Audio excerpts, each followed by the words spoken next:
Hello. How are you guys doing? Let me know real quick if my sound is okay.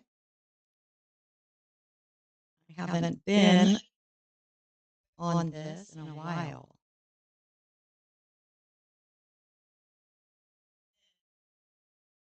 It was like there was an echo. Hopefully the echo's gone now.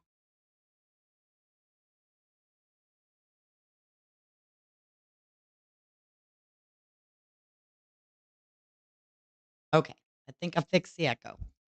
So thank you for being here, Peacock. I haven't seen you in here in a while. Shorty, I'm so sorry that you're not feeling well. If you're listening, please get to feeling better soon. Shorty was kind of in and out of the chat all morning, so I really appreciate that. I know that we're getting started late. That's just kind of the way I like to do it. I like to skip through the breaks, I like to skip through the lunches, and then kind of do a recap at the end of the day. And so I did watch some of this morning, not a whole lot, but just little bits and pieces. I'm sure you guys have as well. Um, but we are going to get started with day one of State of Georgia versus Leilani Simon. And again, thank you for being here. I really appreciate you guys. Um, and if you need me to stop at any time, just let me know. We can pause. You guys, please feel free to chat away. Um, all opinions are welcome here.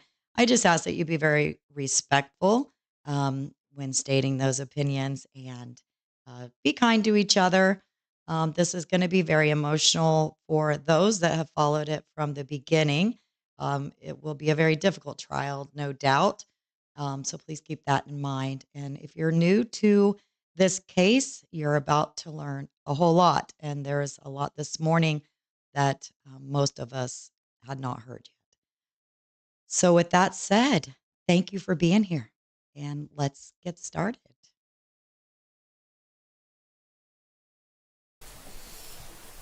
Let me know if that sound is loud enough.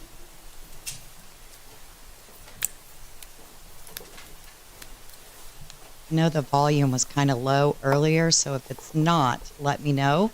And I do have closed captions enabled as well.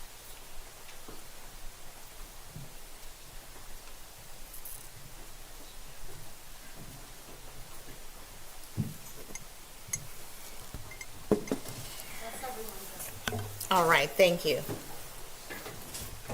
As you come to your seats, please feel free to have a seat. And let the record reflect that all the jurors have been seated. We'll now move into the preliminary instructions. Before I do that, is the audio loud enough for you guys? There was a juror who didn't make it out for the first swearing, and I just wanted to ask you the question that I've asked everyone else. Have you done any research? Have you talked to anyone about the case? Have you watched any news media?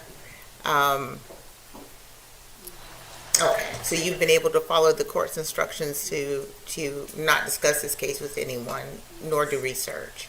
All right, thank you very much. Perfect, thank you. And your number? 7. Okay, and that is juror number 7.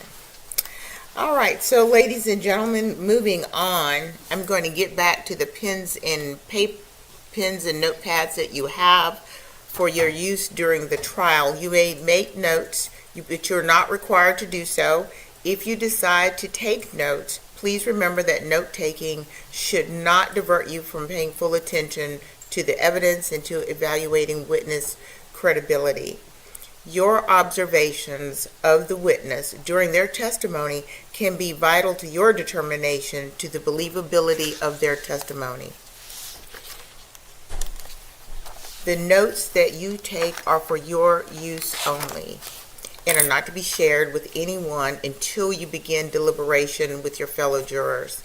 During deliberation, you should rely on your own recollection of the proceedings, but you may consult the notes of other jurors if you wish. Do not be influenced by the notes of others unless their notes help you in determining your own independent recollection. Notes are not entitled to any greater weight than the recollection or impression of each juror as to what evidence may have been presented. After the trial is over, the notes will be destroyed and they will be collected and destroyed. And at this time, please write your name on the front sheet of paper in the pad and make no further notes on the front sheet. That way, no other person can see your notes if your pad should be seen by another person. The law requires that you decide this case solely on evidence presented in this courtroom. This means that during the trial, you must not conduct any independent research about this case, the matters in the case, or any individuals involved in the case. In other words, you should not consult dictionaries or reference materials, search the internet, websites or blogs, or use any other electronic tools to obtain information about this case or to help you decide the case. Please do not try to find out information from any source outside of the confines of the courtroom, to include media of any sort or online research. The bailiffs have been instructed to collect your cell phones, tablets, and laptops during the proceedings. You may want to leave those in your vehicle. If they collect them, they'll be sure to give them back to you at the end of the day and on breaks as well. Until you retire to deliberate, you may not discuss this case with anyone, even your fellow jurors. After you retire to deliberate, you may begin discussing the case with your fellow jurors, but you cannot discuss the case with anyone else until you have returned a verdict and the case is at an end. I hope that for all of you, this case is interesting and noteworthy. I know that many of you use tools or technology in your daily life, but you may not do so in connection with your service as a juror. You also must not talk to anyone about this case or use electronic tools to communicate with anyone about the case. This includes your family members and friends. You may not communicate with anyone about the case or your jury service via internet, text messaging, email, Twitter, Instagram, Snapchat, and on and on and on. You cannot use any social networking websites to communicate anything about this case. I cannot stress strongly enough that communication via electronic devices is prohibited. So at this time, you may seat in any of the seats in the jury box during the trial. During the voir dire process, we ask that you sit in specific seats for identification purposes. However, there is no need to do so during the trial itself. If you need anything while in the jury room, you may knock at the door to notify the bailiff that you wish to communicate with the court. I would then give you instructions on how this should be done, depending on the stage of the trial and the nature of the request. So I'm going to give you an overview of the criminal law and trial procedure that will apply in this case, to give you a framework. A crime is a violation of a statute of this state in which there shall be a union or joint operation of act and intention. That is, a crime is committed when a person violates a statute of this state by acting as prohibited, while at the same time he has a criminal intention and no other defense excuses the conduct. A person will not be presumed to act with criminal intention. However, the jury may find such intention upon the consideration of words, conduct, demeanor, motive, and all other circumstances connected with the act for which the accused is prosecuted. The state cannot bring a person accused of a felony to trial unless the grand jury has first indicted that person. Grand jurors do not try criminal cases. They ordinarily only hear from witnesses for the state.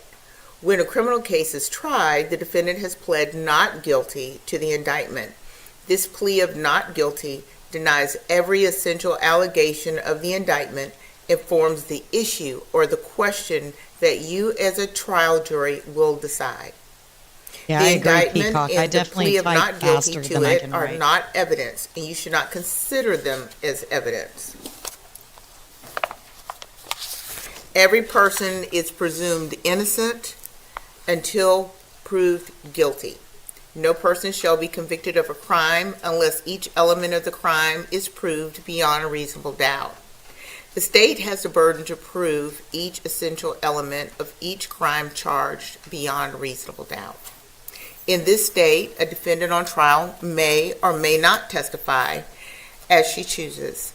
If she does testify, you would judge her credibility by the same test applied to any other witness. If the defendant does not testify, which is her absolute constitutional right, you shall not draw any inference of guilt from this decision, and her decision, her election not to testify, may not in any way affect your verdict. Moreover, the defendant has no duty to call any witnesses or present any evidence during a trial. If she calls no witnesses or presents no evidence, you may not derive any inference of guilt from such failure to produce evidence. In such case, you decide guilt on whether the state's evidence proves the defendant guilty beyond a reasonable doubt. Under our system, I have the duty as a trial judge to decide the law that applies to a case and to instruct you on it. You have the duty as the jury to decide the facts in a case from which the evidence and reasonable inferences arising from the evidence. I'm going to say that again. I don't think that was too clear. You have the duty as the jury to decide the facts in a case from the evidence and reasonable inferences arising from the evidence. In reaching your verdict, you also have the duty to apply the law to those facts. You decide the facts from the evidence. The evidence has two parts: testimony of witnesses and exhibits. A witness means anyone who testifies in person from the stand. The exhibits are those documents, objects, or photos that the court admits into evidence. You will have most of the exhibits with you in the jury room while you deliberate. However, there are some exhibits that cannot be sent to the jury room, so it will be important that you pay close attention to all of the exhibits admitted during the trial. I caution you that what the lawyers say during a trial is not evidence. Also, anything that I might do or say is not evidence. I have no leanings at all in these cases. My only interest is to have the cases tried fairly and according to the law and the constitutions of the state and of the United States. You are the exclusive judges of the witnesses' credibility. That is, you decide the truthfulness and reasonableness of their testimony.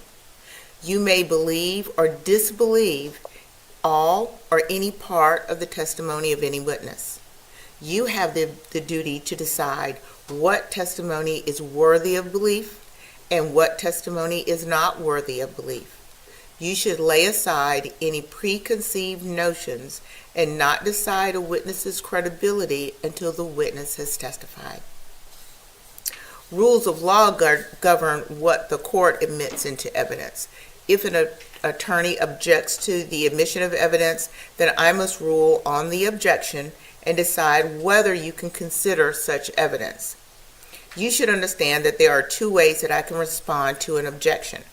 If I say sustained, that means that I granted the objection and you should not consider the objected to evidence. If I say overruled, then that means I did not grant the objection and you may consider the objected to evidence. You should not infer or assume anything from either a lawyer's objections or the court's rulings.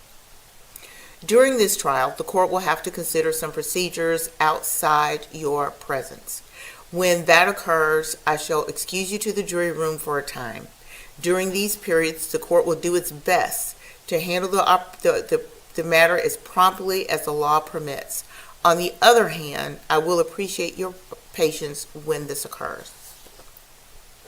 Now, the procedure in a criminal trial is generally as follows. First, the attorneys for both sides may make an opening statement to you. The opening statement is not evidence itself.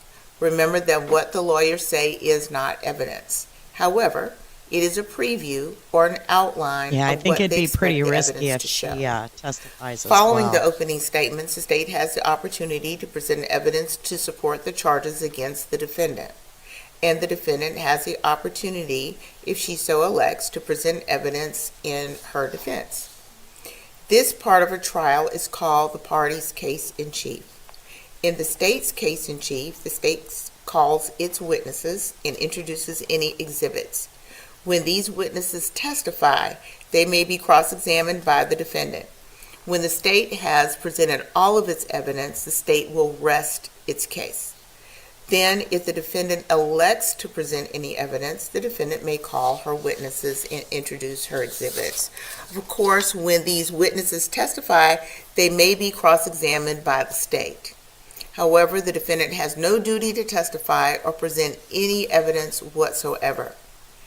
After the presentation of the evidence, the attorneys may make a closing argument to I you. think that that's what they're At going to this do. time, the attorneys will try to persuade you to decide the case in their favor. Following the closing arguments, I will charge or instruct you more specifically on the law that directly applies to this case.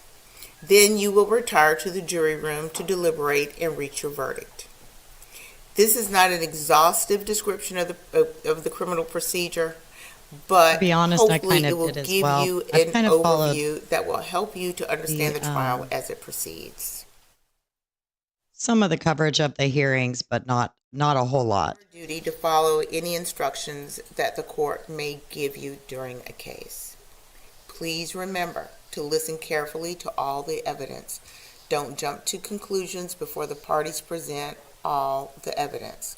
Also, please remember that during a trial, it would be improper for you to discuss the case with anyone or to allow anyone to discuss the case with you or in your presence or within your hearing.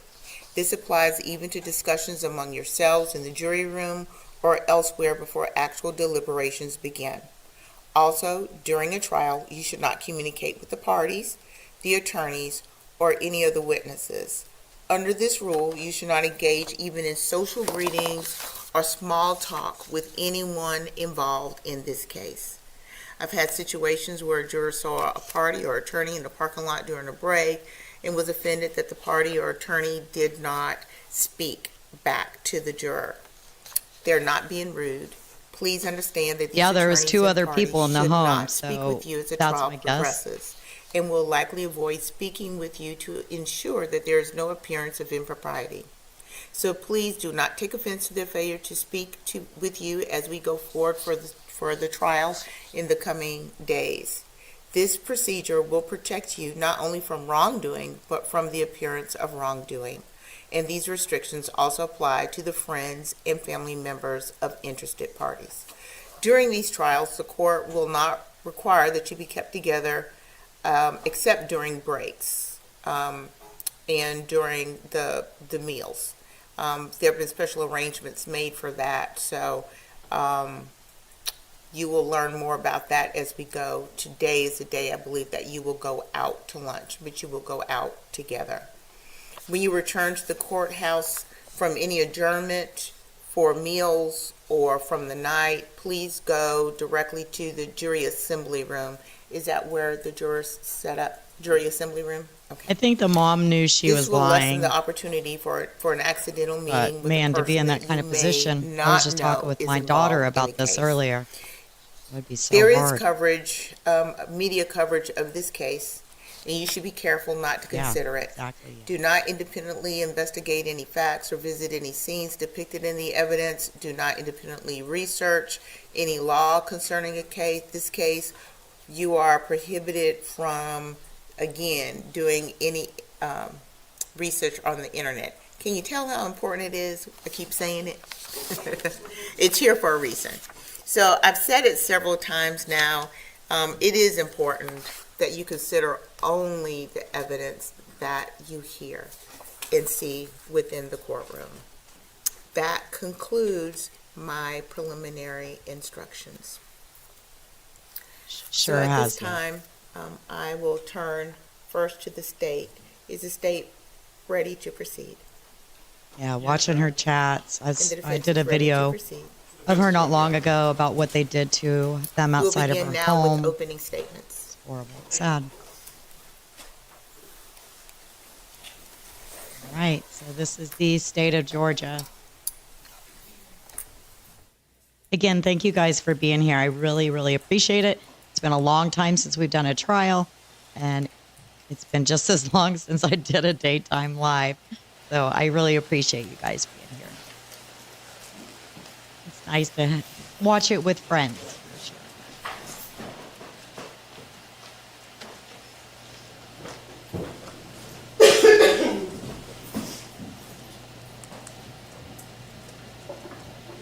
I mean, yeah, if they were partying, I don't know. I know they went out to eat, shots were involved, but was it partying? I don't know. Thank you for being here, Legitimate Hearsay. We appreciate you.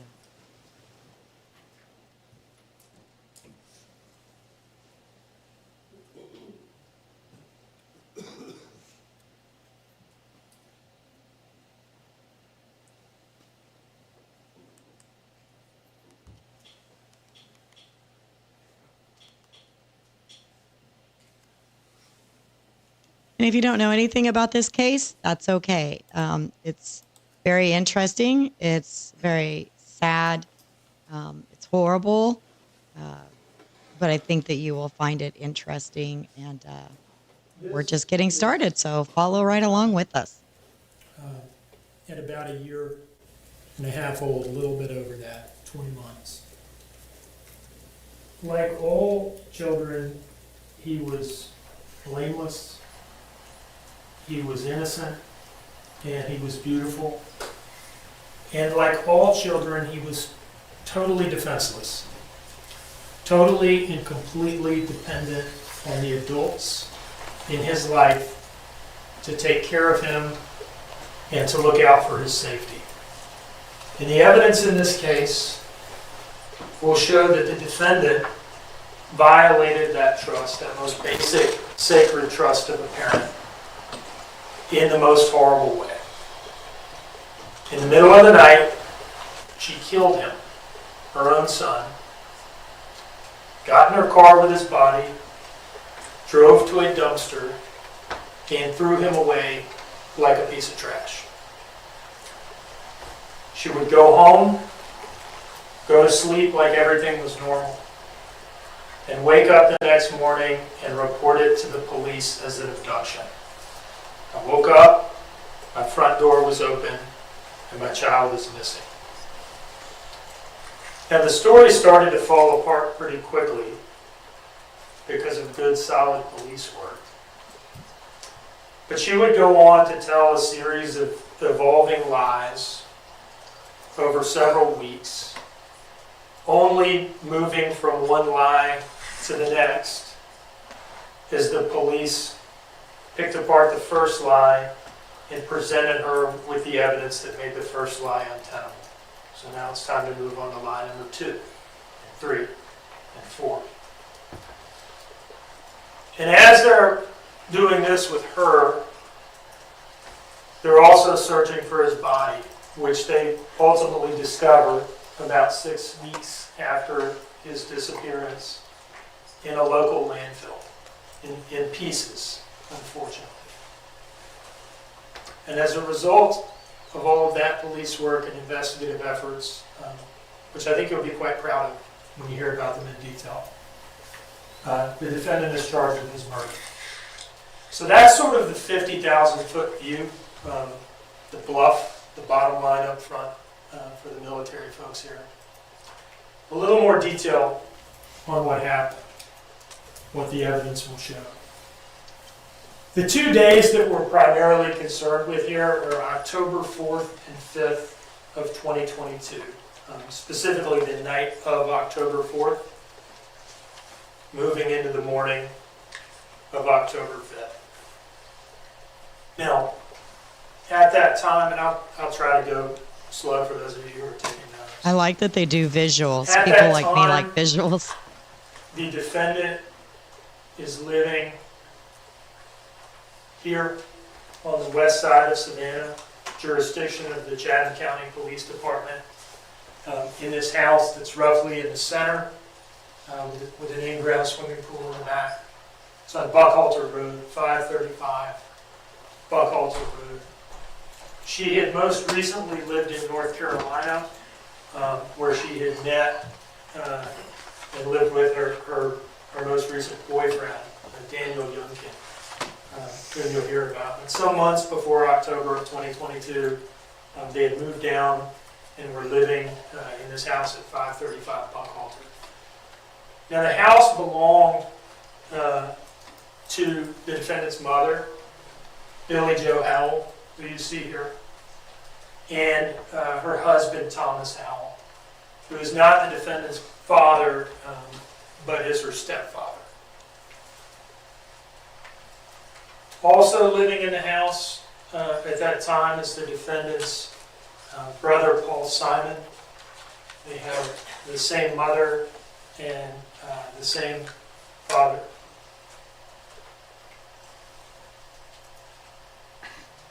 And Daniel Yujean, her boyfriend from North Carolina, and the defendant's 3 children.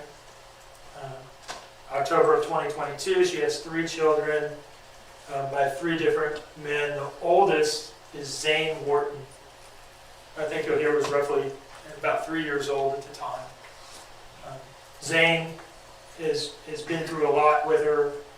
He's her firstborn son, and I expect you'll hear testimony that she considered him her ride or die. That's her guy. Sky Yujean is an infant on the far right there. That is her youngest child by Daniel Yujean. And in the middle was Quinton. Quinton was her child by a man named Henry Bubba Moss Jr. You'll hear that she'd had kind of a tumultuous relationship with Mr. Moss, that they had split before she even knew she was pregnant with Quinton, and that he initially didn't even believe that she was pregnant when she told him, and that he was never a part of Quinton's life at all. And I expect you'll hear some testimony about the way that background influenced the way that she treated Quinton. But you're supposed to love all your kids equally. You're supposed to treat them all the same. I expect you'll hear some testimony that didn't happen. That she treated Quinton differently, and not in a good way. He's so adorable too. Oh my gosh. Here's the house from the street. The master bedroom where defendant's mother, Billy Joe Howell, and her stepfather, Thomas Howell, lived is over here in the 2-story portion of the house, but on the first floor.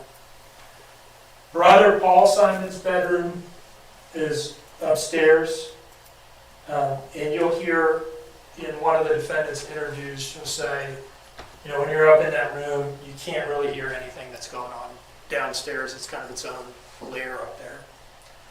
Now, the defendant, Daniel, and the 3 children lived in a bedroom right through this front door.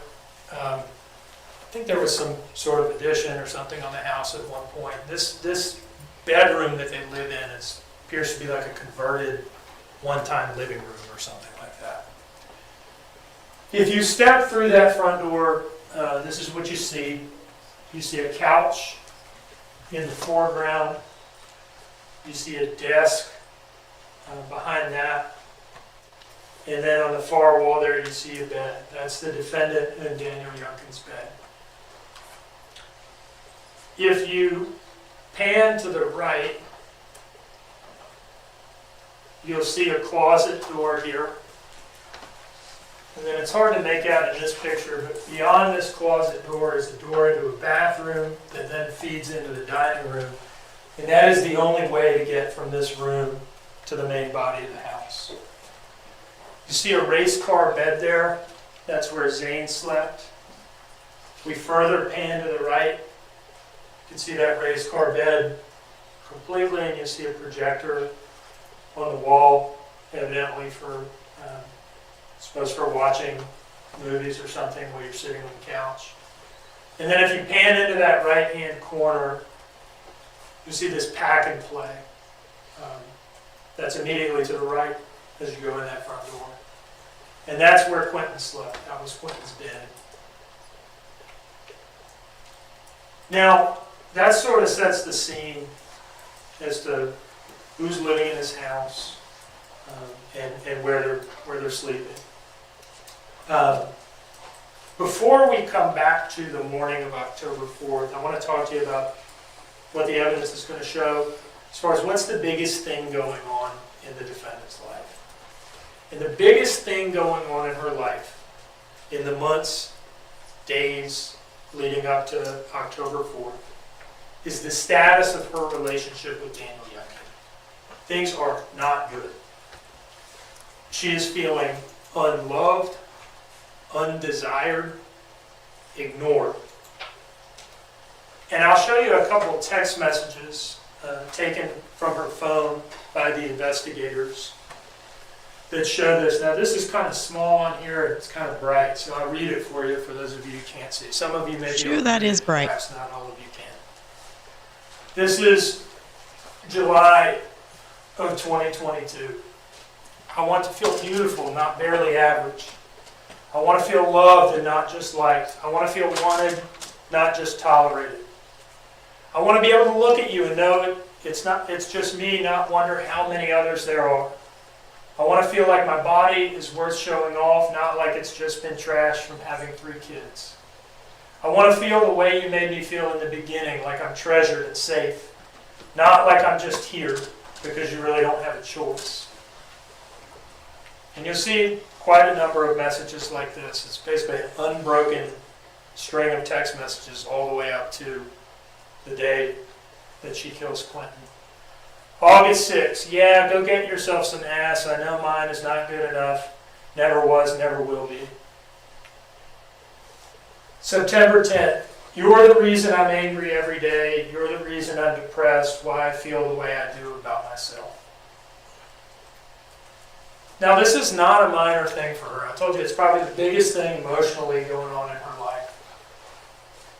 The way that she perceives herself to be being treated by Daniel, and perhaps to some degree actually was being treated by him. It's at least how she feels. This is such a big deal for her that with her phone, at one point she filmed something that can only be described as a digital suicide note.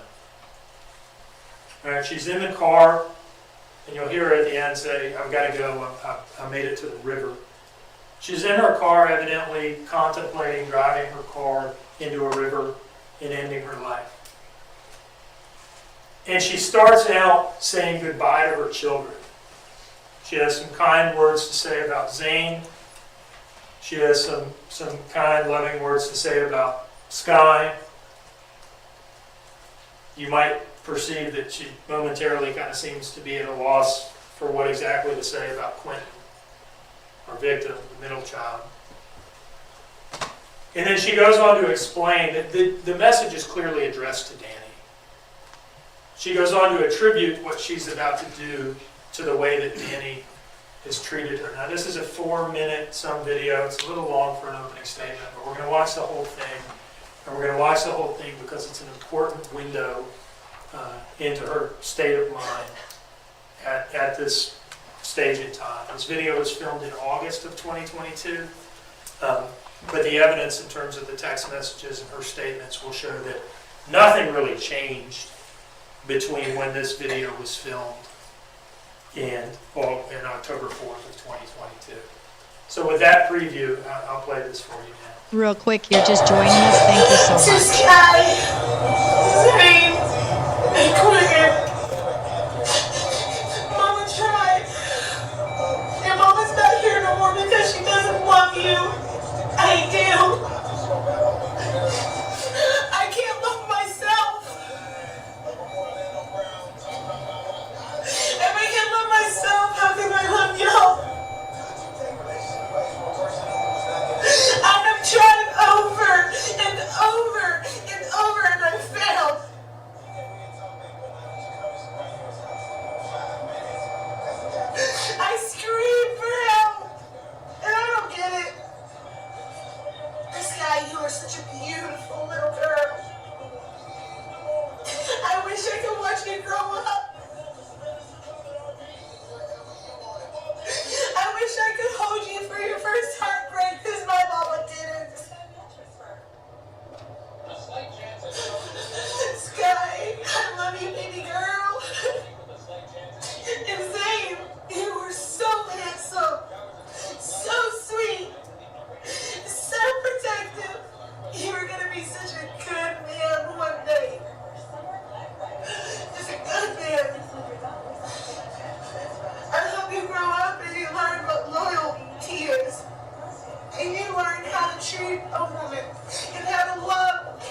try to be with me too. And Danny, I loved you. I loved you with all of me, all of my heart. I loved you.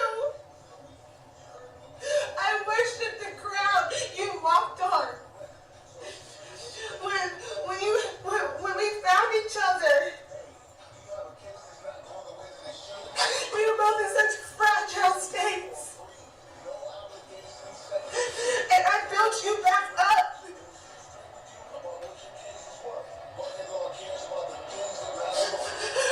I would do anything for you.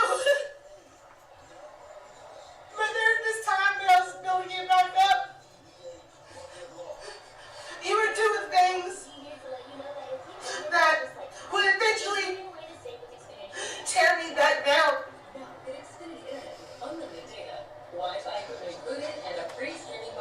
And even now, after everything that I think has been brought to the light, hopefully it was everything, right? Even now, you look at me with the same look in your eyes that you have when you talk about Caitlin. I don't hear the love in your voice anymore.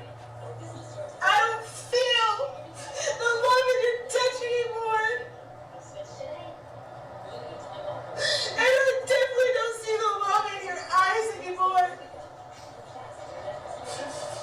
If you truly loved me like you claimed you did, you wouldn't have done all that. Even when I was carrying your child and hating myself every fucking day, crying myself to sleep every fucking night because you did not want to have sex with me. You did not want to love me. You just did not want me. And I wanted you. I wanted you. I wanted you more than life itself. But you've proven that it was only one way. That feeling was only one way. That love, that loyalty, it was all one way.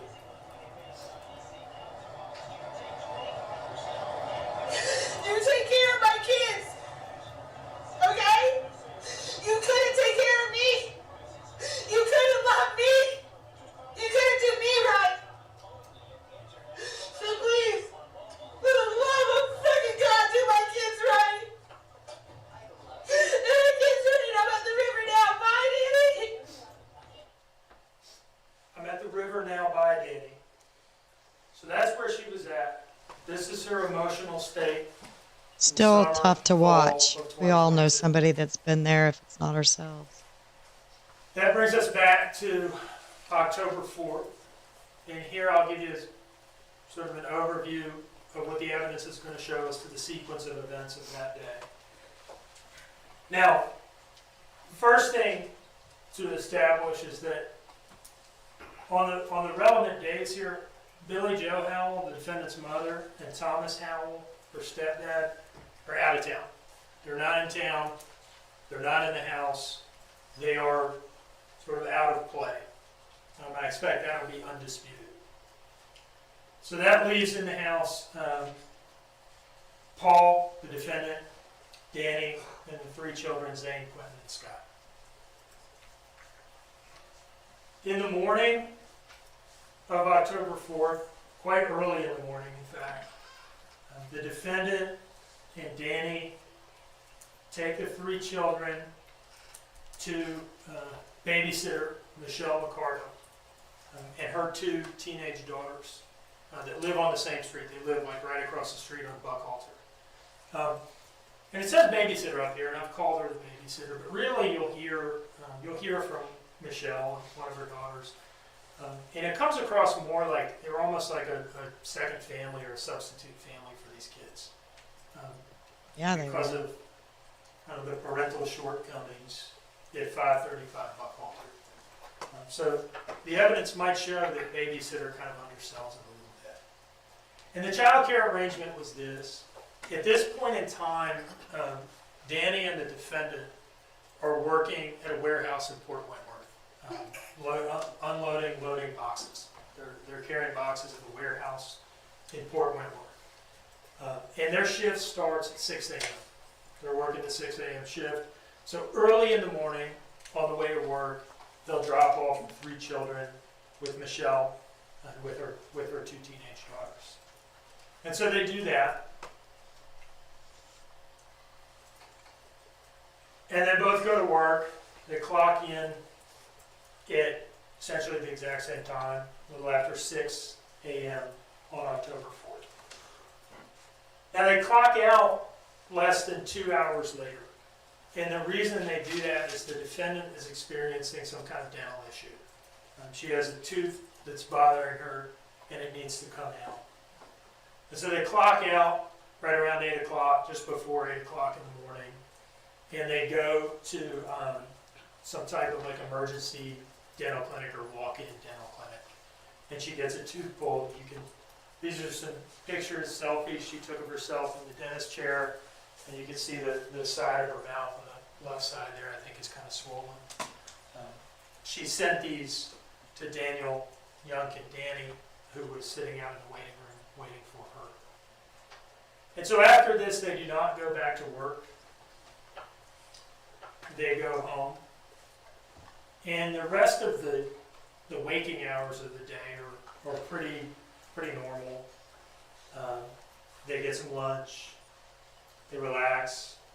Her mouth is bothering her. She's tired. She's sore. And eventually, at about 4:30 in the afternoon, they go and they pick up the 3 kids. Yes, from the please do, yeah. babysitter From Michelle, and they bring them home. So at that point, Danny, the defendant, and the 3 kids are in the house. Now, Paul, he worked at the same warehouse, but he worked a later shift, and you'll hear what it is. It's something like 2 p.m. to late at night, around 10 or so. That was Paul's shift. So same place, different shift. So he's not there in the afternoon. Now they're there. They do dinner. They do bath time. They put the kids down. Quinton in his pack and play. I think you'll hear testimony or a statement from the defendant that Sky, the infant, slept on that couch that we looked at, and Zane in the race car bed. And I think it'll be undisputed, and I expect that it'll be undisputed that, at around 10 p.m., Quinton is fine. He's just in his crib, in his pack and play for bedtime. Okay. And what happens at this point sets off a chain of events that goes over the next couple hours and results in tragedy.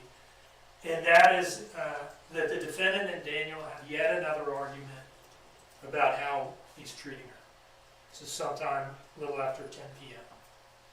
And that this is something she told to detectives eventually in some of her interviews. About how he doesn't want her, he doesn't want to touch her, he's not feeling desire for her like he used to. We've already talked about this is a major trigger for her. This is the biggest emotional issue going on in her life, and it's significant.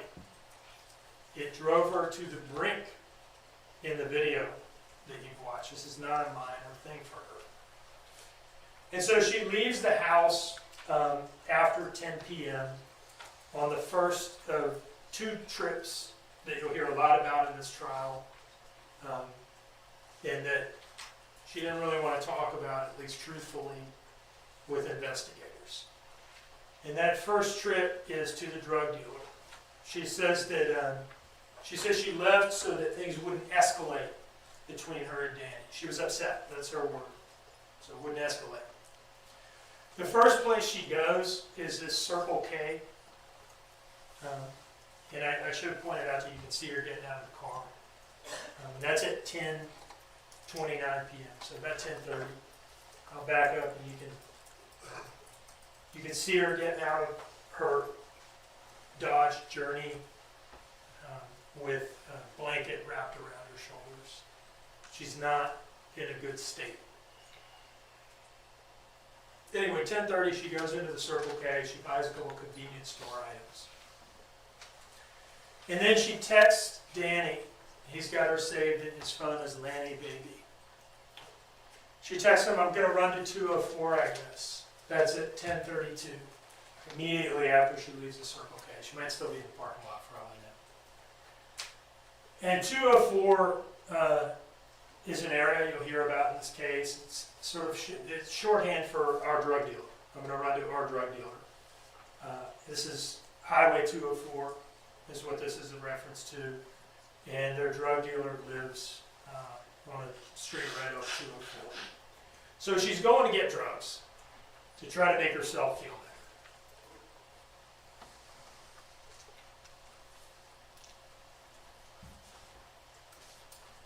This is a screenshot of some GPS plots from her phone that the police eventually made after getting into her phone. You can see Highway 204 here. And this red kind of blob up here is a series of GPS points showing that she's at the drug dealer's house on Arkwright Lane from about 10:45 p.m. to 10:55. And she's scoring drugs to use that night because she doesn't like the way she's feeling. This is some information exported from her cell phone extraction showing that while she was there, at 10:49, she made an $80 Cash App payment to a Timothy Weston, who is her drug dealer, or at least one of them. While she's gone, Paul gets home. He had clocked out at 9:56 p.m. And I think he will say that he took him a minute to get home because he was smoking a blunt in the parking lot or something like that. You're going to hear a lot about drug use in this case. And he gets home while the defendant is still out on this trip to the drug dealer. And he'll tell you that when he got home, I was thinking the same he thing. said, hey to Danny. And the And he saw baby that sleeping she on a saw him couch. in his crib, in his pack and play. Quinton was fine. Even interacted with him a little bit. He'll tell you what it was. Hey, little man, how's it going? And he sees that Quinton is A-okay, he's fine. May not be completely asleep yet, but he's there and he's okay. Now, by 10 after 11, this is another GPS screenshot. It's hard to make out on this TV. But this is, by 10 after 11, she's got a bunch of GPS points hitting at the house on Buckhalter Road. And this is just to signify that this is around when she gets home. 10 after 11. And so she's home at that point. Paul is upstairs in his bedroom, going to sleep, kind of secluded from the rest of the family. And Danny eventually goes to sleep as well. And you'll hear her say this to the investigators, that she was the only one up and active in the middle of the night, in the hours leading up towards 1 a.m. Danny is sleeping because he's going to get up and go to work in the morning. He has to get up at sometime between 5 and 5:30 to go to work. And Paul is sleeping as well because he just got off work. He's tired. And you'll hear her say that I was the only one up and about. My tooth was hurting. I couldn't sleep. What she's doing is she's going on a bender. You'll hear her admit to this eventually with the police. She didn't want to talk about it initially, but you'll hear that she eventually acknowledged that she was up kind of frantically using drugs for an extended period of time while everybody else in the house is asleep and out of play. You'll hear her talk about it. I would hit a line. I would go outside. I would smoke a blunt to kind of bring myself down. Maybe smoke a cigarette. Then I'd hit another line and repeat the cycle. So she's in her house by herself, physically uncomfortable because of her dental issue, emotionally wrecked because of what's going on with her and Danny, and it's resurfaced again this night. Although resurface is probably not the way to put it because it's just an ever-present problem for her. And this is a bad situation. Right? This is a volatile, dangerous situation. And that's because you'll hear something that she later said during the investigation on a recorded call, on a recorded phone call to Daniel, who was cooperating with the police and trying to help them gain information about the effect that cocaine has on her. It's not just fun for her. You'll hear her say that it makes her angry and impulsive. I will not touch. I'll never touch food or cooking the others. And I become angry and impulsive when I'm like.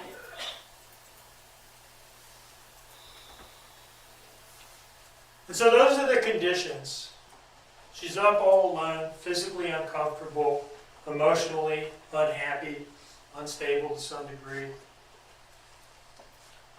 And around 1 a.m. probably, she kills Quinton.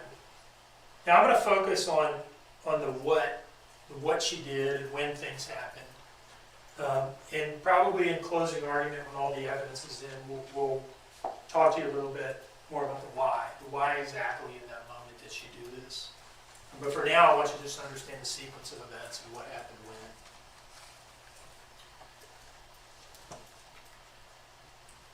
She takes his body and puts it in Dodge Journey, Georgia tag TEN 9300.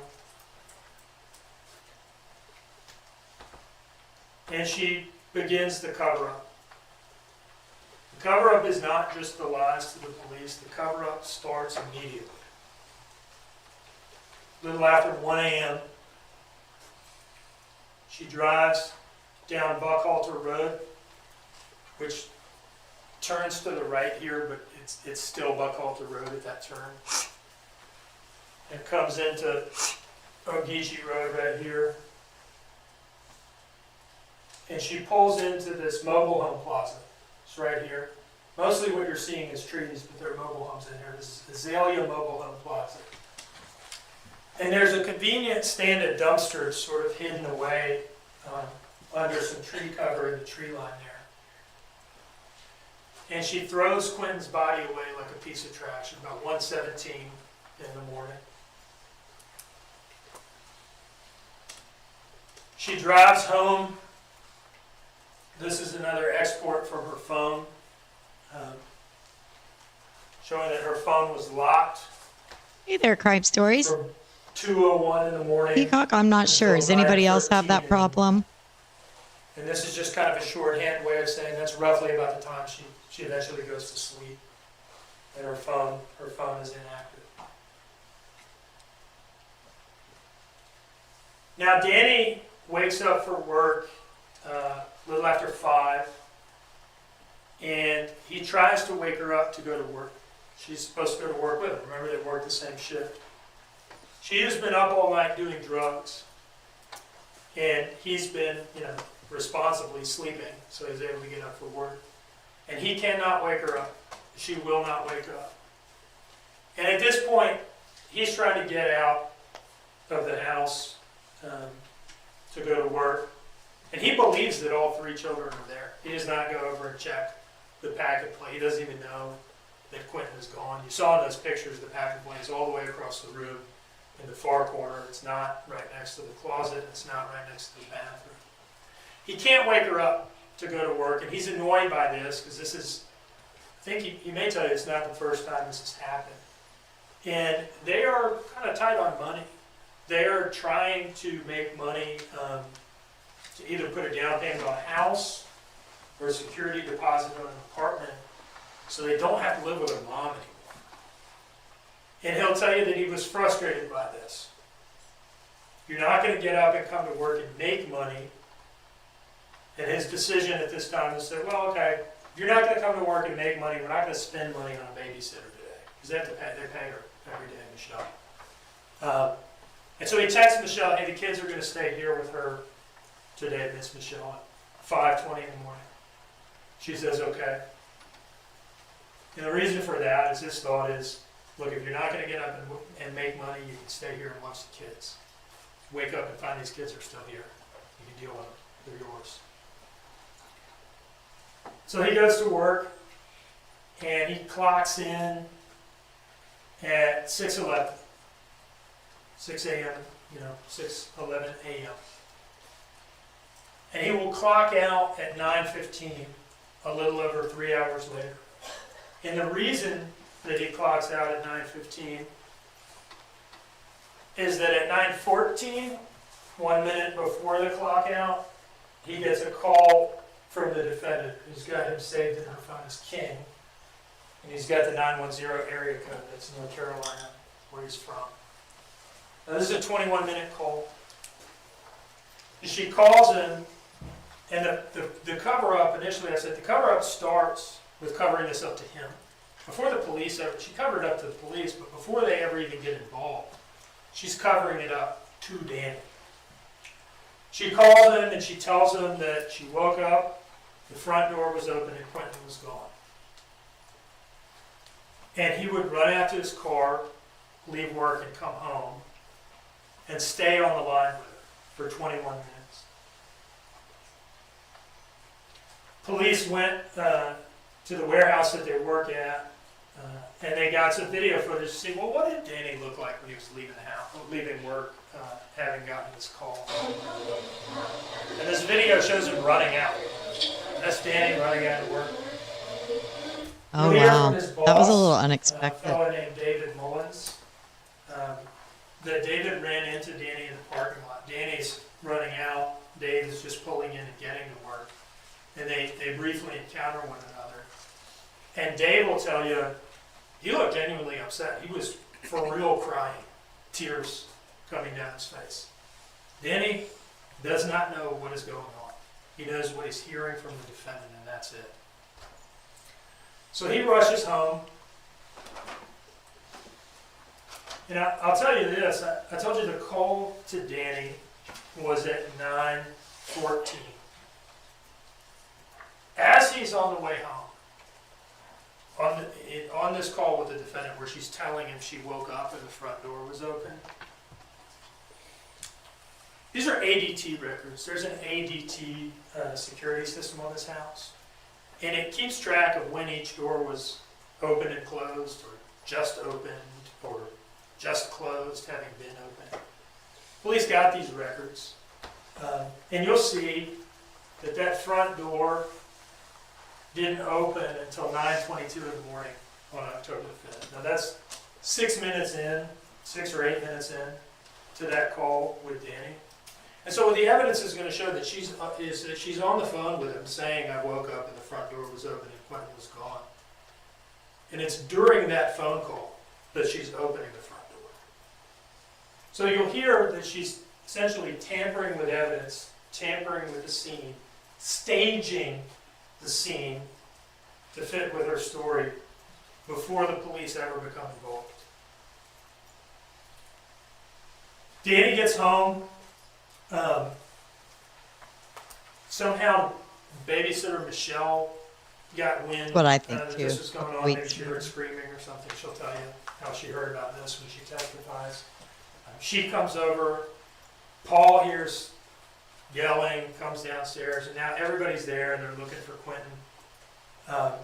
And Yeah, that the was defendant, interesting. of course, is the only person who knows where he actually is, and that's in a dumpster at Azalea Mobile Home Plaza. And they call 911, and here's what the defendant says. Get my son! Get my clear outside! I woke up and the front door is open and his PlayStation is empty, please!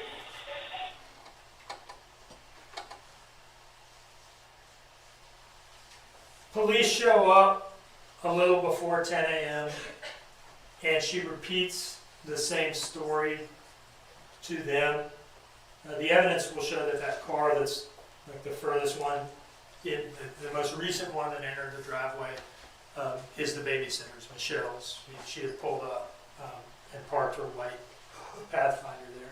And I feel honored In to any have case, you the here, defendant Peacock. repeats Thank that you. story to the responding officers, and you'll hear from some of them. He take Marine 3 off the board. He forgot to log out and said he's off I today. woke up about 10 o'clock and my husband was worried about 6, so within a 3-hour period, somehow the front door is unlocked and my son is not in his blanket. Now, this is a missing child. So situations like this, it's all hands on deck. Everybody comes out. Forensics comes out. I think the forensics unit came out and had a drone up looking for Quinton. Patrol officers are being pulled from other beats, other areas of patrol, to canvass the area and look for Quinton in the woods. All sorts of people are coming. The closed caption said Paw Most Patrol. of the command staff for the Chatham County Police Department showed up because this is a big deal and they take these things very seriously. One of the specialized units that responded after patrol officers had gotten there was the detectives for the Chatham County Police Department, CID, the Criminal Investigations Division. And the first detective there for CID is a guy you'll hear from, Shawn Wilkins. Shawn Wilkins shows up, and he's the one who conducts the first, what you call more like the first formal interview with the defendant. And most notable from that statement that he takes from her at this time is when she says she went to bed and when she says she got up. And you'll hear that she tells him, I went to bed around midnight and I got up around 9. She doesn't say anything at all about this trip to Azalea Mobile Home Plaza a little after 1 a.m. She doesn't want to talk about that because that's the trip that she took to get rid of Quinton's body. So here's her telling Wilkins, I went to bed around midnight and I got up around 9 a.m. When's the last time you saw your child? When I went to bed last night. And what time was that? Do you It was remember? around 12. 12? Okay. 12 when I went to bed. I had my wisdom teeth removed yesterday. I'm sorry, that's it. So I went to bed kind of late. I get you. Listen, I had them out too. So and then I got up this morning about 9. About 9? And my front door is open, so I went up and I shut it, not thinking about anything like that. And I look over and check on my kids, and he was gone. All the rest were there. He was It's gone. alright. It's alright. It's alright. Went to bed at midnight, woke up around 9. No mention of the Azalea trip. I told you there were 2 trips, 2:04 earlier in the night, 10:11. Trip number 2 is that Azalea trip, a little after 1 a.m. And she is totally omitting that. Now, all hands on deck, right? Missing child. There are detectives working on this case that aren't even out at the scene from the very beginning.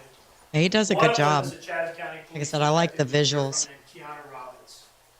Keiana Robbins is at the Islands precinct, I think is where she was on Johnny Mercer. Like not anywhere close to here.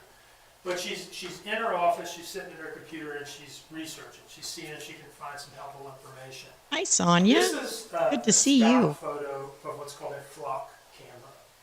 The flock system is a series of cameras that are set up around town at major intersections or Thanks for along joining busy us. roads. And what they do is they snap a picture of the license plates of all the cars that drive by. And police can use these for a number of different things. One of the things they can use them for is, say you have somebody who flees from a traffic stop and actually gets away, and the police can't pursue them without undue danger. They can take that tag number of that individual, they can put it in the flock system and put like a lookout out for them. If that tag hits on any other cameras, it'll alert the police and they can try again and make the traffic stop. Another thing that the police can do, and what Detective Robbins did, was look up vehicles registered to the defendant. She finds that Dodge Journey that the defendant drove to dispose of Quinton's body, and she puts it into the flock system, looks it up in the database to see what, if any, flock cameras that vehicle has hit on anytime recently. And she sees that that car has been out late at night, driving around on trips that the defendant hasn't mentioned yet. She radios that information or maybe calls via phone. This is the tag she looks up. That's the Dodge Journey in the driveway at the time of the police response. She calls Lieutenant Foster, who you'll hear from. This is after the defendant has told Wilkins that she went to bed at midnight and woke up at 9, and hasn't mentioned anything about the original trip or the Azalea trip. Foster goes up to her. He now has this information that this tag has been hidden on some flock cameras and seems to have been driving around during the night. And he goes up to her, and he's a lieutenant at this point, which is like kind of a managerial type position. He's, by this time, is the senior man on scene, I believe.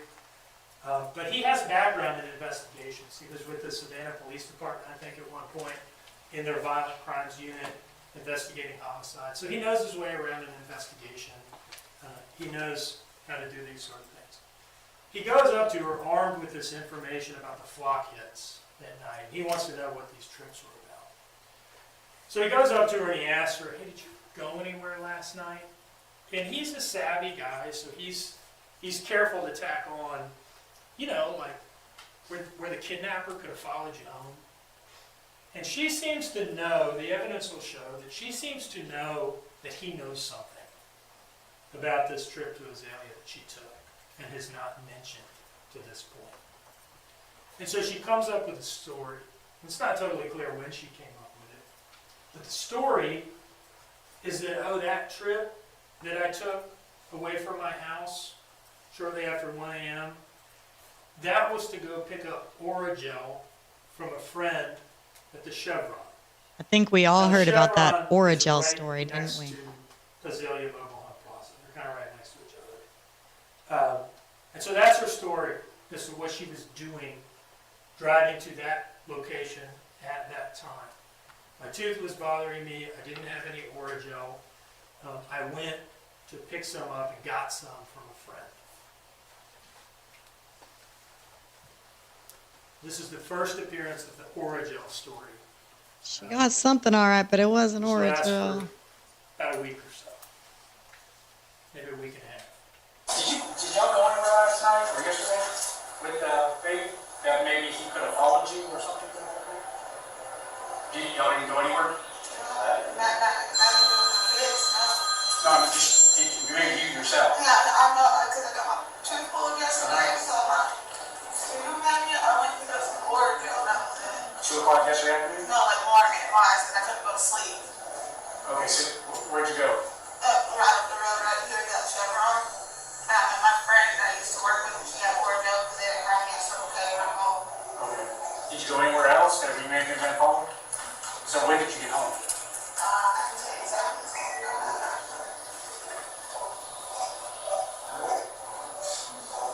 on. He's acting like this is the first I've heard of this. Danny, that is. What are you going to do? I was on 129. 125? So I was gone for literally 12 minutes. All right, so that's the story about what I was doing when I drove. Thank Now, you, I'll tell Sonia. this, she's trying to Been a show member for a on her long time. phone, I appreciate it. this trip on an app called Life 360. Life 360 kind of generally tracks your movements. You can join with your family, and they can see where you are and have been, and vice versa. You may be wondering, well, look, if this trip was so sinister in nature, why is she trying to show it to him on her phone? And you'll hear testimony that the reason that she was comfortable holding out her phone as corroboration for this trip to the Chevron is that, again, the Chevron and Azalea Mobile Home Plaza are right next to each other. And looking at the screen, you can't necessarily tell which one she's at. You can only tell that she's in the general area. So she believes that this kind of helps prove that I'm telling the truth about being at the Chevron. Now, the police would later pull very precise GPS data from the phone, like not just looking at the screen, but from the actual phone, that puts her not at the Chevron, but right at the dumpsters at Azalea, which are, I don't know, maybe 100 yards, 75 yards from the Chevron. But that's why she's holding the Life 360 out and saying, look, this helps me. So that's the first appearance of the Oragel story, to explain the Azalea trip. They take, the police take all 3 of the adults in the house. Eventually they say, you know, we really need you to get Danny, Cole, and the defendant to the police station, sit them down for formal interviews, and just get like a complete sequence of the day from all 3 of these people. And the first interview with the defendant takes place in something that they call the lactation room or the nursing room. I think you sometimes also hear these things referred to as mothering rooms. And the reason for that is that Danny was in the single interview room that they have with the cameras wired up in the corners and all that. And this video is recorded on Detective Marion Lemon's phone. Now, by this time, this is a joint federal and local investigation. The FBI has shown up because they get involved in kidnappings, abduction cases. And what happens at headquarters is that they pair off teamwork. One FBI agent, one detective, and they each in a pair interview each of these people. And so Detective Lemons is paired up with Special Agent Brad Snyder, whom you'll hear from. And they were kind of partners throughout this investigation. And it's very open-ended at the beginning. What they're asking for is just give us an account of your day. Give us an account of the last 24 hours. Where have you been? What have you done? And so you'll hear Snyder asking him this. The video is really nothing special. I think it's just ceiling tiles the entire time because the phone is sitting on a table. But the audio is good. You can hear her. And she starts with, we left the dentist and came home. So she does start at the beginning. So right now, again, we're sorry for everything. I mean, we can't imagine the emotions that you're feeling right now. But it's difficult. Just, you know, when she's kind of thinking about the last 24 hours, and just kind of give me, you know, what she's been through in the past 24 hours. So we're talking 24 hours would be this time yesterday. So from about 1 o'clock yesterday, just wanted to tell me your... So that's the start. I was leaving the dentist, getting my wisdom tooth pulled. And the end is the Oragel story, the Chevron Oragel story that she has as her last trip of the night. Again, she omitted Welcome that to those new members. Thank you for now being here. Had to come up with a story to cover this trip. What was really bothering me about almost 1 in the morning, so I called Circle K to see if they had Oragel. No. So I got in contact with another one of my friends named Misty that I used to work with. He has a lot of mouth problems, and asked her if she had any Oragel. I met her up there at the Chevron. And I called her, and got that, and we back home. Also, 12 minutes. I got it for my like 360. I can show y'all right around everything that's on the left outside your back. Get home, turn my mouth, check all the kids again, they were okay. Now, a couple things about this initial interview in which she's asked to give an account of her movements for like the last 24 hours. No mention whatsoever of the trip to the drug dealer. She doesn't want to talk about what she was doing that night in the state that it put her in. So that's omitted completely from this interview. And now she's put a name to the friend who gave her the Oragel. Misty is what she calls her. Now, I'll tell you before we move on from that, I'll tell you this. The police asked her to go through her phone, and of course she's playing, the victim. I'm the victim, the mother victim of a child abduction. So she probably feels some pressure to cooperate. And so she lets them go through her phone. A couple things I see is there's no call to Misty. And there's no call to Circle K to check and see if they have Oragel, which is something she said. First I called Circle K to check and see whether they had Oragel. They didn't, so then I called Misty. None of that in there at all. They also see a message from the defendant to Danny. We looked at this earlier. This is when she's leaving the Circle K and is about to go to the drug dealer at 10:30. Going to run to 204, I guess. This is something that she had left out in this initial interview with Snyder and Lemons. So they interview her again, and this time it's in the interview room. And they want to ask her, what's the deal with this 204 thing? Here's what she tells them. Oh, yeah, that was a trip to the drug dealer, but it wasn't actually to buy drugs. She tells them that the reason that she left the house at 10:30 at night and went to her drug dealer and was there for 10 minutes was simply to pay off a pre-existing drug debt in the amount of $20. Now, The evidence will show that that story is just absurd on its face. But in addition to that, the cash app was for $80, not $20. And she'll later admit that this story wasn't true. But here she is launching it. Yeah, and I was already heading back by the time that. So at 10:40, you texted him that you were turning on 204 to go to meet with? Yeah, like I'm turning on 204 now, like I'm about to meet him. That's what I was trying to tell him. And at that point, you didn't get anything. No, I just paid him $20. I gave him $20 and I left. It was a couple days ago. Yes, Paying off a real. $20 debt, not actually buying drugs. Because after all, she tells him, other than marijuana, I don't use drugs. See, you didn't get a Persse for red after. No, I just gave him $20. And even if I did want to get a Persse, I like $35. Last time you asked him. I was 56%. I don't even look like that. Like, anything, anybody gotta worry about anything with me is on me. Because I was weak. I'll be honest about that. Everything else, no. My mom's there, I watched her eat. Because, I was covered up with this touch. So I said, anything that's not homegrown or thought of the convenience store, I don't want. When I'm homegrown, I don't need cooked up stuff when I'm not hurt. Homegrown is wrong. Not creative.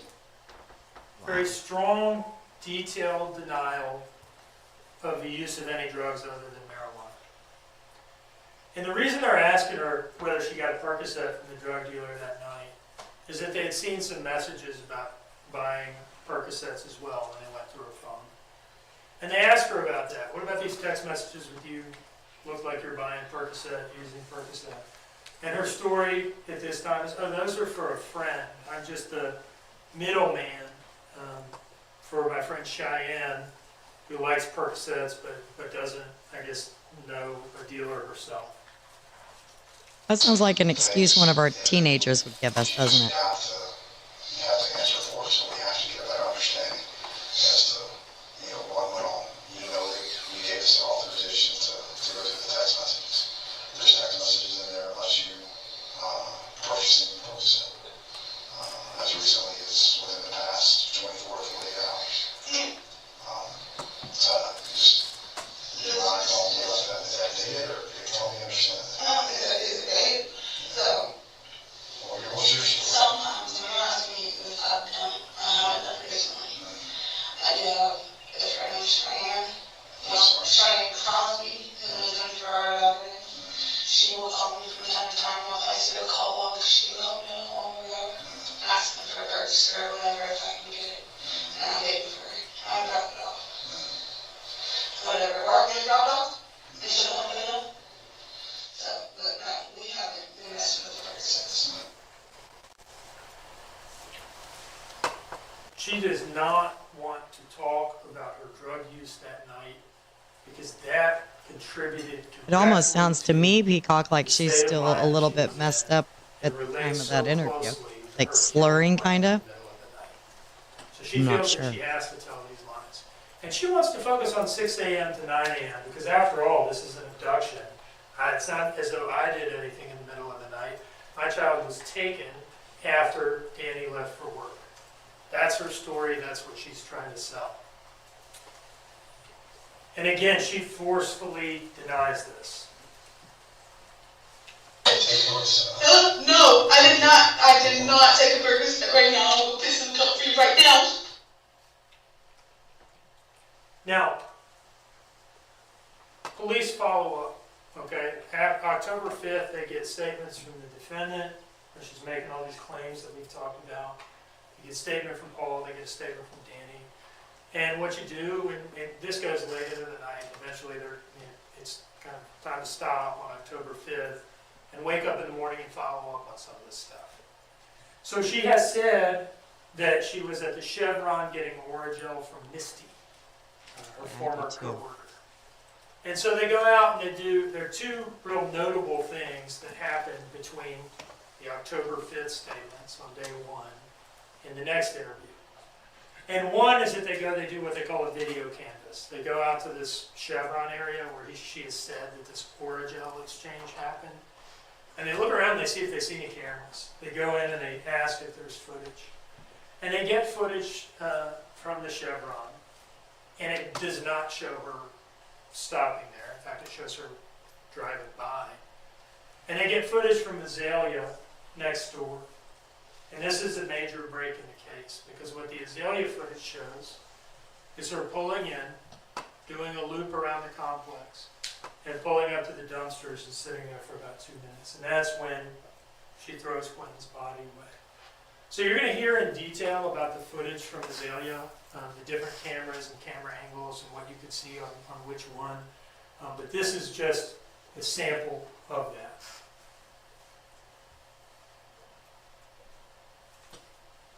This is her driving in the Dodge Journey after 1 a.m. on a mission to throw away her dead child.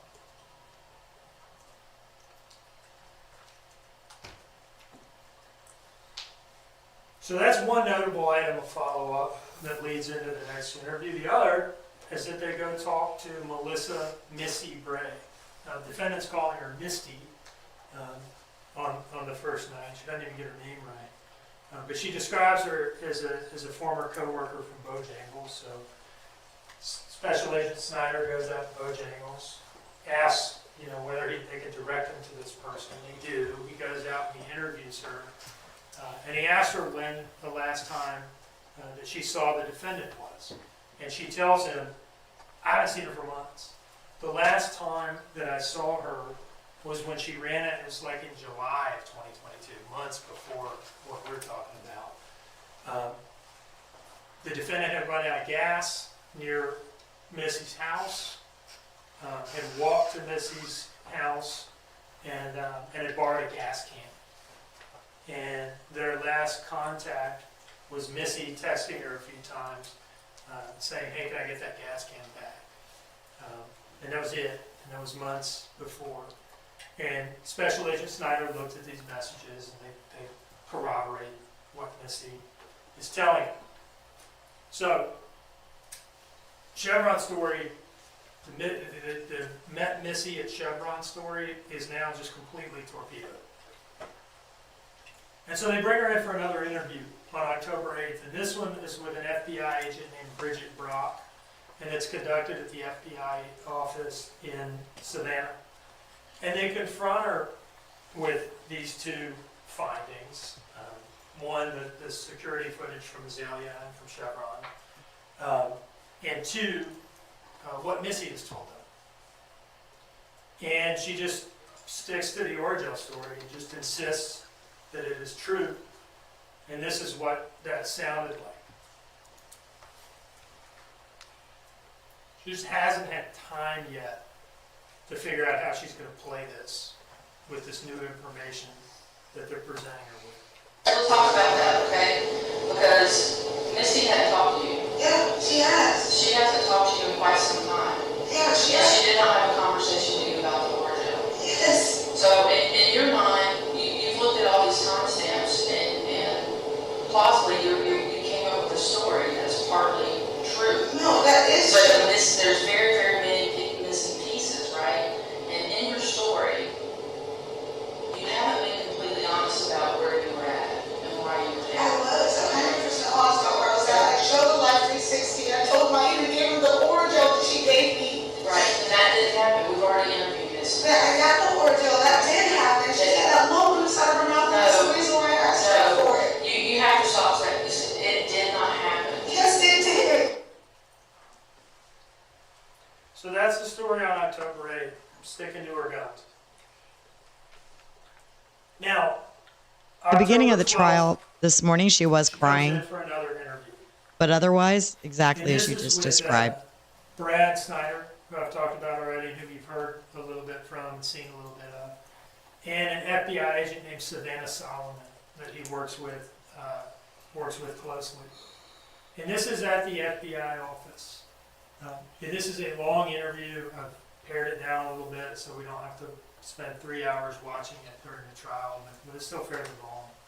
And initially, at least, she's sticking to the origin story. That's Savannah Solomon on the left, Snyder on the right, and the defendant in the middle.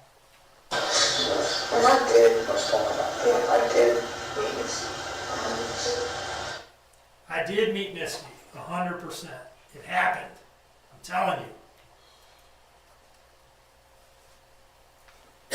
And she tells this kind of flowery story describing this meeting. She lavishes them with details about how this went down.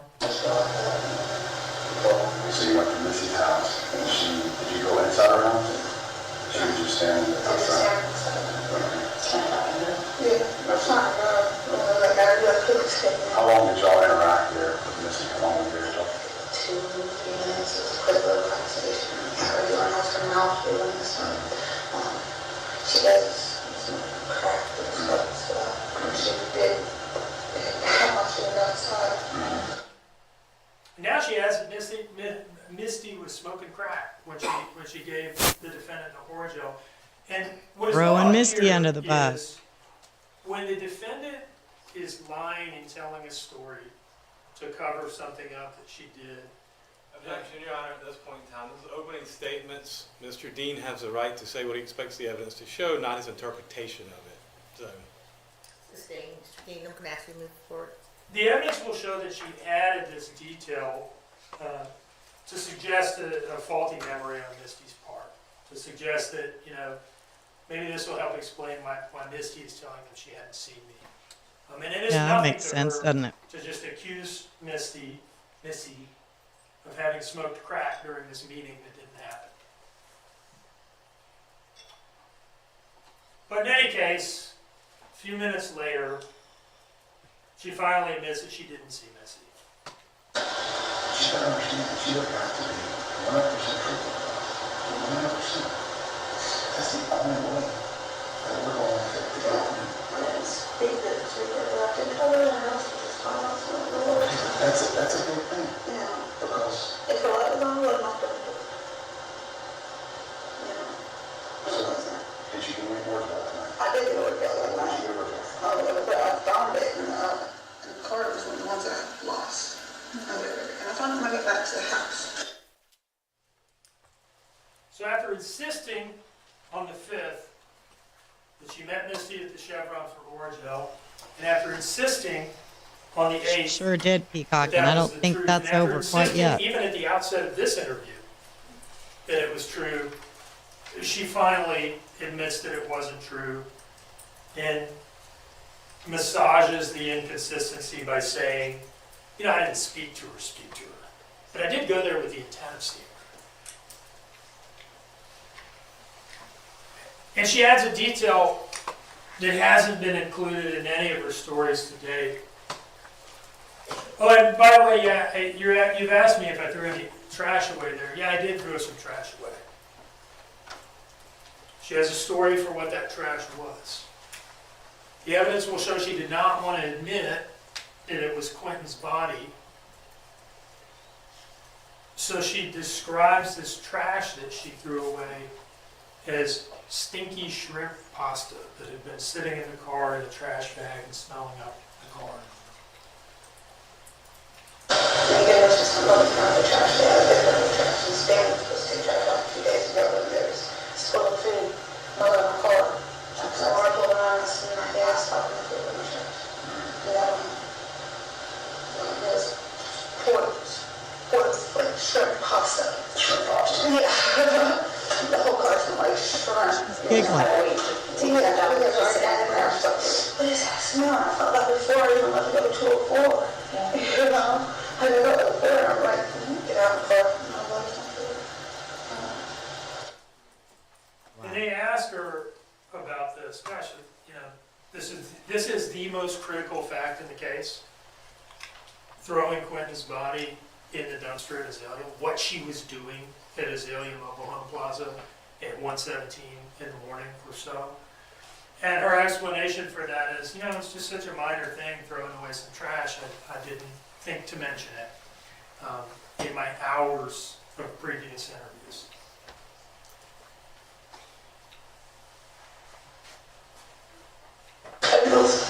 was the only spot that I didn't think anything of, to be honest. It's just old food up in the car. See an opportunity to throw it out.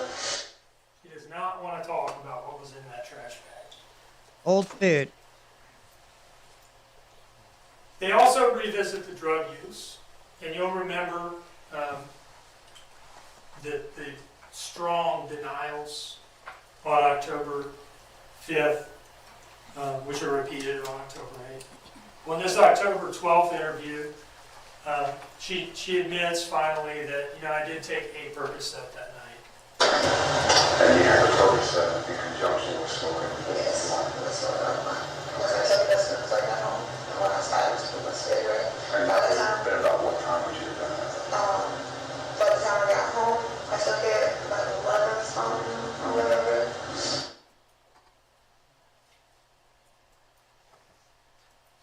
And so Snyder asked her about her changing story. You've been adamant Smelly trash. that you met Misty for Oragel, and now you're finally admitting to us, I actually didn't speak to her. You've initially, over the course of 2 interviews, maybe more, didn't mention throwing trash away, and now you've got a very detailed account about doing that and what it was. And you, on the 5th, were adamant that you hadn't used any drugs other than marijuana, and now you're telling us that you did take a Percocet too. What's going on? Why is the story changing? And her explanation for that is, oh, well, my faulty memory might have something to do with all the cocaine I was doing that night, which is a drug that had totally been absent from all of her prior accounts, and fits much more with the $80 cash app than the story about paying off the drug front. And so she is explaining her inconsistent stories by adding another inconsistency, which is an admission to cocaine use.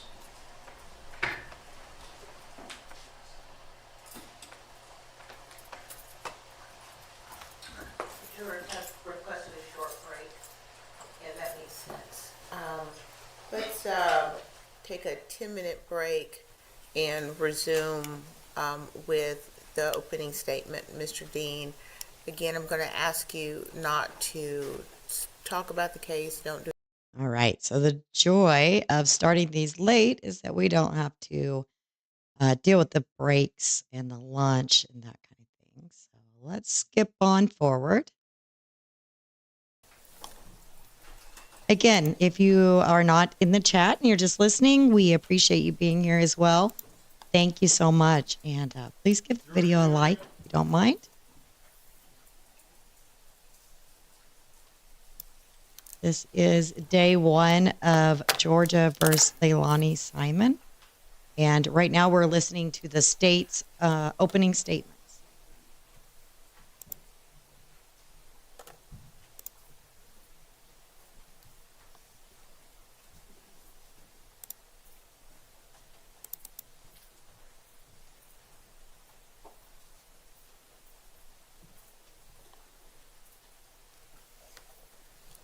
Is everybody doing good? Your sound okay? Everybody can hear. Hopefully the closed caption is helping as well.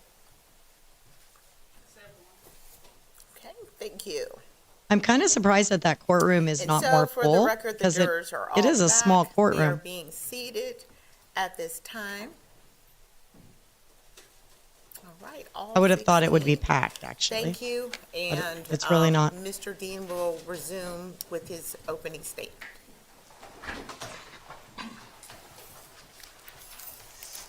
So, October 12th, and we've come a long way from the October 5th account of only using marijuana that night. This is where we end up on October 12th. So just before you left to go take the trash the other day, you had cocaine, And in this interview, she acknowledges that this wasn't like the one night she used cocaine. She's a regular user of cocaine.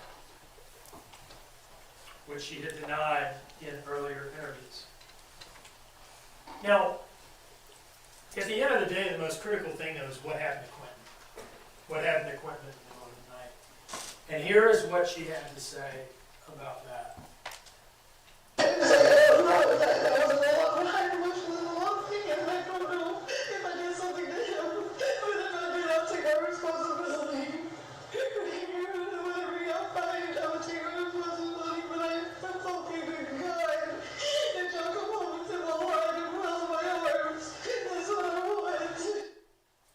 I don't know if I did something to him, but if I did, I will take responsibility. She appears to be claiming something like a lack of memory, and I'll tell you that the evidence that you'll see is going to show that when she drove to those dumpsters at Azalea to throw Quinton's body away, you can see that she's driving normally. You'll see that she comes to a complete stop at stop signs. She uses her turn signal. You'll hear evidence that the investigators could tell from her phone that she plugged her phone into the USB charger in the car when she got in. So the evidence will show that she was aware of what she was doing when she took him there, and that her claims to just not know what happened cannot be true. They do not fit with the other evidence.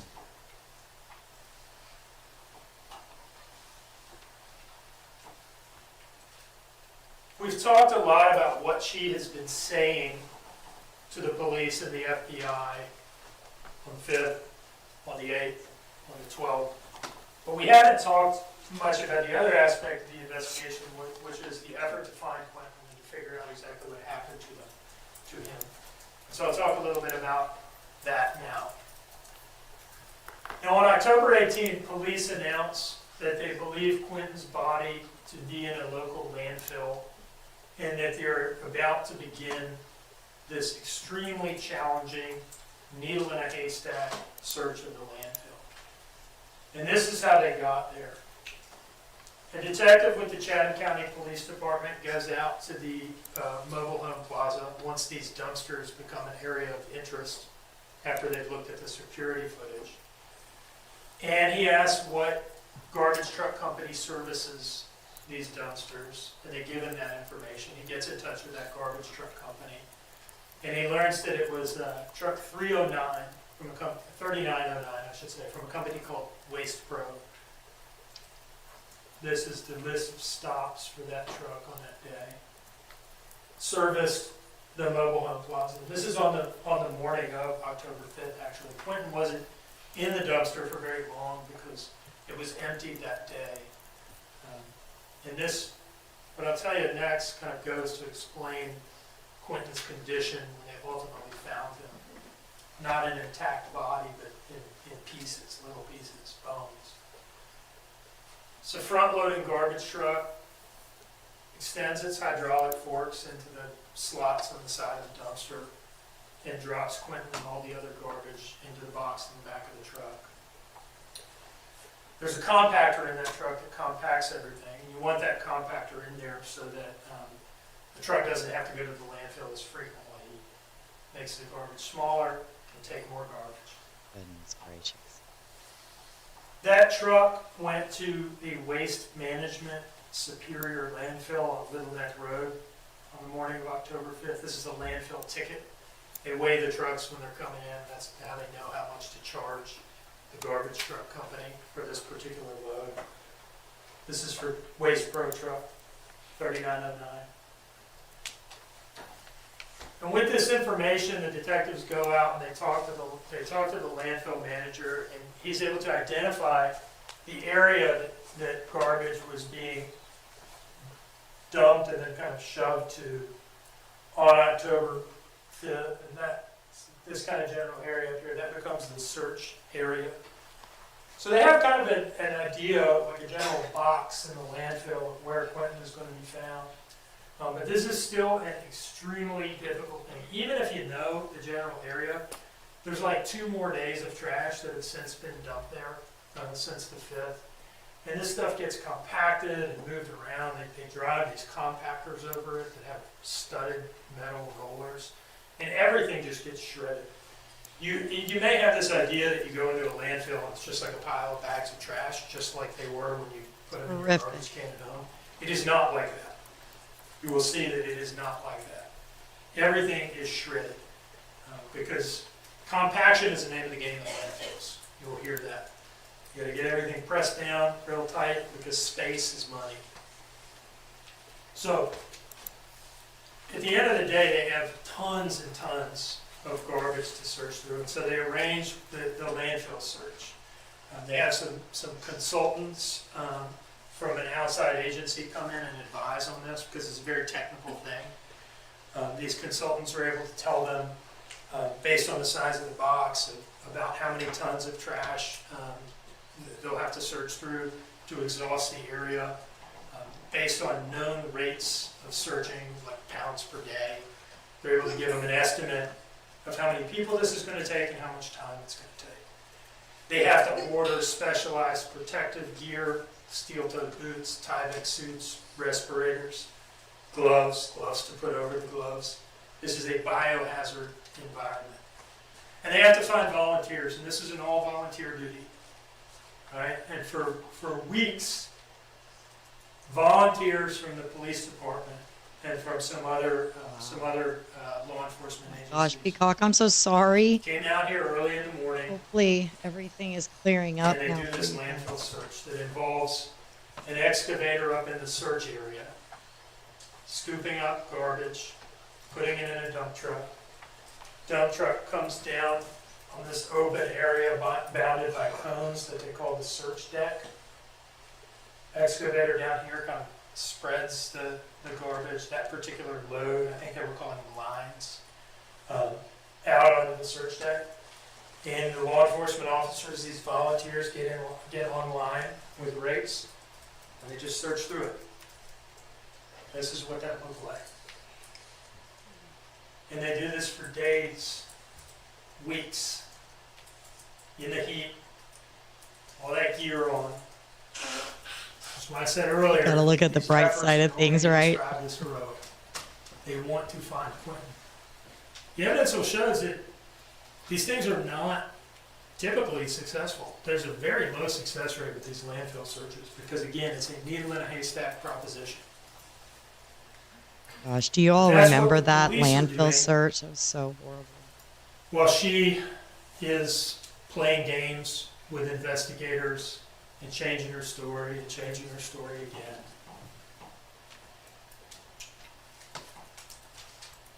October 24th, while the landfill search is underway, and those volunteers are suffering in the heat out there, not knowing whether the next raid is going to bring more tedium and boredom, or if it's going to bring the horror of what they're actually looking for. The defendant is still playing games. Having already admitted that she went to Azalea and threw away trash, but it was only stinky shrimp pasta, she does an interview with the news, WTOC, in which she still, even at this late stage, this is October 24th, that's 19 days after the initial 911 call, and after several interviews where her story has just been shot to pieces. She does this interview where she holds herself out as the victim of a child abduction, still on that, and has the gall to make an appeal to the public to just please bring Quinton home safe. Yeah, keep in mind, The these evidence appeals will to show the that she public knows don't he's always safe. mean anything. And she knows he's not coming home. My kids woke up to me screaming, "Where's Quinton?" and running through the house. I ran and looked everywhere, inside, outside, so screaming for help. I've been here every day since this. I am not running and I'm not hiding. And if something does come up that I am at fault, I will take myself to that police station. And I'll walk with her. All we want is justice for Quinton's life. That's it. We want justice to him.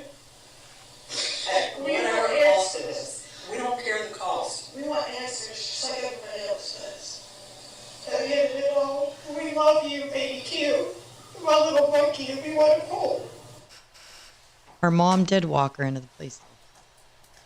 That same day in which she's claiming to the news she had no idea what happened and to just want him home, she sends this text message to Savannah Solomon of the FBI.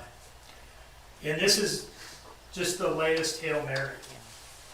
After all the statements about going to the Chevron and then going to Azalea and what she was doing there, and I was actually throwing away trash and not Quinton. At this point, October 24th, the same day as that news interview, she and Danny are split at this point. He kind of seems to see the writing on the wall for her and has left town, I believe, and I think they're not together at this point. And so now's the perfect time to try to put it on Danny. I'm not lying for Danny anymore. The reason why my story about Oragel and shit didn't make sense was because Danny told me to say that he was the one who left, and my phone was in the car from my previous trip. And the reason she says that is her phone GPS puts her at the dumpsters too, not just the video. So anyway, she's throwing it on Danny and is now saying, you know what, I didn't actually make that trip at all, that's him, not me. And they get her in for an interview a couple days later to formalize that statement. And they just sort of let her talk and put it out there. But the evidence will show that it was clearly not true. It was a desperate attempt to just try something new after, I don't know, a dozen lies to that point. And that interview was on October 31st, last day in October.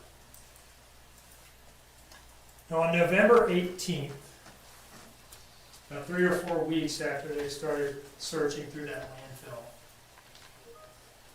this arduous task, challenging thing, all volunteers, they finally find what they're looking for. November 18th is a memorable day for the people who are involved in this landfill search, because they find Quinton, and he's not in good shape. Okay, Fair warning. pieces. Mostly bones, a foot. It's not as though he's in one place on that search deck. They're finding bones in different lines, spread out. He's torn apart.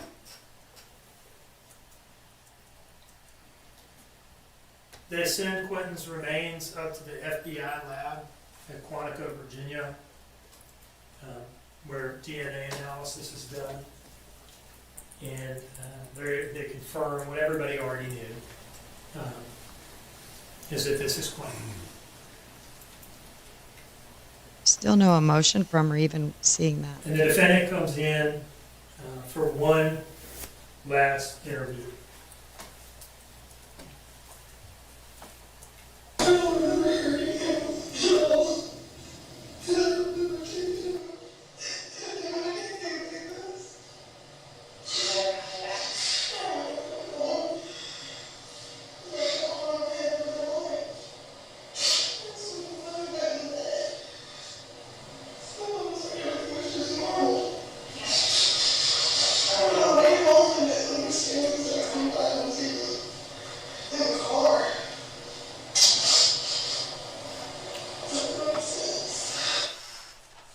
So that's where she ends up.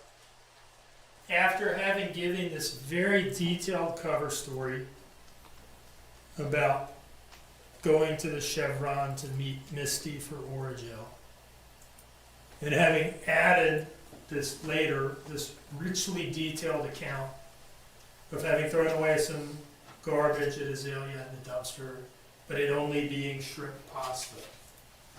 Her final story, when they found Quinton after tracing the trash and making it undeniable that what she was throwing away in that dumpster at Azalea was her son's body, the best she could do in her Good point, last Peacock, interview is especially regarding to claim Gannon. total and complete lack of memory from seeing him in his pack and play at 10-something to snapping back into consciousness on the way home from Azalea. And we'll watch it, you'll see more specifically what she says happened. is that she was driving home, hit a set of railroad tracks, and that jolted her back into now forming memories again. That's the story she ends up with. After those richly detailed accounts of false statements for what happened during that trip, now she just can't remember anything that happened during the critical time period in this case, the murder and the disposal of the body. So that is, as concise as I could make it, the account of what happened and what how the investigation unfolded. What will the trial look like? Okay, so that's kind of the story, start to finish. What will the trial look like? Trial's not like an opening statement. All right, we bring witnesses in one at a time. It can be kind of disjointed and choppy because each individual comes in and they can only talk about really their role and what they did, heard, saw, that sort of thing. You will hear from some of the responding officers. You'll hear from people like Michelle McCarta, people in Quinton's life.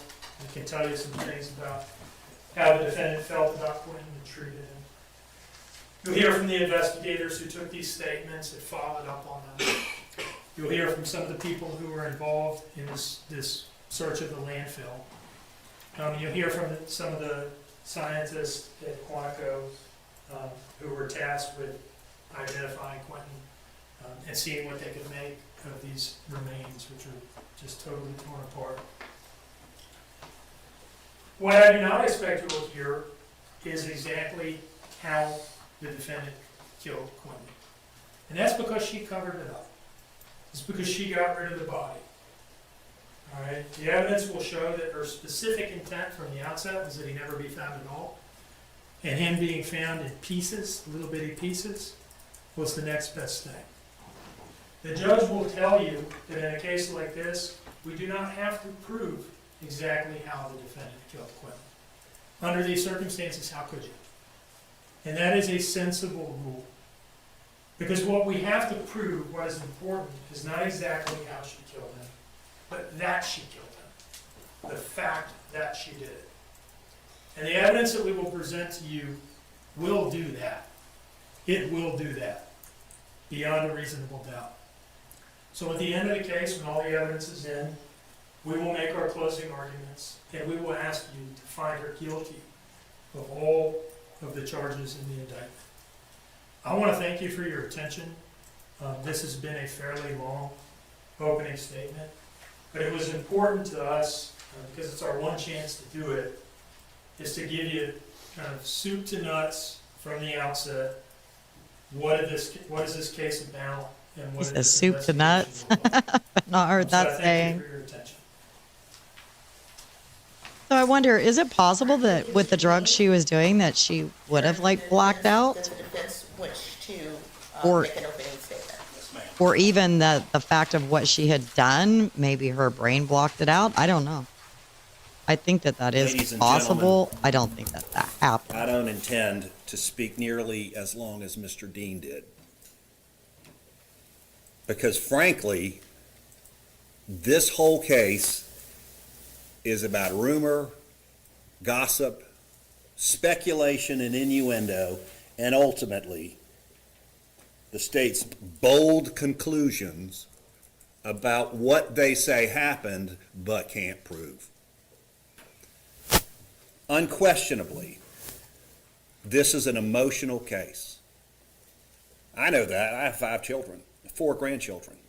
So I understand how emotional this can be.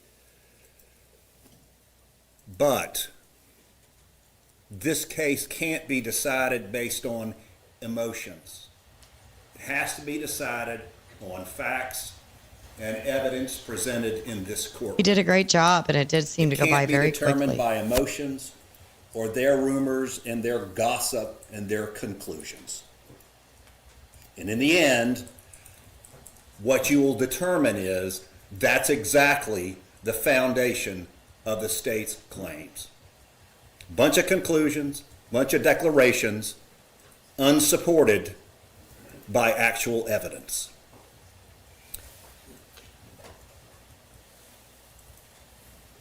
these declarations about she did this at 1 o'clock, she killed Quinton. She drove here, and then all of that are their conclusions, what they have decided the evidence shows. But what is important in a trial Yeah. is this So witness true. stand, where witnesses testify and evidence is presented. It's not what some lawyer says. It's not what the state declares the evidence to be, and that includes this discussion about the statements. Mr. Dean has his ideas of what those statements represent, but that's your job. And it's not to simply rely on the state's conclusions about what they mean. The state has a conclusion. The core conclusion is that Leilani Marie Simon murdered her child. The evidence will simply not support that bold conclusion. That is why, after we've heard all the evidence and all the argument, the evidence will lead you to one place, and that is a finding with respect to murder and concealing the death of another of not guilty. Thank you, ladies and gentlemen. Thank you, Your Honor. Thank you, Mr. Persse.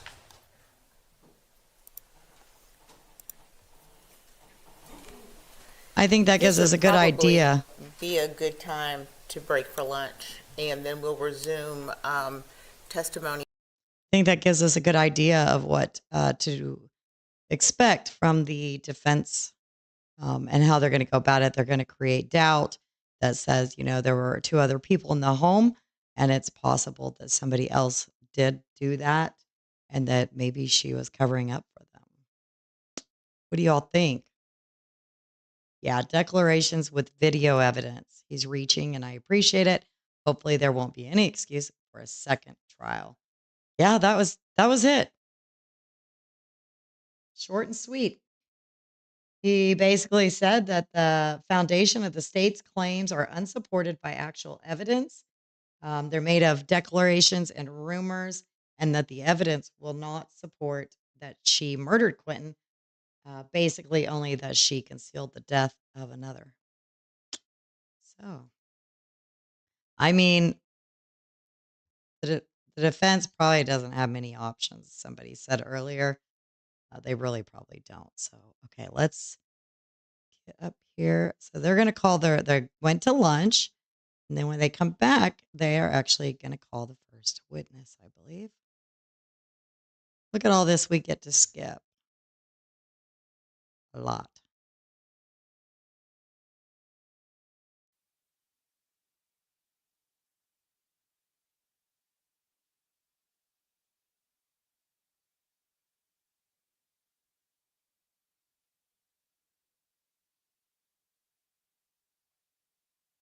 Or responded yes. And with that, we're ready to get started. All right. Mr. Dean? Your Honor, the state calls Sergeant Bobby Stewart.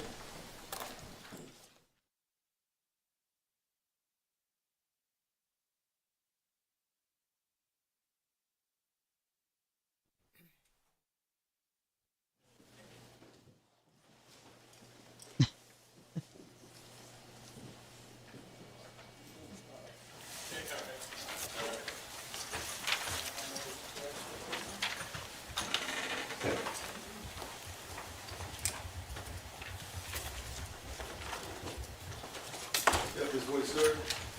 Face the clerk. Raise your right hand. The evidence you shall give the court and the jury the trial of this issue should be the truth, the whole truth, and nothing but the truth, so help you God.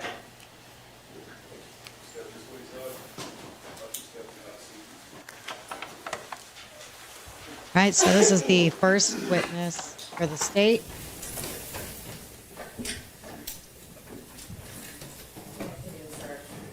Good afternoon, ma'am. Good afternoon, sir. Could you please introduce yourself to the jury? Sergeant Bobby Stewart. And is Stewart Stewart? That's correct, sir. Okay. And what do you do for a living, sir? I am a sergeant with the Chatham County Police Department. That's the uniform? Yes, sir. Okay. How long have you been a police officer? Probably about 34 and a half years. And how long have you been a sergeant with the police department specifically? Quite a while. Can't tell you exactly how many years, but it's been quite a while. Now, what is your current position? I'm a patrol sergeant, A watch. What is a watch? A watch is, we have different watches. We have A watch, C watch, D watch, and C watch. A, B, and C, and D. And are these different shifts? Yes, sir. Different shifts. What are the hours for a watch? Yeah, I don't think you're alone. A watch, hours now today is Not at all. 6 to 6. 6 a.m. to 6 p.m. Okay, so it's essentially the daytime. Yes, sir. Okay. And what is your position, patrol sergeant for AWATCH, you said? Yes, sir. What are your responsibilities in that role? My responsibility is for during the day, the shift that we're on. I'm responsible for doing the briefing. At the beginning of the shift, I assign officers to divisions in Chatham County. Okay. Now, I'd like to draw your attention to the morning of October 5th, 2022, okay? Yes, sir. Were you working that day? Yes, sir, I was. And what were you doing on that day? Patrolling Chatham County. Okay. Any particular precinct or area? I was in the West Chatham precinct of Chatham Parkway. And were you the sergeant over all the patrol officers assigned to the West Chatham precinct? Yes, sir. Okay. And how many of them were there at that point? Patrol officers on the west side? It should be a total 7 or 8 that day. Okay. Now, at some point on that day, on the morning of October 5th, did you respond to a call for service originating from 535 Buckhalter Road? Yes, sir, I did. And what was the nature of the call that brought you out there? Missing child.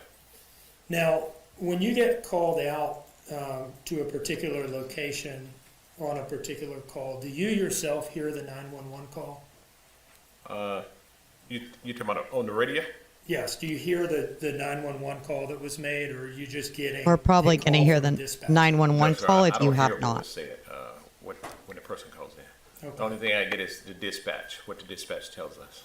And the word from dispatch initially was it's a missing child call. Yes, sir. Okay. Now, did you go to 535 Buckhalter Road? Yes, sir, I did. And how did you get there? It was in my marked patrol vehicle. I drove there. I think if I'm not mistaken, I went down Chatham Parkway. And I'm sorry, go ahead. Chatham Parkway to Gorod Avenue to Buckhalter Road. And what type of residence is 535 Buckhalter Road? It's a 2-story, like a single family dwelling. Okay. Do you see in front of you a document marked as State's Exhibit 1? Yes, sir, I do. Can you look through that and tell us what it is, please? Again, if you're just joining us, thank you so much for being here. I really appreciate it. It's it would be to the east of Highway 17 on Buckhalter Road, which is off of Gorod Avenue. Well, I just mean, what is the document in front of you, State's Exhibit 1? It's more than one page, is it not? Oh, yes, sir, it is. Okay. And what is it? This looks like maps off of Google. And do those maps accurately reflect the location of this residence in Chatham County? Yes, sir. Your Honor, I'd offer State's Exhibit 1 into evidence at this time. I think I've already seen it, Judge. Yes, Mr. Hilliard, and just make sure you speak loud enough so that Ms. Natalie can capture your words. I'm just going to look through several of them. I think I've already seen them, Judge. I just want to make sure. Yes, ma'am. No objection. I've already seen all of these. State's Exhibit 1, is it? The ears. May I publish these on the screens? Yes.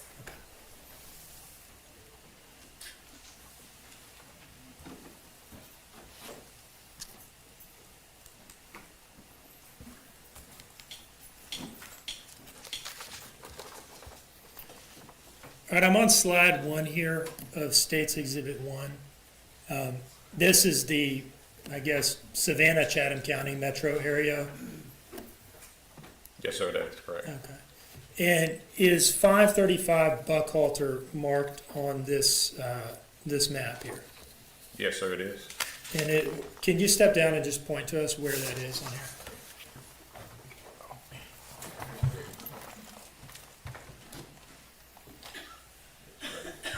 Okay.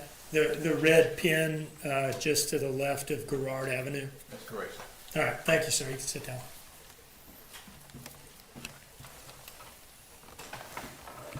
Now, moving on to slide 2, this is a beat map of Chatham County Police Department Beat 7, correct? Yes, sir. And Beat 7 is further broken down into a number of neighborhoods, is that right? Yes, sir. And is 535 Buckhalter marked on this map as well? Yes, sir, it is. And what is it marked by? It is marked by Buckhalter and Garrard Avenue.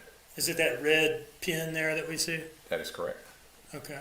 And 535 Buckhalter then would be in the Garrard Buckhalter neighborhood of Beat 7, correct? That's correct. Okay. Now, moving to slide 3, what are we looking at here? Slide 3 is showing Buckhalter Road. It's also showing the residence where we responded to. Okay, that's marked by the red pin there. That's correct, sir.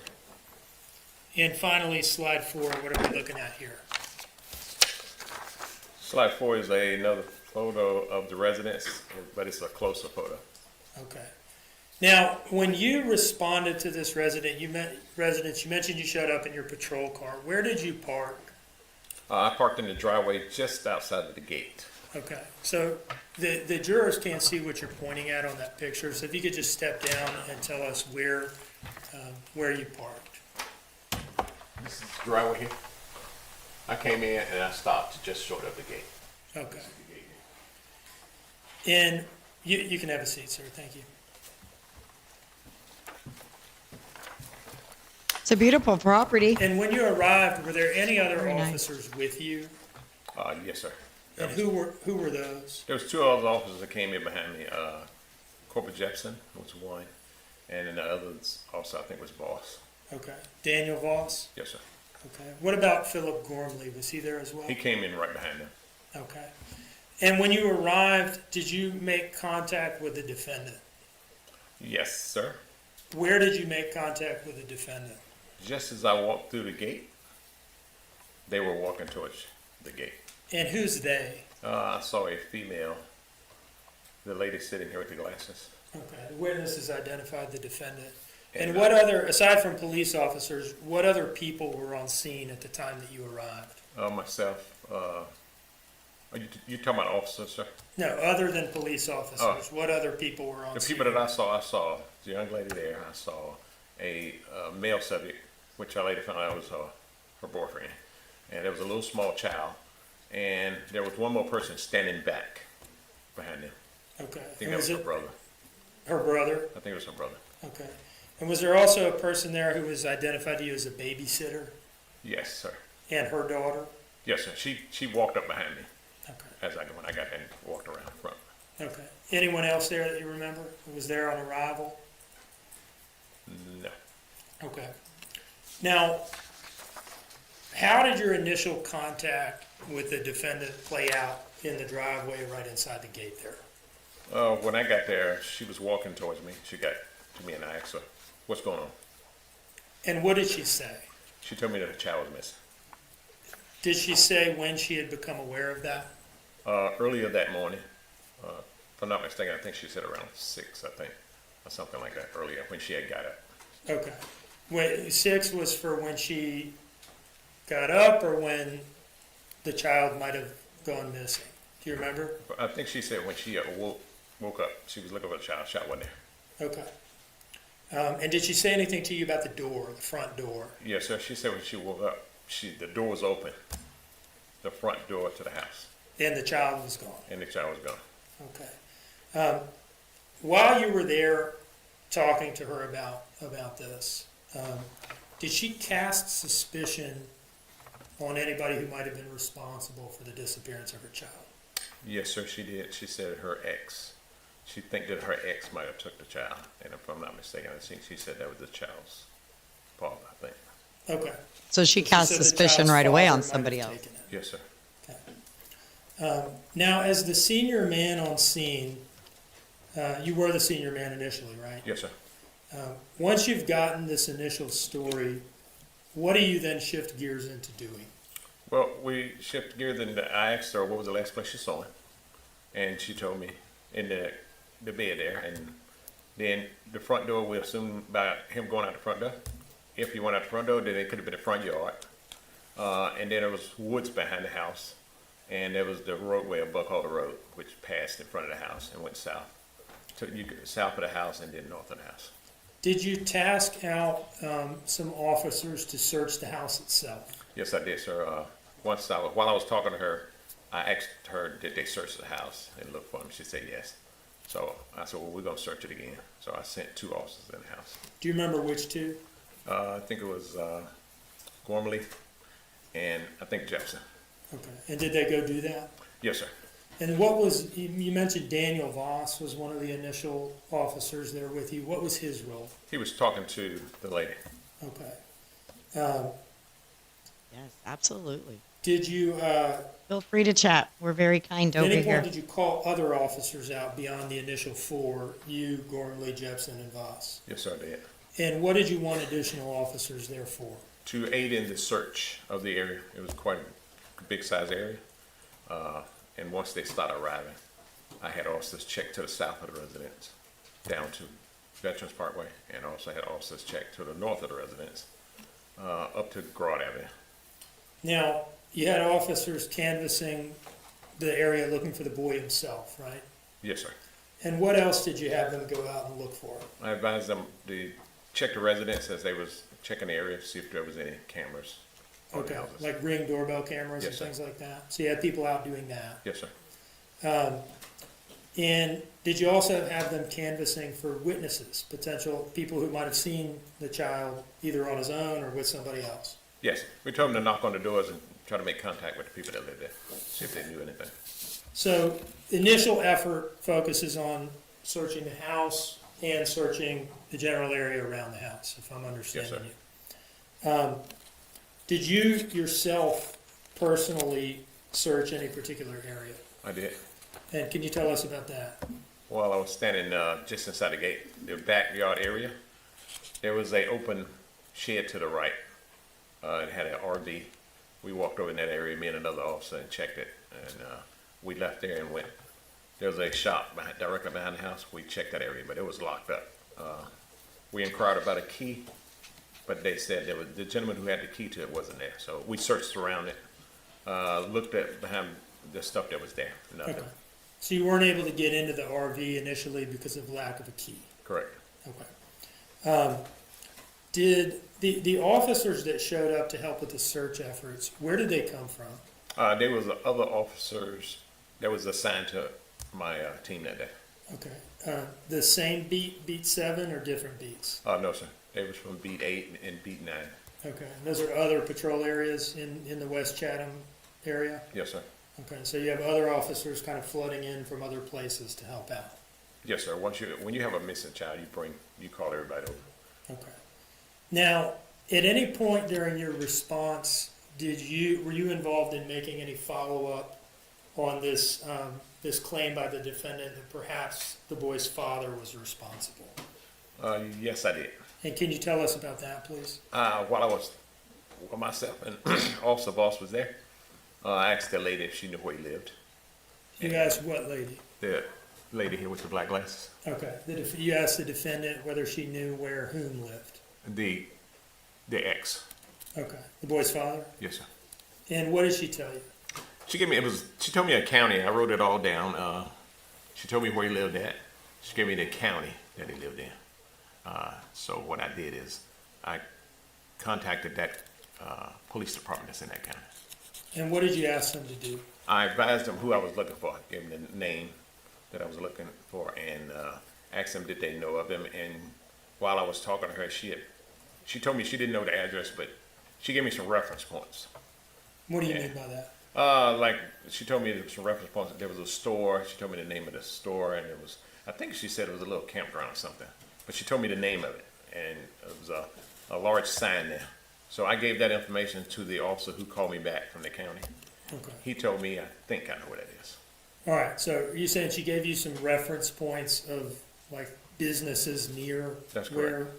the boy's father lived? Yes, sir. Okay, to kind of walk you on to the general area? That's correct. Okay, and was there any result from that while you were out there? The officer that called me and talked to me, he went out and searched. I'm sorry, Sergeant, I'm going to instruct you not to tell the court anything that someone else said. Okay. Yes, ma'am. Go ahead.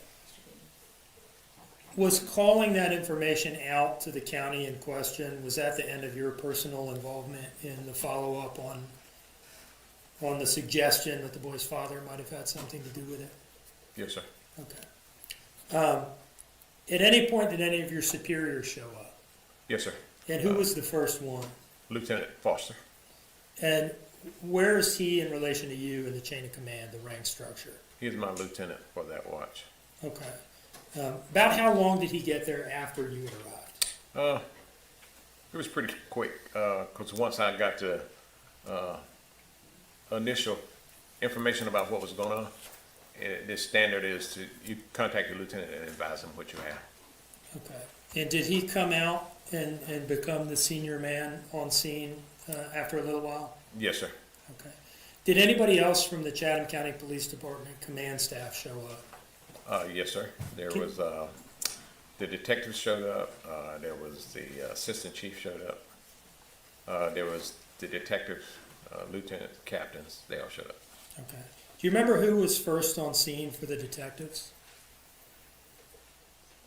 I think it was Detective Lemons. I think that was the first person I made contact with and talked to. Okay. There was other detectives there. Did Detective Wilkins come out? Yes. And what about Detective Noble? Yes, he was there. Okay. At any point, was there a response by a canine tracking team? Yes, sir. Can you tell us about that? Where were they from? They was requested. There was a county to the south of Chatham County, and I sure hope you are too. Yep. I think it was around Reedsville. And when they arrived, what did they do? They came in. They was in the front yard, and they was talking to the lieutenant, and I guess after that they went and did a search. Now you mentioned that detectives showed up after some time, right? Yes, sir. Now, once the detectives show up, who's in control of the scene? The detectives. Okay, so at that point, they took control and sort of relieved the patrol officers of command? Yes, sir. Okay. About how long were you at the scene total? It was quite a while. Probably, I would say probably about 2 hours. Now, you mentioned that the defendant, her boyfriend, and her brother were present at the scene when you arrived, right? That's correct, sir. Now, at some point, were they transported to headquarters for questioning? They were. And were you involved in that in any way? No, sir. A couple of my units were. They assisted the detectives. Do you remember who that was? No, I don't. Okay. Now, after your involvement at the scene concluded, were you involved in any other organized searches for the missing child? I did. Can you tell us about that, please? Once I left Buckhalter Road, I was advised to go to the church. There's a church that's located on the corner of Garrard Avenue. The interviews with the three, but I can't recall their relation to the defendant off the top of my head. And how long were you on the scene that day? We're talking October 5th, correct? Yes, sir. Okay. How long were you actually on scene that day at 535 Buckhalter Road? From my arrival at 10:44 in the morning, I believe we didn't leave, if memory serves me correctly, maybe 5 or 6 p.m. Again, that's a ballpark estimate, though. So at least 7 or 8 hours. Though. Roughly, yes, sir. Okay.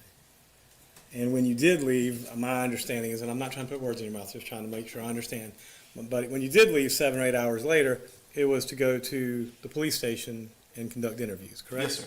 Right. So it wasn't like you just went home. You were there for 7 or 8 hours, and then you went and did an interview, correct? No, sir, there was no downtime between leaving the scene and going to the station.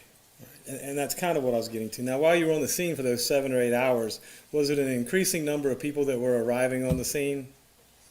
I would say more resources had arrived on scene in an attempt to find Quinton at that time, yes. So the number of people kept going up during that 7 or 8 hour period? Yes, sir. And to the best of your knowledge, was this all of your involvement in the case, to the best of your recollection? Outside of my initial on-scene interview with the defendant and the interview with Paul Simon and what Mr. Dean had asked me of the cell phone records. Now, in this next slide, the time is 11:51, Uh-oh. correct? How'd that happen? Yes, sir.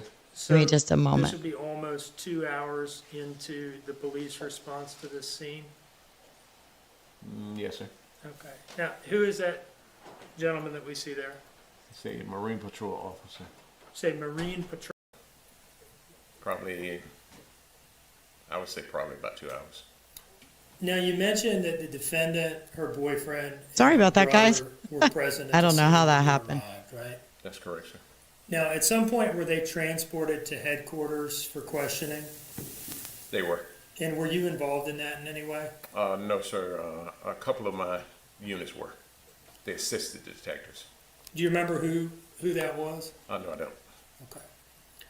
Now, after I guess your we know we're going to involvement at watch the some scene video, right? concluded, were you involved in any other organized searches for the missing child? I did. Can you tell us about that, please? Once I left Buckhalter Road, I was advised to go to the church. There's a church that's located on the corner of Garrard Avenue and Lewis Mills Boulevard. And what was happening at the church? At the church, they was having other resources come in to do the search. Other officers were coming in, and I think they had a civilian search team that came in. Okay, what do you mean by other resources coming in to do the search? When they have something, and when they have events where they have missing child. You know I'm tempted to skip right to other it. agencies and ask for assistance. Sheriff Department, and then you just have a lot of other people come in and help us aid with the search. And when did that search take place, and how long did it last? It took place right after I left Buckhalter. It came down. All the units started coming in. I think we had a representative from SEMA that was there too. SEMA being Chatham Emergency Management Yes, sir. Agency or Authority or something like that? That's correct. Okay. Roughly how many people were involved in this search that you're talking about that originated at the church? I would say there was probably about 50 people there. And what were y'all doing? Well, once they got them to the church, they briefed them on what was going on, and they briefed on the areas that they wanted to search. Okay. And what happened after that? And once that was over, they broke up in groups and they searched the area. Everybody had a particular area that they were responsible Yes, for? sir. And how long were you doing that for? I would say probably another hour and a half. Okay. What time of day are we at this point, roughly? It's getting dark. It's late in the afternoon. Okay. And when had you initially arrived? To the church, where? To the residence in response to the initial call. It was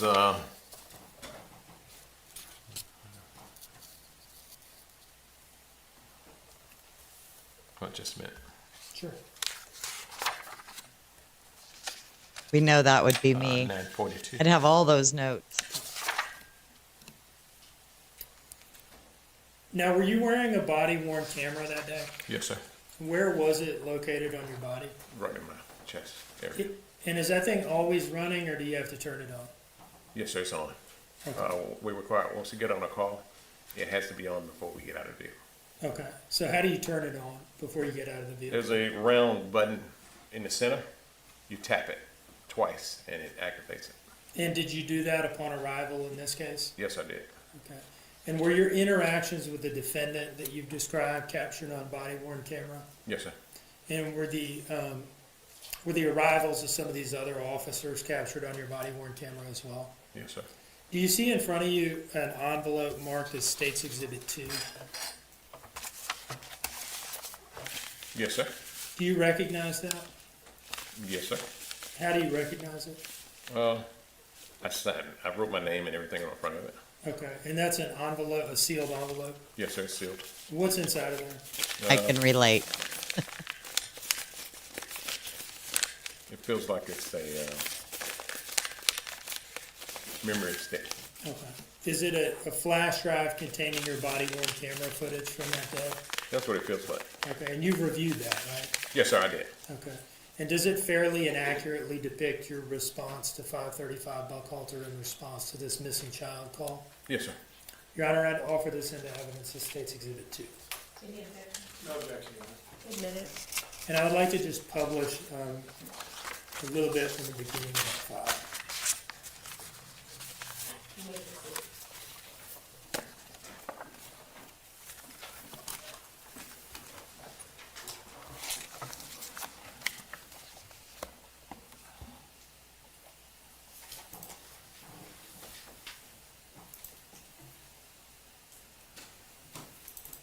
Hopefully you guys didn't watch too much of this while I was getting the tea.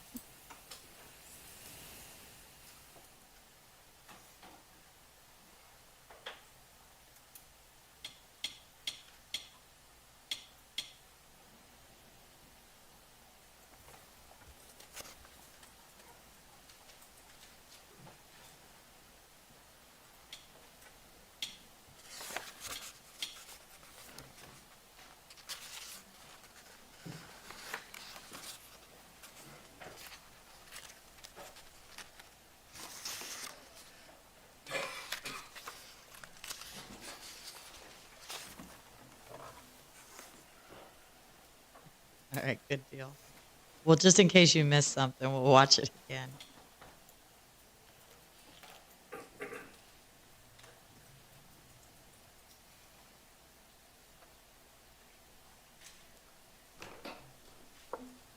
Your Honor, unfortunately, I need to take a moment to see what's going on with the tech.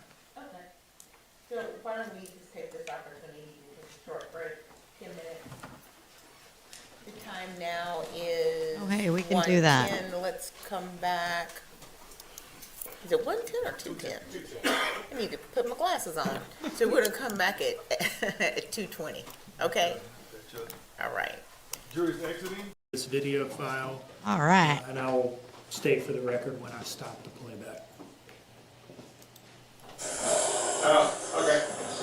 Yeah, you can, take Marty 3 off the board. He got logged out yesterday. He's off today. I woke up about 11 o'clock and I was worried about 6. So between a 3-hour period, somehow the front door is unlocked and my son is not in his playpen. So I've stopped the playback at 9:54:45 on the timestamp in the top right corner. Now, Sergeant Stewart, that timestamp in the top right corner of the frame, does that reflect the time of day it is? Certainly not much And I asked you emotion. earlier about what time you responded, what time you got there, and I think you were testifying from memory at that point. But what does this video file reflect here in the top right corner is when you arrived and made contact with the defendant? 9:54 a.m. Okay, 9:54. Now, do you see in front of you a document marked as State's Exhibit 3? Yes, sir. And what is that? It's a photograph of what you see when you first walk past the gate. Just one or a whole stack of them? There's a stack. Okay. Now, are those still frames drawn from your body-worn camera footage from that day? Yes, sir. And do they fairly and accurately depict the events that they're concerned with? Yes, sir. Your Honor, I'd offer this in as State's Exhibit 3.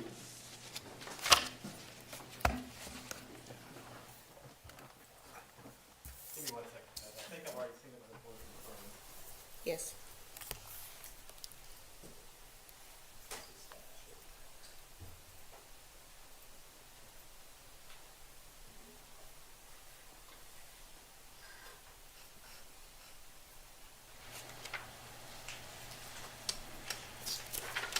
Numbers, I guess it's 1 through 27. I've seen these guys, I don't really object to them. Okay. And I understand that Exhibit 3 is a composite exhibit. It is Yes, 27 sir. pictures, I believe. Thank you. Admitted. May I publish, Your Honor? Yes. And may I be seated to scroll through these and question the witness? Thank you.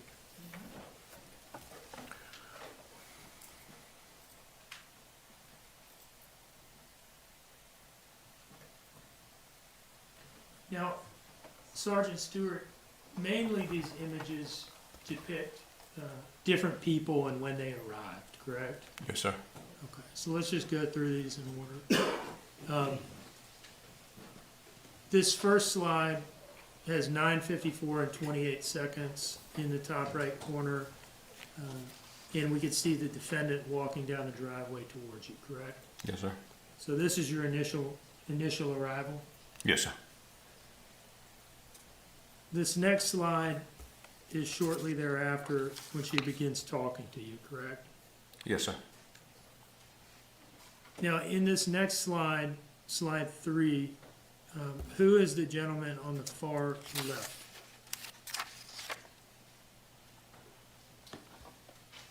And you can look up on the screen, I think. Might be easier for you. You said it far left? Far left of this image. She had her oldest That's, boy out there with her. Corporal Jepsen, Okay. the officer. Moving on to the next slide. Yeah, Margaret, I Who agree. is that immediately to the right of Jepsen that we see there with his hands on his body armor? That looks like Officer Gormley. Okay, so that would be Gormley. Yes, sir. And then to the right of Gormley, who is that with the notepad in his hand talking to the defendant? Officer Voss. Officer Voss. Okay. So these pictures that we've looked at, these all depict the people who were there initially, correct? Yes, sir. Moving on to slide 5. This is what time? 9:58:33. So this is within just a few minutes of your arrival. Yes, sir. And who is the gentleman with no shirt there in the middle? I think that's our brother. Okay. And then the woman to the right in the image standing alongside the white vehicle, would that be the babysitter? Yes, sir. Okay. And it's difficult to make out in this picture, but is her daughter standing right on the other side of her? Yes, sir. I'd like to think that in the main home Now, what that time is grandma this maybe next did slide? have, but remember they were being evicted All too. right, so how long after your initial response would this be?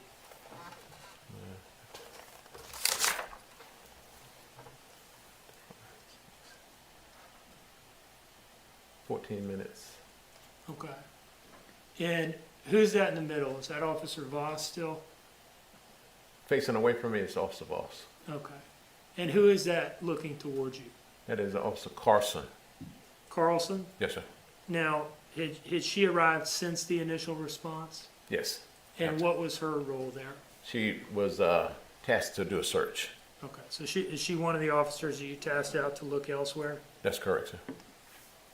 Now, who is this gentleman? Lieutenant Foster. And does this slide depict the approximate time of his arrival on scene? Yes, sir.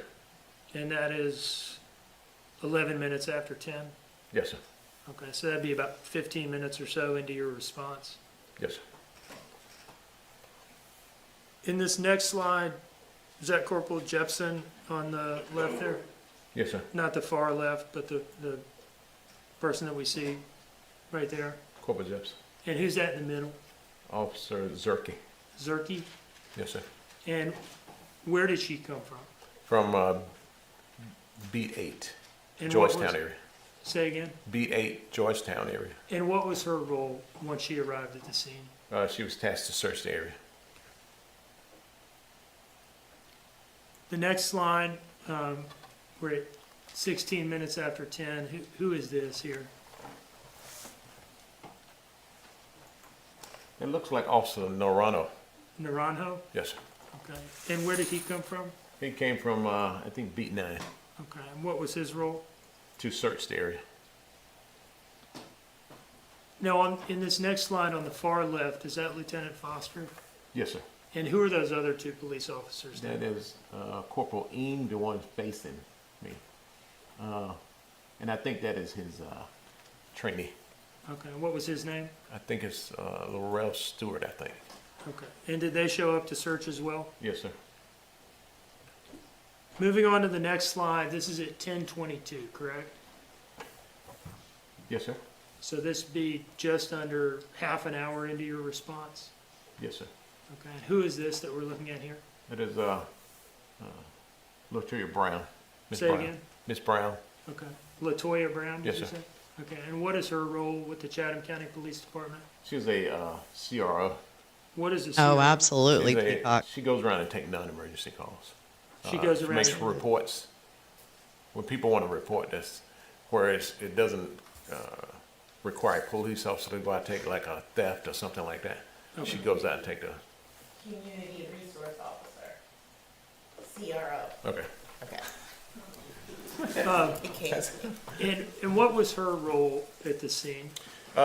She was requested there to come in to keep up with the notes, be a scribe. Okay, Keep a notes. scribe? Yes, sir. What is That's a what was told to me, scribe. Okay. But to me, she was just there to take notes. Okay, notes on what? What was going on, who came in, what was said. Okay. Now, the next slide, we're at 10:44, right? Yes, sir. So that would be about 50 minutes after you've gotten there yourself, right? Yes, sir. And is that Lieutenant Foster in the middle? It is. Who is that in the dark colored jacket there standing next to him? I think that's one of the detectives. Do you know which one that is? No, sir. You don't know off the top of your head? Not on my head, no. What is happening between the two of them?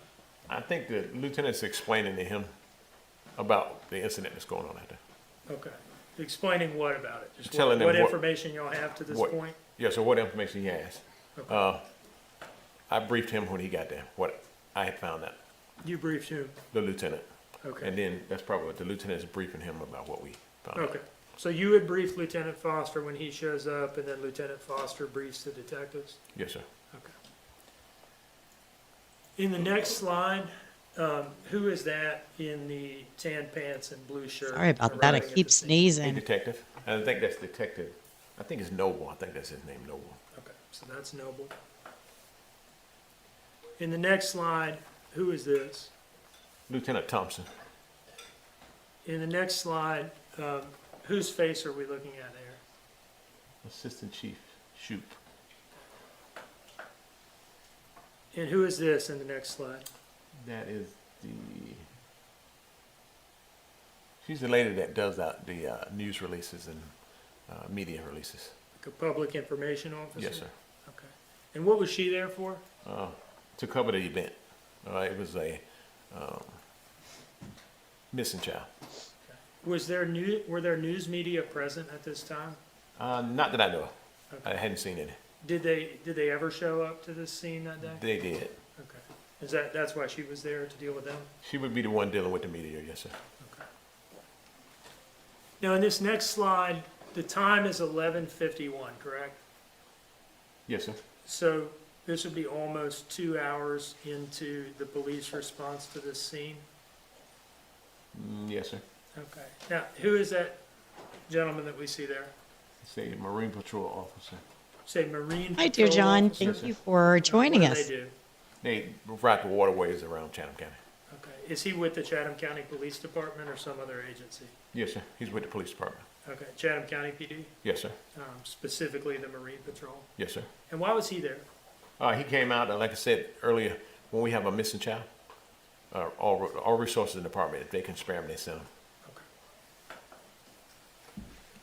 In the next slide, who are we seeing here with the sport coat and striped shirt on? Lieutenant Cheney, I'm sorry. Okay. And what unit was he with at the time? The detectives. Okay. So he was a lieutenant with the detectives? Yes, sir. In this next slide, it's noon now, right? 12 o'clock? Yes, sir. Okay. So we're a little more than 2 hours in. Yes, sir. And who is that walking across the yard there?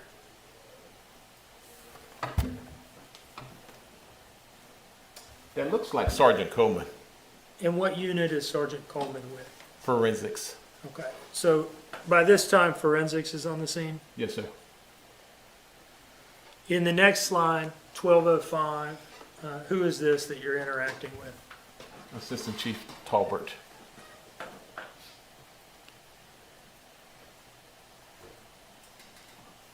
And in the next slide, do you see a number of police officers in the blue shirt of the Chatham County Police Department? Yes, sir. Who are these other people in the olive drab and tan uniforms? I think those are the people dealing with the Keiana, the search dogs. Okay. And does this depict their arrival at the scene? Yes, sir. Now I'll move past this slide and move to the next one. What are we seeing in this slide here? You see detectives and forensics officers talking to each other. Okay. And they're in the driveway of the house next door, correct? Yes, sir. Talking over the investigation? That's correct. Now, the gentleman in the foreground of this photo closest to us, is that Lieutenant Cheney of the Criminal Investigations Division who you talked about earlier? I'm talking about closest to us. Here in the gray suit. No, closest to us. The guy facing us? With his back to us. Oh, that's yes, sir. That's okay. Lieutenant Cheney. So that's Lieutenant Cheney. And who is that in the gray suit in the middle? That is Chief Hadley. The Chief of Police for the Chatham County Police Department. Who is that in the green shirt? That is Captain Wright with the detectives unit. Now, is it normal for multiple lieutenants, captain, in two assistant chiefs and the chief of police himself to show up to a call? They show up on calls, how would you say, high profile calls like murders, stuff like that. Missing children and stuff like that. When we did a lot of searching and calling in a lot of resources, they come out to. Okay. So they come when it's important? Yes, sir.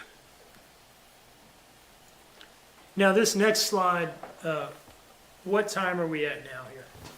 12:31.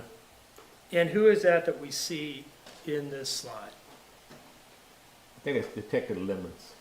All right. And what is happening at this time?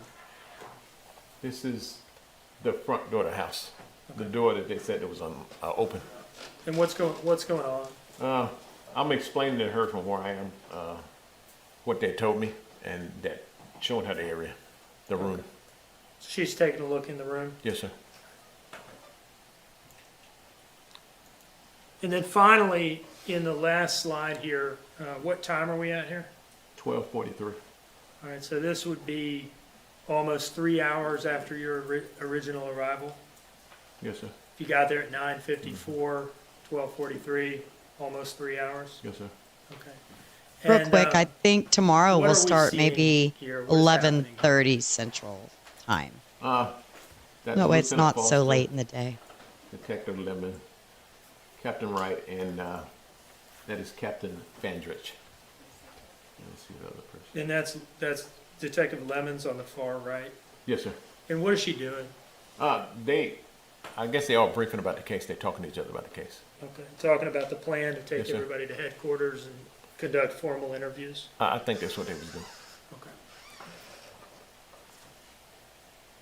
Let me ask you a little bit about the defendant's demeanor, okay? I want to go back to when you first got there. Yes, sir. All right. Have you responded to missing children calls before? Yes, sir. About how many do you think you've responded to, if you had to estimate? You want a number? Rough, I can't tell you the rough number. estimate. It's been quite a few, sir. Quite a few. More than 10, less than 10? Or more than 10. Okay. And have you had the opportunity to observe the demeanor of parents calling in that their child is missing and reaching out to the police for help? Yes, sir. What is it normally like? Most of the time when we get to a residence where a child is missing, mother's upset. She's hysterical. She's crying. She's telling us, "What are you standing here for? Talking to me? You should be out looking for my child. You're wasting time." And they're so hysterical. A lot of times you can't talk to them. Was the defendant like that in this case? No, sir. Did you view her demeanor as consistent with that of other parents that you've spoken to in missing children cases? No, sir, I didn't. Let me go back to the first slide. Well, then scratch I guess the it's actually the theory. second She didn't slide. remember what she Do you did. see I this guess. here? Yes, sir. All right. Now, does it look to you like the defendant is crying? Looked like she's trying to cry. Is that what it looked like to you that day at the time that she was trying to cry? Yes, sir. Did it appear to you that she was actually crying or no? I mean, there was some. You could see there was some water on her face, but it wasn't like I told you. It wasn't. She wasn't hysterical. She wasn't crying, just crying out. Well, you saw big tears coming out now. Okay. One moment, please.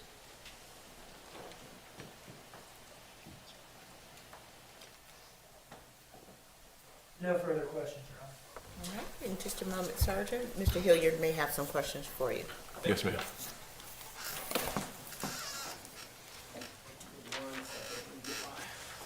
The defense gets to cross-examine Sergeant Stewart real quick. Yeah. Sergeant Stewart, correct? Yes, sir.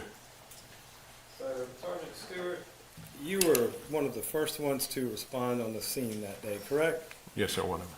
All right.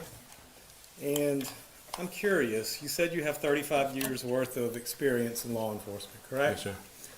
So, in your 35 years of experience in law enforcement and you arrive on a scene of a crime, what's one of the first things you've been trained to do?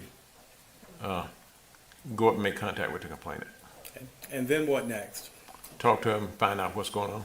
Okay. And then what next? If I need to call in other resources, I do. Okay. Now, in a case like this where there may have been an abduction that took place or transpired, especially from inside the home, would you secure the scene? Yes, sir. That's what we had other officers to do that. Well, we'll get back to that in a minute. So you had officers do that. Which officers were doing that exactly? Let me see who I had out there. I had quite a few officers out there that day, sir. I know I had Jepsen was there after they had searched the house. He came down. And Gormley, he came down. Okay. And for you talking about securing the scene, the house? Yeah. So Yes, sir. isn't it normal routine that you secure the scene where there may be some forensic evidence for you to seize or look at? That's correct. Okay. And wouldn't securing that scene mean you prevent people from going in or out? That's correct. Okay. Wouldn't it also mean that when you send techs in to go ahead and secure or look or search or do something like that, they would actually be wearing gloves or have some sort of bodysuit on so they would not contaminate the scene? Yes, sir. You talking about the officers that went in and searched Talking the house? about all of the officers that were out there. It seemed like you had an ungodly amount of people out there that day. That's correct. Okay. You still have State's Exhibit in front of you? Defense attorney is State's Exhibit spicy. 3?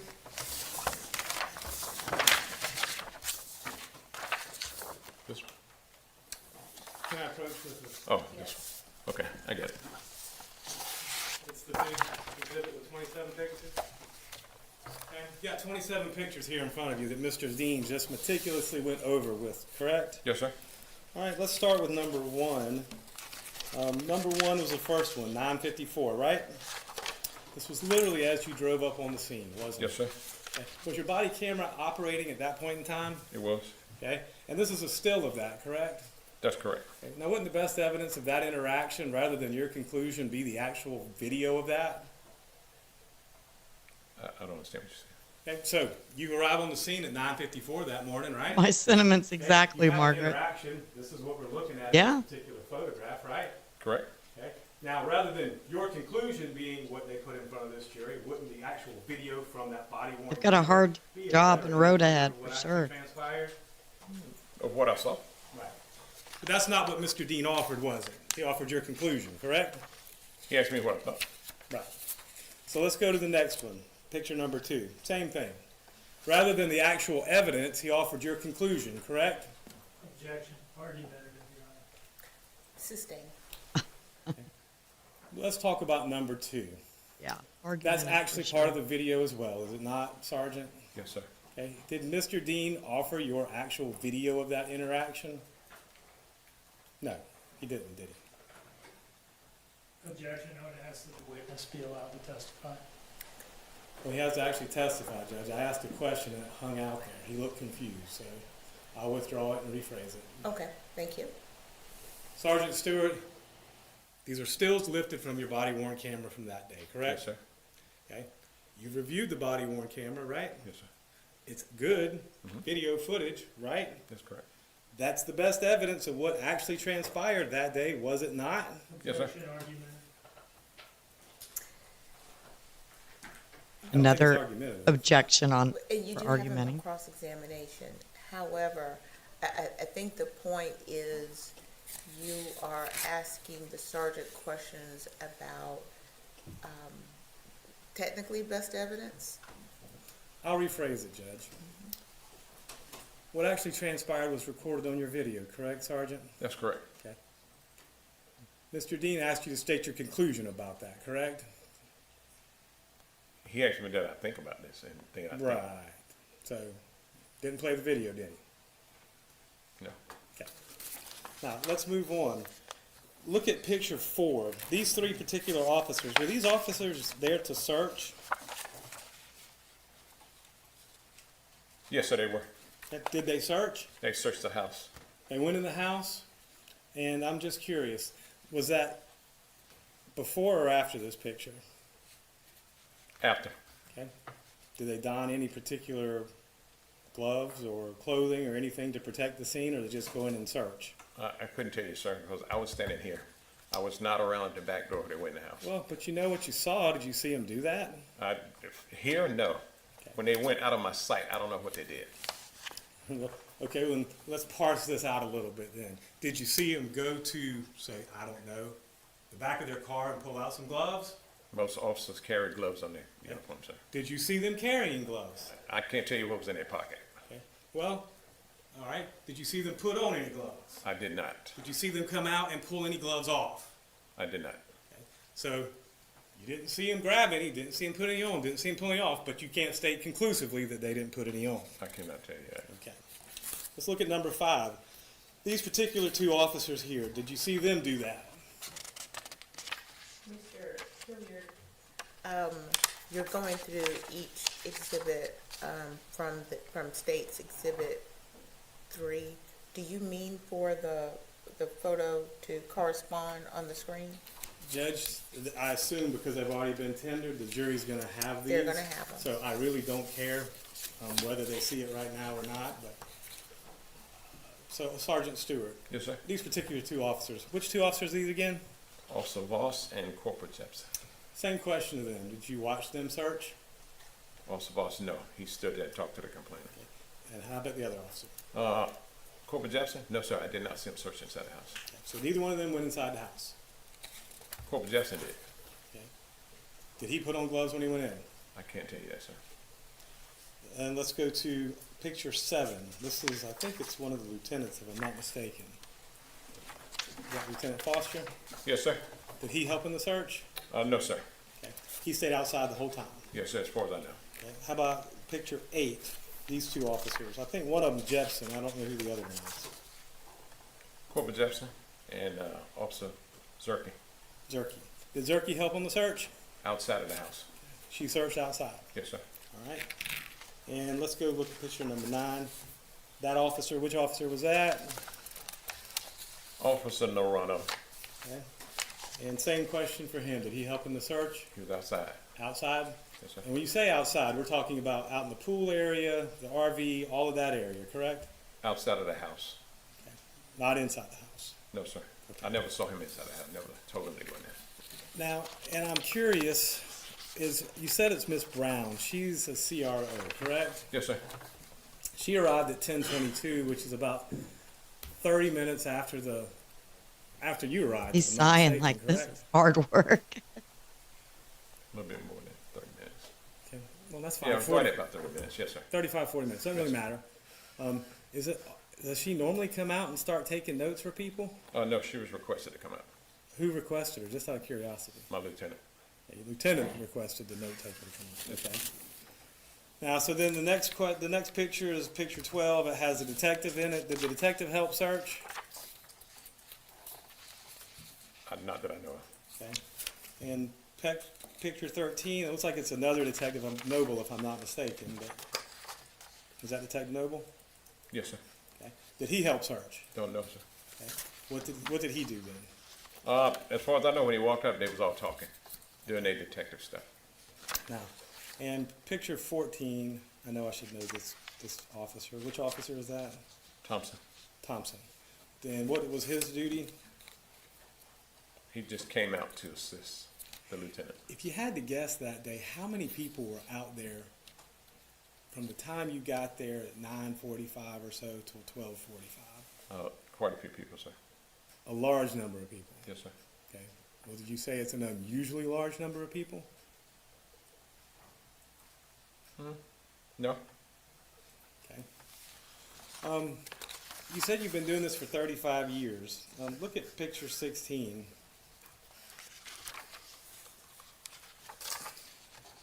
Yes, sir. Who made the determination to call out the public information officer? I can't tell you that, sir. I don't know. I didn't request her. It wasn't you. It wasn't me. Okay. Is that something you would normally do? No, sir. Okay. And with regards to the rest of these pictures, over the course of the 3 hours you were there, is it safe to say that more and more and more and more people showed up? That's correct, sir. Okay. And where did they focus their search at when they got there? I don't know where they focused their search. I can tell you where I focused. So where did you focus your search? My search was the wooded area behind the house, the roadway south of the residence, and the roadway north of the residence. All the houses around that area. Okay. Now, what time did the media show up? Don't know, sir. I didn't see the media. How long were you there that day? I was there for quite a while. It's safe to say 6, 8, 9 hours easily? At that house, I know it's more than 3 hours. So you were at the house more than 3 hours? Yes, sir. Okay. You didn't call the media, did you? No, sir, I didn't. Okay. And that would not be something you would normally do either, would it? No, sir. Okay. Now, who was it that called the canine search dogs? That Why was is he asking all the questions about who called the media? Lieutenant Persse. It's not media anyway. How many, I'm just public curious, information Mr. officer. Dean, how many missing child calls have you ever responded to? Quite a few, sir, over the time I've been. 10, 20? I know it's been more than 10. More than 10? Yes, sir, it's been more than 10. Less than 20? I would think it's been more than 20. 'Cause Been I've more been than here. 20? Yes, sir. Okay. And have you had any specialized training in that area or no? Searching for children? What area are you talking about? I would say missing children's investigations. We've got classes on it. A class on it? Some classes, yes, sir. Some classes on it? Okay. And how long ago was that? We haven't had anything recent. It's been a while. 10 years? I think it's less than that. 5 years? I've 7 said years? I've said 5. All right, now let's talk about when you originally got there. The people that were on scene when you got there was Daniel Youngkin, Paul Simon, Miss McCarta, and her daughter, correct? 4 adults. Babysitter. Excuse me? The names you called last, is that the babysitter? The babysitter and her daughter. Yes, sir. So it's 4 adults that you saw when you got there. Yes, I think it was 4. Okay. And I have a question for you. What was the first question you asked when you got there? I asked her what was going on, what was happening, what's going on. Right. And what were you told? She told me her child was missing. Okay. And now you made a distinction here, so I'm going to ask a very specific question. Did you ask if she had an idea of who may have taken the child, or if she had an idea of any suspects? Well, she kept saying someone took my child. I said, do you have an idea who? Right, so you asked that question, which is a normal question, right? Yes, yes. That's a normal Somebody's question. phone right? went off in the And she courtroom. responded to that question, correct? So, nothing unusual about that. That's a normal question you'd ask. Yes, sir. Did Mr. Yunkins say anything to you? He was saying something. Objection. I'm not asking what he said, I'm just asking if he said something to him, that's all. You may proceed. Right. He was saying something. Right, so Mr. Yunkin, you talked to him as well? He was standing there when I was talking to the lady. Right. So you were interacting with Mr. Yunkin, Ms. McCarter, her daughter, and Ms. Simon all at the same time, and they were all standing right there in front of each other, correct? The babysitter was, I don't think she was there when I was talking to the lady. So you I don't pulled them think. to the side? No, it's just when I first walked in, I saw her boyfriend, and their little child. Okay. So that picture, I guess, this right here is what you're describing, with the exception of you can't see the child, right? Correct. Correct? Okay, so, and was it a few minutes later when it was the babysitter and the daughter and them as well, correct? That's correct, and Officer Voss was talking to him. I wasn't talking to him again. I was standing back. Okay.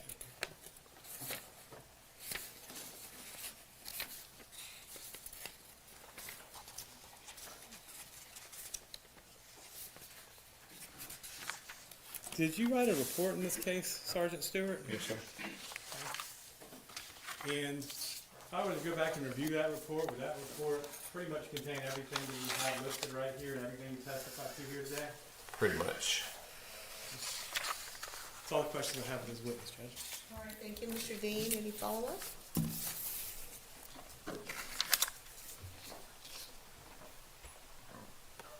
There you go. All right, thank you. Sergeant, Yes, ma'am. Thank you, ma'am. is there any reason the sergeant should not be excused? There you go. No, Your Honor. All right, thank you, sir. Yes, ma'am. Thank you, ma'am.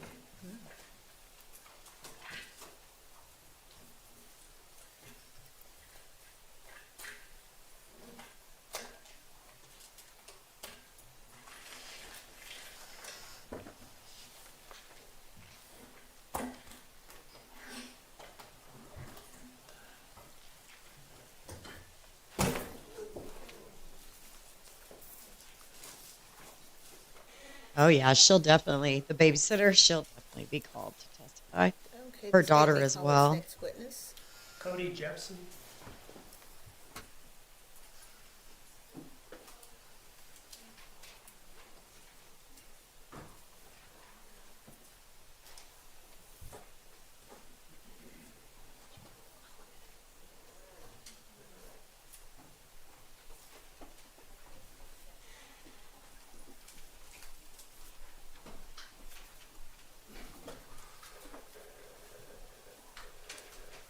Thank you, clerk. Raise your right hand, please. The evidence you shall give the court and jury in the trial of this issue shall be the truth, the whole truth, and nothing but the truth to help you God. Yes, ma'am. Step this way.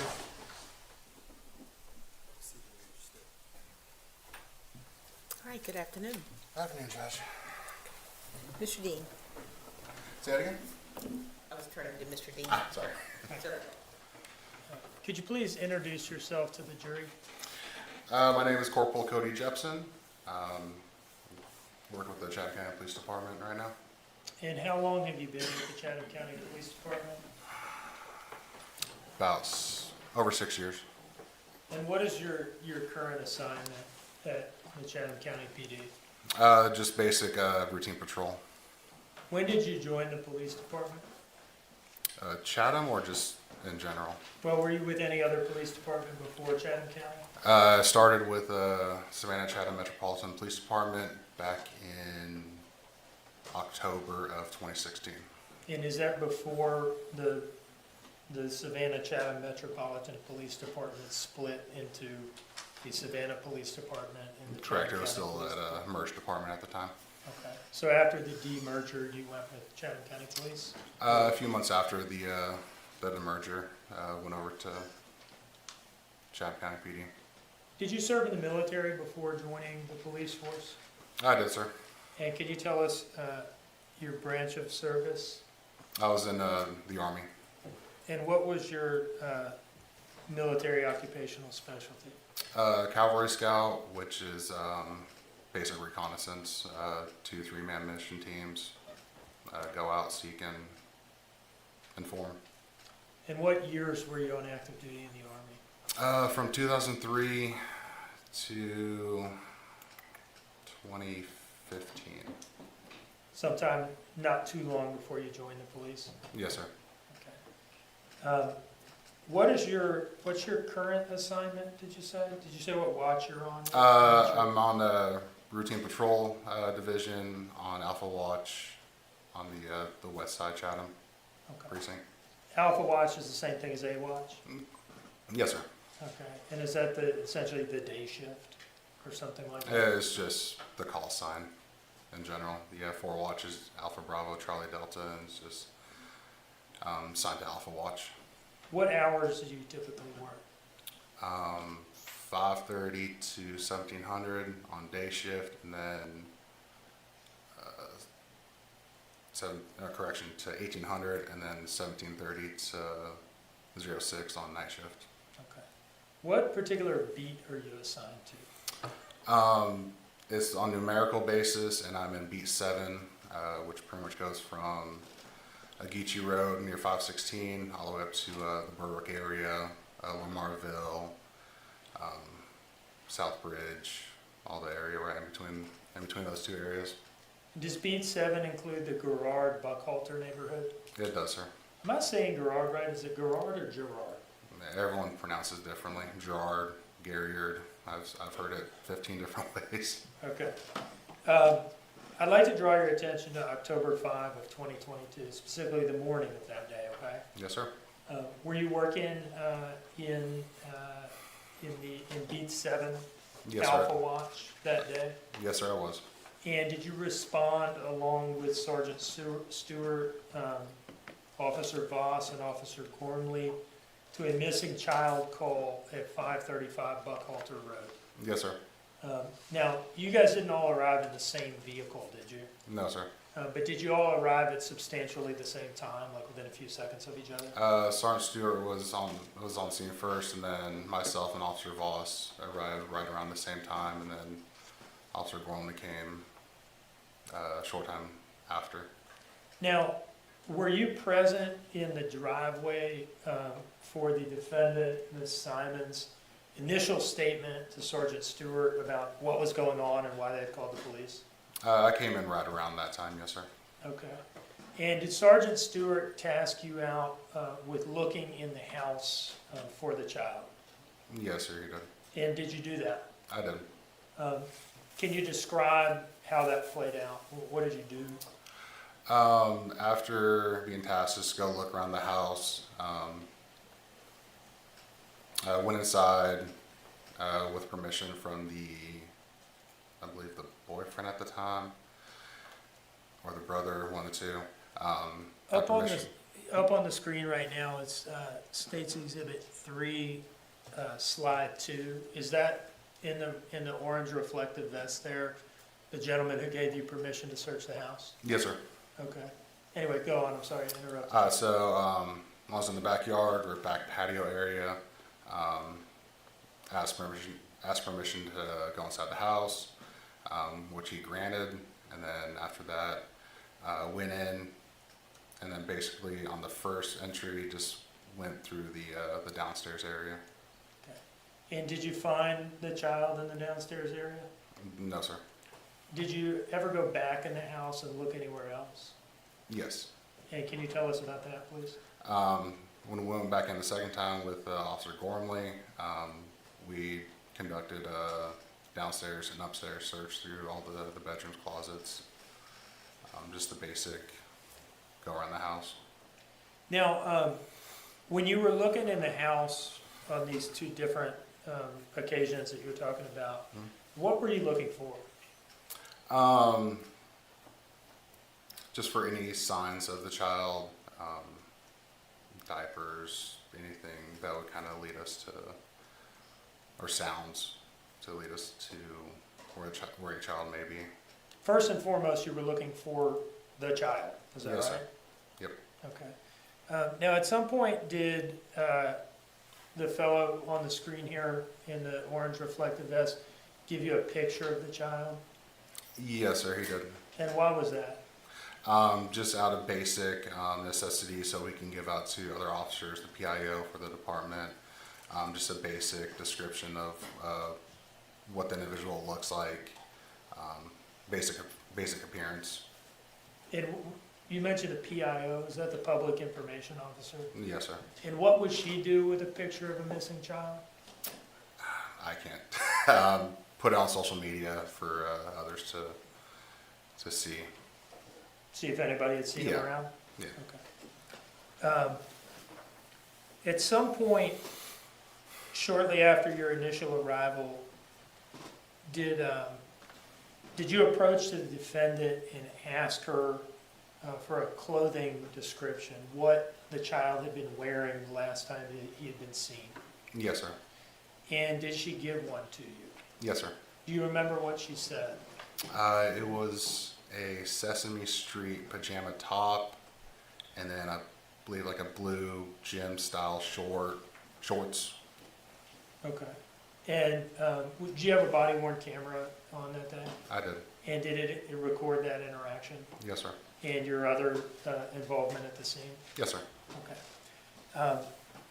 When you arrived initially, and she approached Sergeant Stewart and gave this initial kind of blast of information. Yep. She said something to the effect of the door having been open, right? Yep. Yes, Did sir. you go and look at the front door to see what it looked like? I did.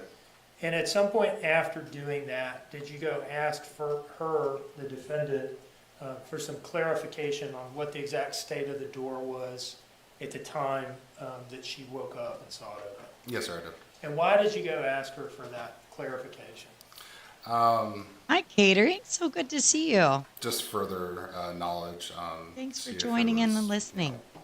Really, basically, if it was kicked in, broken in, how was it opened, if it was locked, unlocked. Did you see any of that stuff in the door frame, any damage or anything like that? I did not, sir. Okay. Everything appeared as a door should be. And other than those interactions with the defendant and searching through the house, what was the remainder of your involvement at the scene? What did it consist of? So after the basic 15-20 minutes there, did the two searches of the house, I was tasked to walk on to pretty much search around the wooded area. Believe, can't remember the cardinal direction. Pretty much behind the property and the wood line there, going towards Veterans Parkway. Okay. Did you find anything back there? No, sir. No signs of any disturbance or evidence. And were you eventually released by Sergeant Stewart or Lieutenant Foster to resume your normal patrol duties? Yes, sir. Your Honor, I'd like to approach with what I marked as State's Exhibit 4, may I please? I've seen it, Judge. Okay. Hopefully, they're not going to So, call these are you officers speaking that were to the there defendant? one after Well, I another. need to lay a foundation. Go ahead, please. They might put the jury and her to sleep.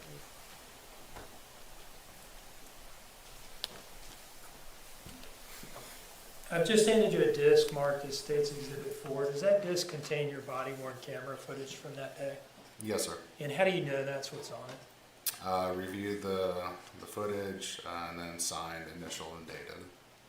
And does the footage on that disc fairly and accurately depict the events that you were involved in at the scene that day? Yes, sir. Does it appear to have been altered or modified in any way? No, sir. Your Honor, I would offer this as State's Exhibit 4. No objection, Your Honor. It's admitted.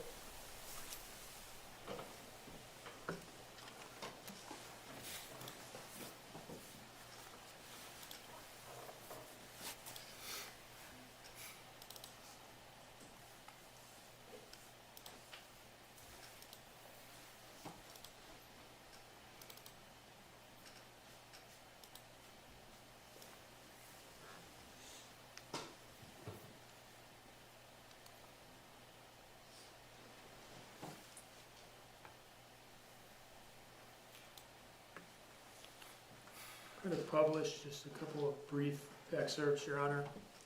The first will be on the timestamp in the top right corner of the file from 09:58 and 2 seconds.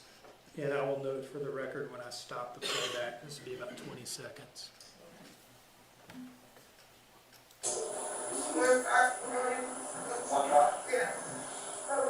What was your son last wearing?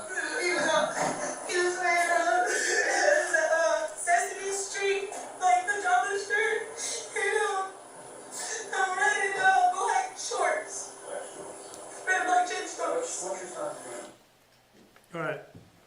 So I think I asked you earlier about the clothing description, and I recall you saying blue shorts. Having watched that, do you want to revise that answer? Yeah, it was the red or black shorts. Red. I mean, I'm bad with colors just in general, but yeah, it was gym style shorts. So. Okay. The next bit that I will publish is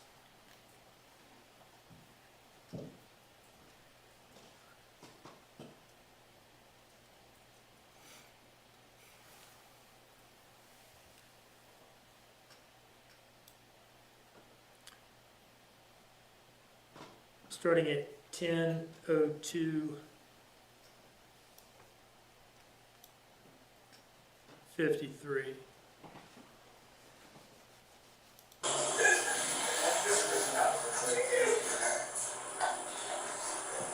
Now, how open was the door? Just about a foot. Fucking house, but open enough that I see that open my eyes, I can see outside my house.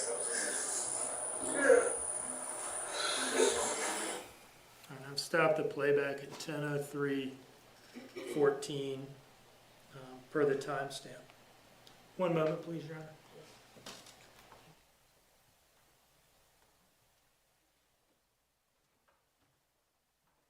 No further questions, Your Honor. Mr. Hilliard.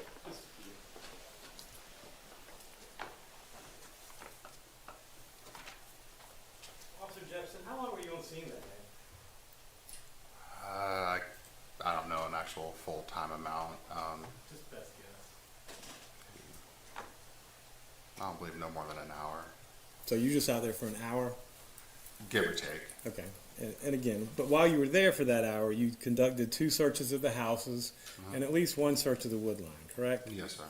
And when you said you searched in the house, did you go through the entire house?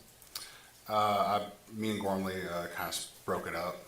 So I personally didn't go through the entire every inch of the house. But he took a little bit, I took a little bit. All right, what was the part you took then? A little bit of the downstairs. I mean, it was a maze to begin with. So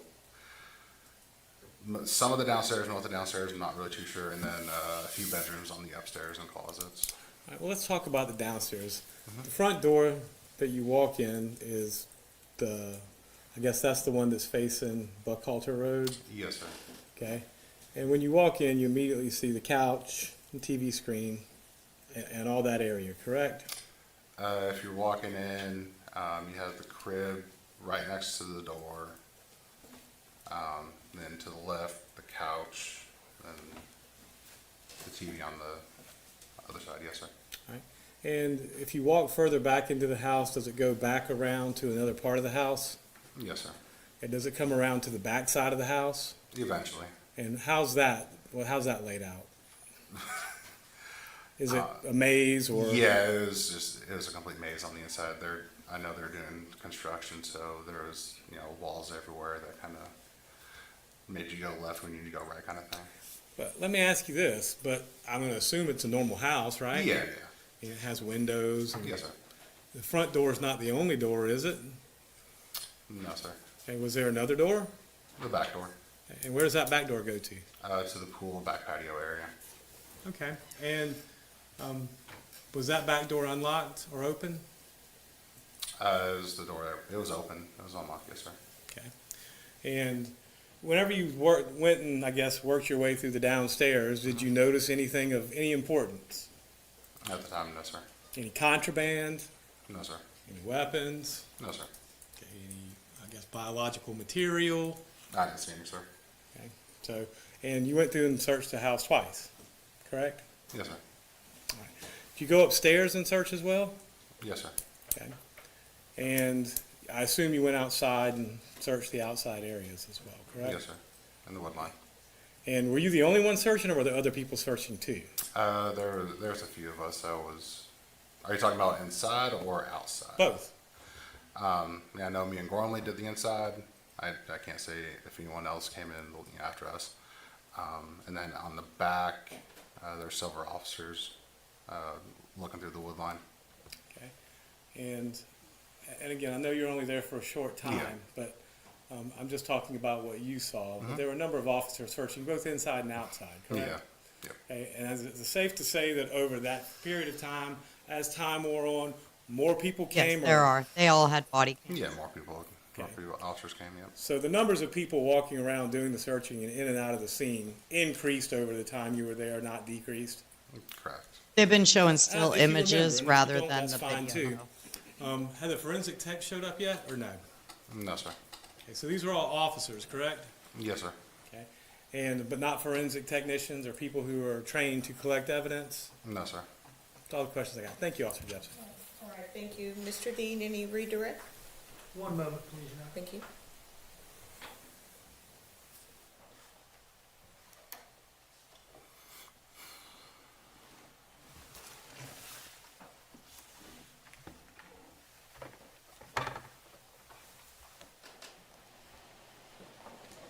No further questions, Your Honor.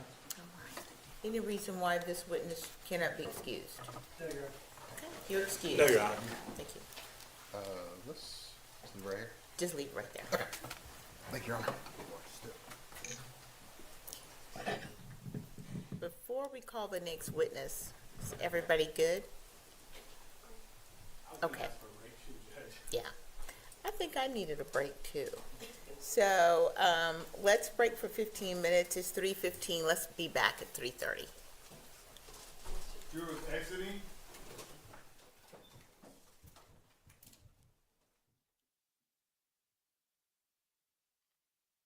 Good question, dear John. So they haven't given us like real detail yet.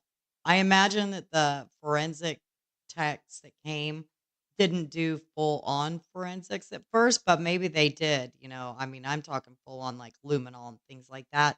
I'm sure that they dusted for fingerprints, they did all the rest of the stuff, but I don't remember them going into detail about how much forensics that they actually did do.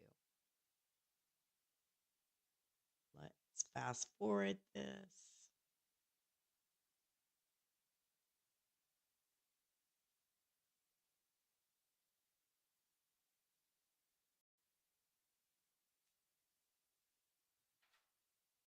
Assignments or positions did you hold in order, if you can remember?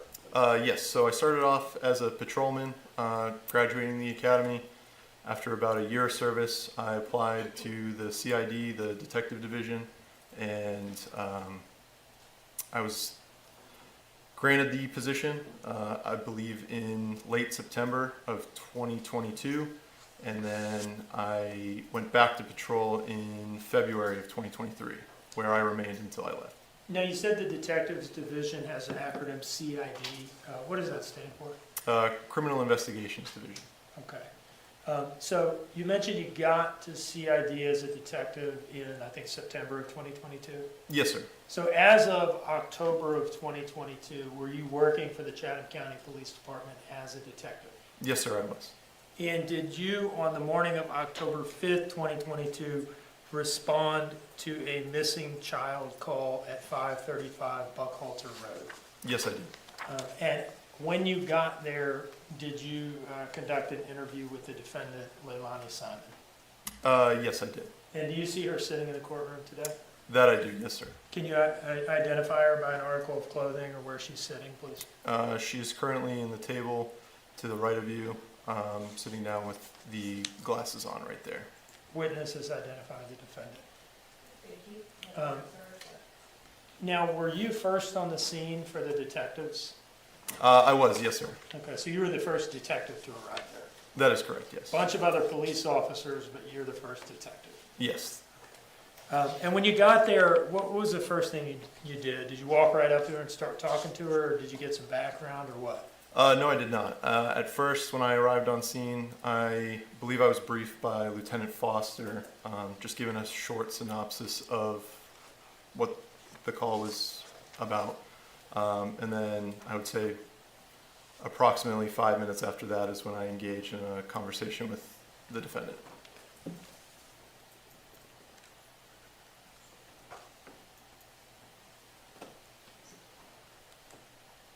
I believe in the case of missing kids, they're generally called in pretty quickly, just to do like a general sweep of the area and the home.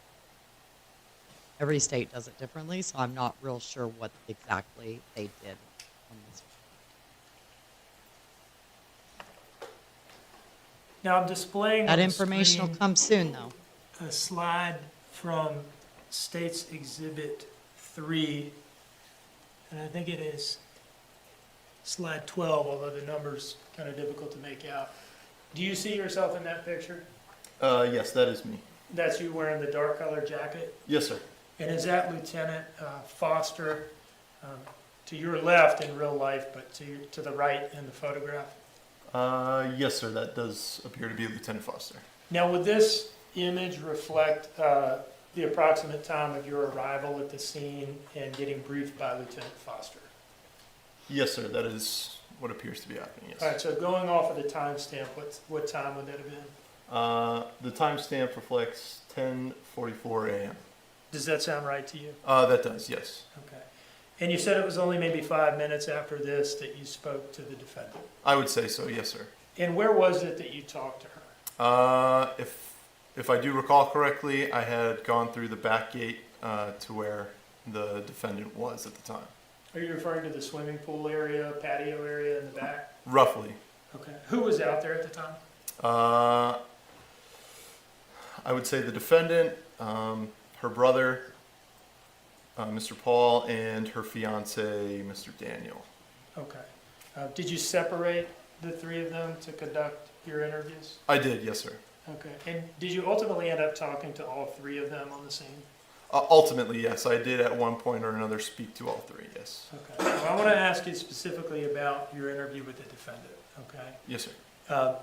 Did you ask her when the last time she had seen her child was? That I did, yes, sir. And what did she say to that? If I recall correctly, the defendant explained that she had gone to bed at approximately midnight that evening, and yes, that is approximately midnight that evening. And was she putting that out there as the last time she had seen her child, Quinton, I should say, the missing child, sometime before she went to bed at midnight? Yes, sir. When I had asked that question, I believe I did ask if she remembers putting Quinton down at that time, yes. Okay. And did she tell you when she had woken up in the morning? I believe she explained that she woke up at 9 a.m. that next morning. So in this initial interview with you, the first detective on scene, she's putting herself in bed around midnight. Last time she saw Quinton was before that, and has herself waking up at 9 a.m. Yes, sir. That is correct. Was your interview with the defendant audio recorded? Yes, I did use an audio recording device for our interview on scene. Did you have a body-worn camera at that time? I do not believe I did at that time, no. And is that because detectives didn't have body-worn cameras at that point? Not normally. We did not wear body-worn cameras normally in our uniform. Okay. Do you see in front of you a disc marked as State's Exhibit 5? That I do, that is correct. Okay. And do you know what's on that disc? I believe it is that audio recording from that morning with the defendant. And have you listened to the contents of that disc, at least in part, to verify that that's what it is? Yes, sir, I have. Okay. And does that recording fairly and accurately depict your interview with her at the scene? Yes. Your Honor, I would move this into evidence as State's Exhibit 5. No objection, Your Honor. State's Exhibit 5 is admitted.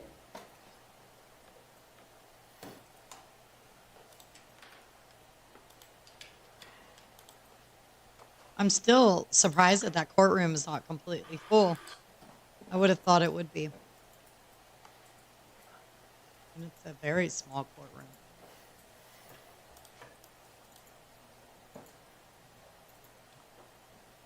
And Your Honor, at this point, I'll publish a brief portion from the beginning of this recording. I'm going to start at the very beginning of the recording, and I'll state for the record when I stop the playback.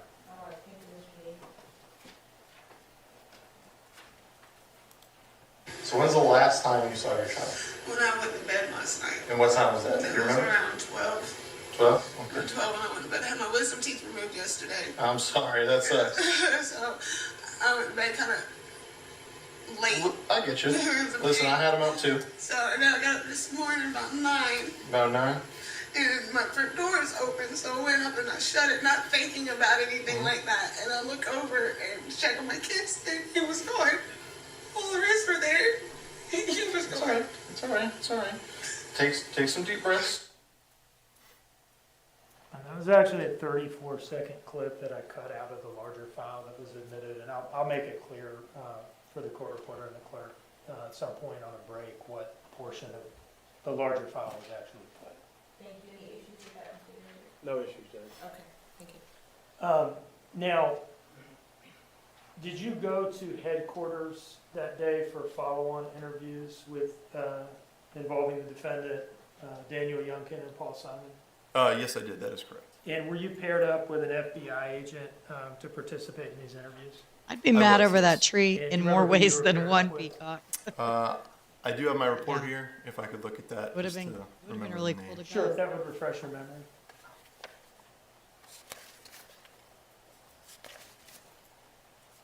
I'm attending the ones out here for the Kansas women, and I've been to one so far. It was a big one. There wasn't a lot of. Yes, I was paired up with FBI Special Agent Taylor Burns. But it's Yeah, definitely who did you all different being interview in the of the courtroom three? with. The defendant's brother, Paul.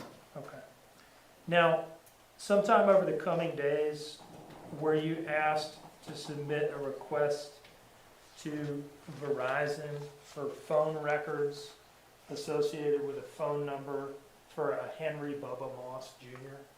Yes, I was. And did you do that? Yes. How did you do that? There is a paper form that we were sent by the cell phone carrier in which I fill out the identifying information, such as the name that the number is registered to, the actual phone number, and I believe a time frame in which the records that we are requesting are needed.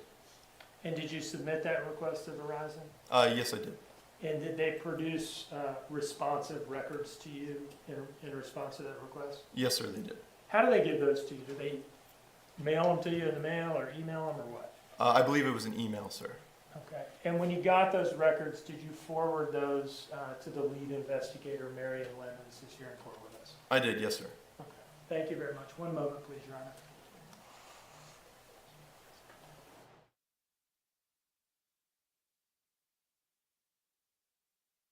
No further questions, Your Honor. Thank you. Mr. Hilliard? Just a few.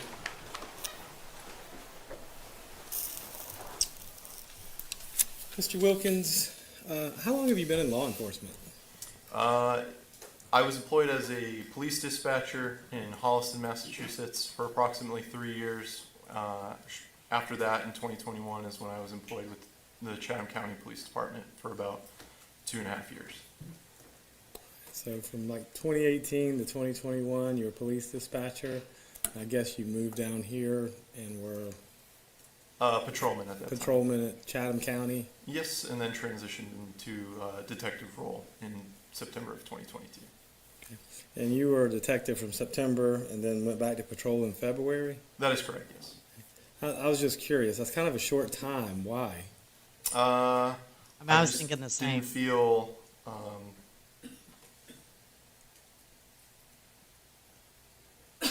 fulfilled, I guess, at in the detective unit. So, and then when did you move back to Massachusetts? So I left the detective unit in February of 2023 and was on patrol. And then I would say in July of 2023 is when I moved back to Massachusetts. All right, so you've been up there about 15 months, a little bit more at this point in time. I think that's a fairly accurate. You said you had a conversation with Ms. Simon at the patio area, and I believe Mr. Simon was there, Paul Simon was there, and was anyone else present? I believe the defendant's fiance at the time, Daniel, was there. I don't remember how close in proximity he was, though. Any children there? What was that? I'm sorry. Any children there? I can't recall. Okay. How about any other adults? There were a few adults. I think I talked to them sparingly after the interviews with the three, but I can't recall their relation to the defendant off the top of my head. And how long were you on the scene that day? We're talking October 5th, correct? Yes, sir. Okay. How long were you actually on scene that day at 535 Buckhalter Road? From my arrival at 10:44 in the morning, I believe we didn't leave, if memory serves me correctly, maybe 5 or 6 p.m. Again, that's a ballpark estimate, though. So at least 7 or 8 hours. Though. Roughly, yes, sir. And when you did leave, my understanding is, and I'm not trying to put words in your mouth, just trying to make sure I understand, but when you did leave 7 or 8 hours later, it was to go to the police station and conduct interviews, correct? Yes, sir. Right. So it wasn't like you just went home, you were there for 7 or 8 hours, and then you went and did an interview, correct? No, sir. There was no downtime between leaving the scene and going to the station. And that's kind of what I was getting to. Now, while you were on the scene for those 7 or 8 hours, was it an increasing number of people that were arriving on the scene? I would say more resources had arrived on scene in an attempt to find Quinton at that time, yes. So the number of people kept going up during that 7 or 8 hour period? Yes, sir. And to the best of your knowledge, was this all of your involvement in the case, to the best of your recollection? Outside of my initial on-scene interview with the defendant and the interview with Paul Simon and what Mr. Dean had asked me of the cell phone records, in terms of major involvement, yes. After that, I was moved to more of a supportive role, where I was just there to help as a body, mostly. Okay. Well, let me ask you this. On the day that you were Still there on so October awful. 5th, did you conduct any of the searches on the house or anything like that while you were there? Not any of the in-depth searches to my recollection. It was the interviews, conversations with the other detectives that had arrived on scene, and then the interviews shortly after. That's all the questions I got. Thank you, sir. Mr. Dean?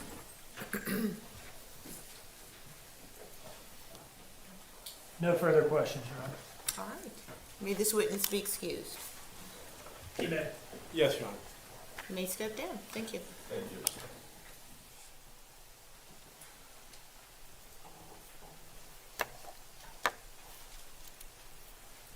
The state may call its next witness. Keiana Robbins. Most definitely, Margaret. Especially since I think the defense is going to try to put doubt in the jury that somebody else possibly could have done it. So yeah, I'm interested in what those results will be towards the end.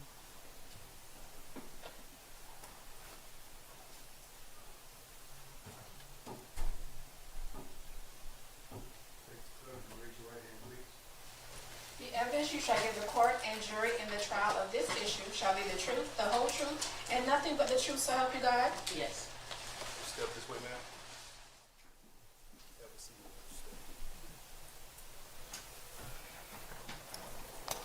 All right. Good afternoon. Good afternoon.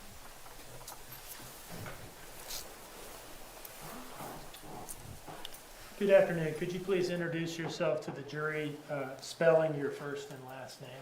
It's Keiana, Keiana, Robbins, Robbins. And where do you work? With Chatham County Police Department. What is your position there? Currently a detective.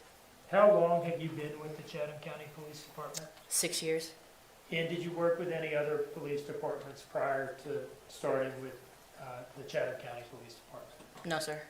What assignments have you had at the Chatham County Police Department before becoming a detective? I was on patrol for 3 years. Okay. So that would put you joining the detectives roughly January when? January of 2022. January of 2022. Yes, sir. Now, were you on duty as a detective on the morning of October 5th, 2022? Yes. Where were you and what were you doing? I was at the Islands Precinct, located at 54 Johnny Mercer Boulevard, in our detective's office at my desk. Now, is that a ways away from 535 Buckhalter Road? Yes, it's about 30 minutes, give or take, 45. Is that where your office is located? Yes. The Islands Precinct? Yes, sir. Is that where all the detectives' offices are located for the department, or are y'all spread out? That's our main office. We don't have any other offices at any other precincts. Okay, so the CID offices, if I'm understanding you correctly, are in the Islands Precinct on Johnny Mercer? Yes, sir. Okay. Now, did you become involved at some point that day in the investigation of the disappearance of Quinton Simon? Yes, sir. Did you go to the scene yourself that day, 535 Buckhalter? Yes, sir. When roughly did you go there? Around 6 o'clock, I believe, that evening, after getting a search warrant signed. Okay, so you didn't go there till the evening, till after a search warrant was signed for your residence? Yes, sir. Okay. Now, earlier, before that, were you nevertheless still involved from your desk at the Islands Precinct? Yes, sir. And at some point, were you asked, or did you just decide to run the defendant's name, Leilani Simon, and see whether there were any vehicles registered to her that you could see in your system? I was asked by the detectives on scene. Okay. And how did they ask you? Over the radio, cell phone, or what? Through text. Okay.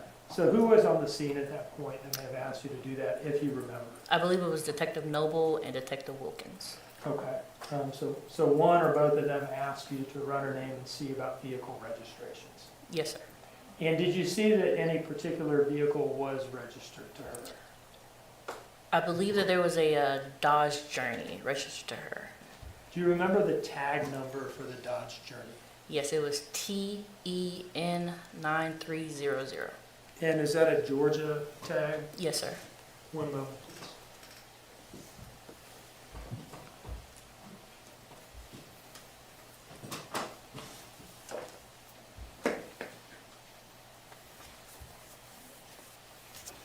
Yeah, tomorrow morning before we start, I will quickly kind of recap the case, and then I'll go back over today. Document marked as State's Exhibit 6? Very briefly for Yes, those sir. new ones. Do you know what that is?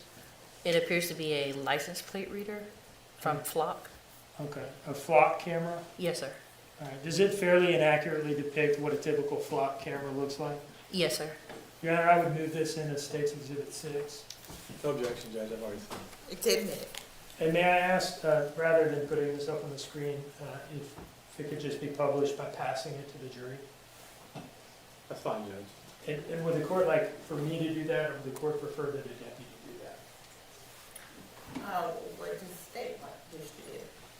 I'm fine. Are these photos? It's just a single photograph. It's just one picture, Judge. Okay. So you can, Thank you.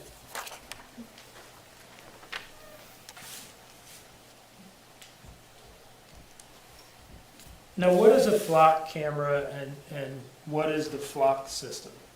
So essentially, it's a license plate reader that is stationed throughout different areas throughout the U.S. The Flock system is made only public to law enforcement agencies, so you have to have a username and a password through your agency to actually use the system. And did you have that on October 5th of 2022? Yes, sir. Roughly how many of these cameras are there scattered around Chatham County, off the top of your head? And you're a step ahead of a whole lot of people. About 300. Okay. And do you have access to the information from all of those? Yes. Do you have access to information from flock cameras in other places? Yes, sir. How does that work? So essentially what it is the agency, say if we're here in Georgia, an agency in California can put us on their permissions list, and then what we can do is just add it or do what we call a hot list, which means say if there's a vehicle that you're looking for, if you have the tag, you can put it in the system and then it'll alert those individuals who are on the hot list. So I would have to say if me, if I'm the owner of the hot list, I can add you as a user to see what the vehicle and where it hits at. Now, what do these cameras do when a car drives by and the license plate comes into the field of view of the camera? It just takes a picture of the license plate and the back of the vehicle. Okay. And are those images maintained in the flock database that you have access to? Yes, I think they hold for about 30 days. Okay. And does it tell you the location of the camera that took the picture? Yes, sir. And you can see the picture itself? Yes, sir. Does it tell you the time that picture was taken by that camera? Yes. Okay. Do you have the ability to, after the fact, search for a particular tag number in the flock database and see what, if any, cameras in the area or in other locations that you have permissions for the vehicle's tag has been photographed by? Yes, sir. Okay. And once you had this tag for the defendant's car, Georgia TEN 9300? Yes, sir. Did you look it up in the flock system? Yes. Okay. And you're doing this on October 5th, the morning of, right? Yes, sir. And did you see any results of note to you? Yes, it showed that the vehicle hit multiple times from the late night of October 4th until the morning of October 5th. All right. And so you were able to look at this and see, gosh, it looks like this car has been out driving around? Yes, sir. Okay. Now, with that information, did you relay that to officers on scene? Yes. Who specifically do you remember relaying it to? I contacted Lieutenant Foster. Okay. And was he the on-scene commander at this point? Yes, I believe so. Okay. And you told him, hey, I'm seeing flock hits late at night for this car? Yes, and then I sent him a screenshot of my computer screen of the multiple hits on the flock camera. And how did you send that to him? Through text message. Okay. Had you just taken a picture of your computer screen with your phone? Is that what you're saying? Yes, sir. Okay. And sent that to him? Yes. All right. One moment, please, Your Honor.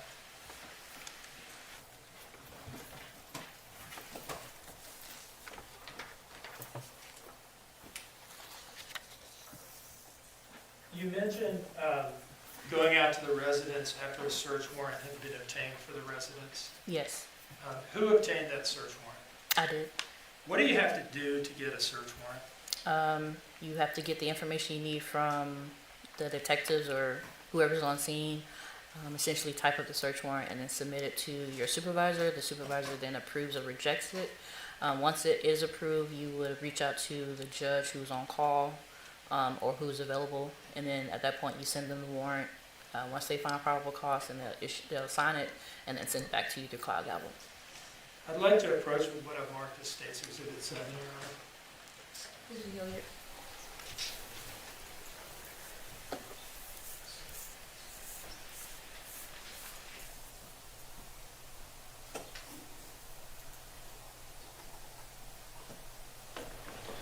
No objection, Judge. All right, could you take a look at State's Exhibit 7, please?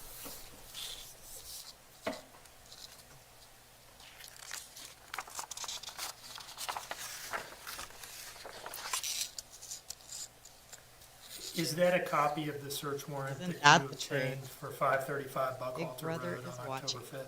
Yes. I would introduce this in as State's Exhibit 7, Your Honor. Any objections? No objection, Your Honor. It's submitted.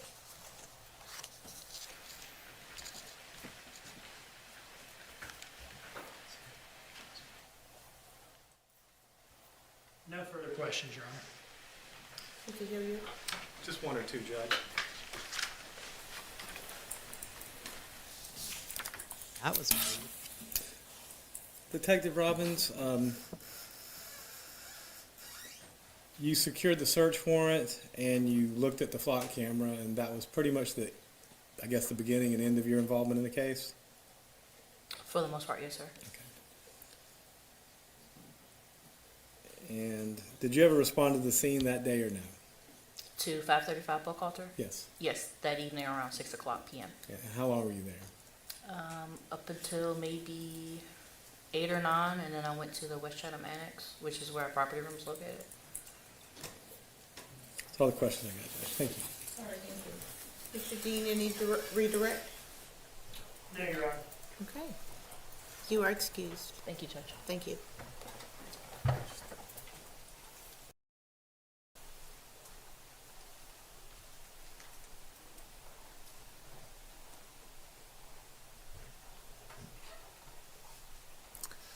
The state may call its next witness. Yujean Foster.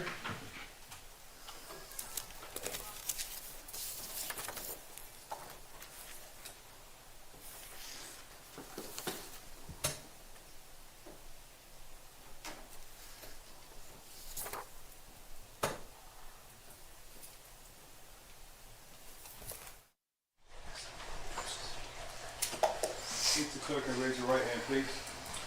The evidence you shall give the court and the jury of the trial this issue should be the truth, the whole truth, and nothing but the truth, so help you God. Thank you. Step this way, please.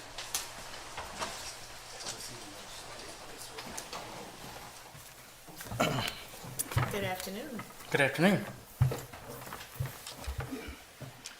Good afternoon. Could you please introduce yourself to the jury, spelling your first and last name? Yes, my name is Yujean Foster. My first name is spelled Yujean. Last name is Foster, Foster. And what is your city and state of residence, sir? I currently live in Statesboro, Georgia. And what do you do for a living these days, sir? I'm a retired police lieutenant, and I am currently working full-time at International Paper. What are you doing for International Paper? I'm a chemical operator. Okay. And when did you retire as a police officer? March of 2023, I retired. And was that from the Chatham County Police Department? Yes, sir. Do you have any side jobs now in addition to International Paper? Yes, sir. I guess I didn't have enough to do, so I work part-time at the Chatham County Sheriff's Office as a police instructor. As a police instructor? Yes, sir. Okay. What kind of topics do you instruct on? I'm a level 3 instructor, so pretty much any topic out there I can teach. I teach driving, use of force, firearms, defensive tactics, legal issues, everything. Now, at the time that you retired from the Chatham County Police Department, how many years of service did you have as a police officer? Almost 27 years. In what departments were those almost 27 years spent with? Oddly enough, in '96, I started with the Chatham County SO. And then, the Sheriff's Office? yes, sir. I'm sorry to interrupt. Chatham County Sheriff's Office. And then I laterally transferred to the original Chatham County Police Department. And then we merged with the City of Savannah Police Department, which became the Savannah-Chatham Metropolitan Police Department. And then in 2017, we had demerged, and I went back with the Chatham County Police Department. Now, I don't necessarily want to ask you about every assignment that you held during your career as a police officer. Yes, sir. I'm guessing it's probably a lot of different things, correct? Luckily, I was able to do various things. Did you have, I guess, any experience as a detective specifically? Yes, sir. For over 7 years, I was in detectives, and I was I was in auto vehicle theft, and then I went to violent crimes. I was in robbery, homicide, and during those 7 years, and I was also for a short period of time in an undercover unit. Okay. And was that with the Savannah-Chatham Metropolitan Police Department that you Yes, did sir. violent crimes? Yes, sir. Okay. Dealing with robberies and homicides? Yes, sir. All right. So you've been a detective before and did it for quite a while? Yes, sir. All right. On October 5, 2022, were you working? Yes, sir, I was. And what was your position and assignment at that point? I was the West Side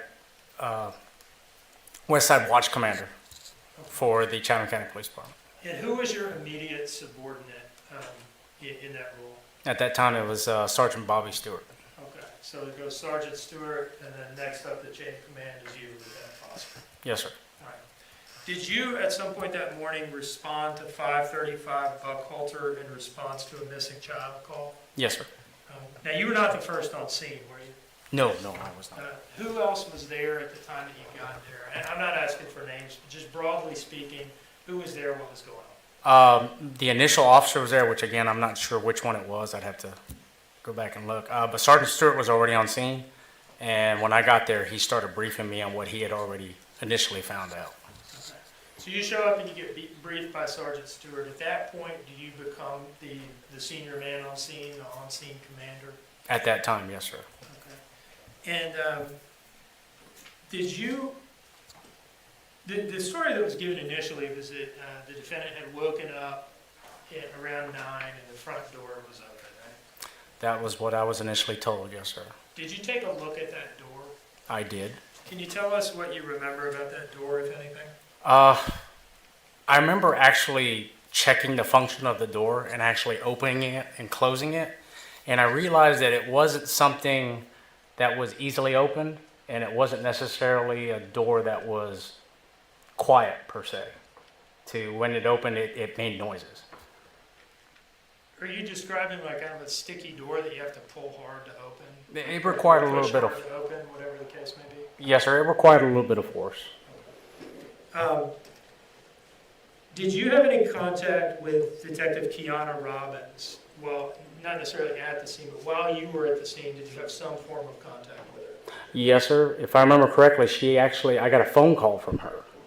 And while I was trying to assess everything and trying to allocate resources to potentially figure out what happened, I got a call, at which time she told me that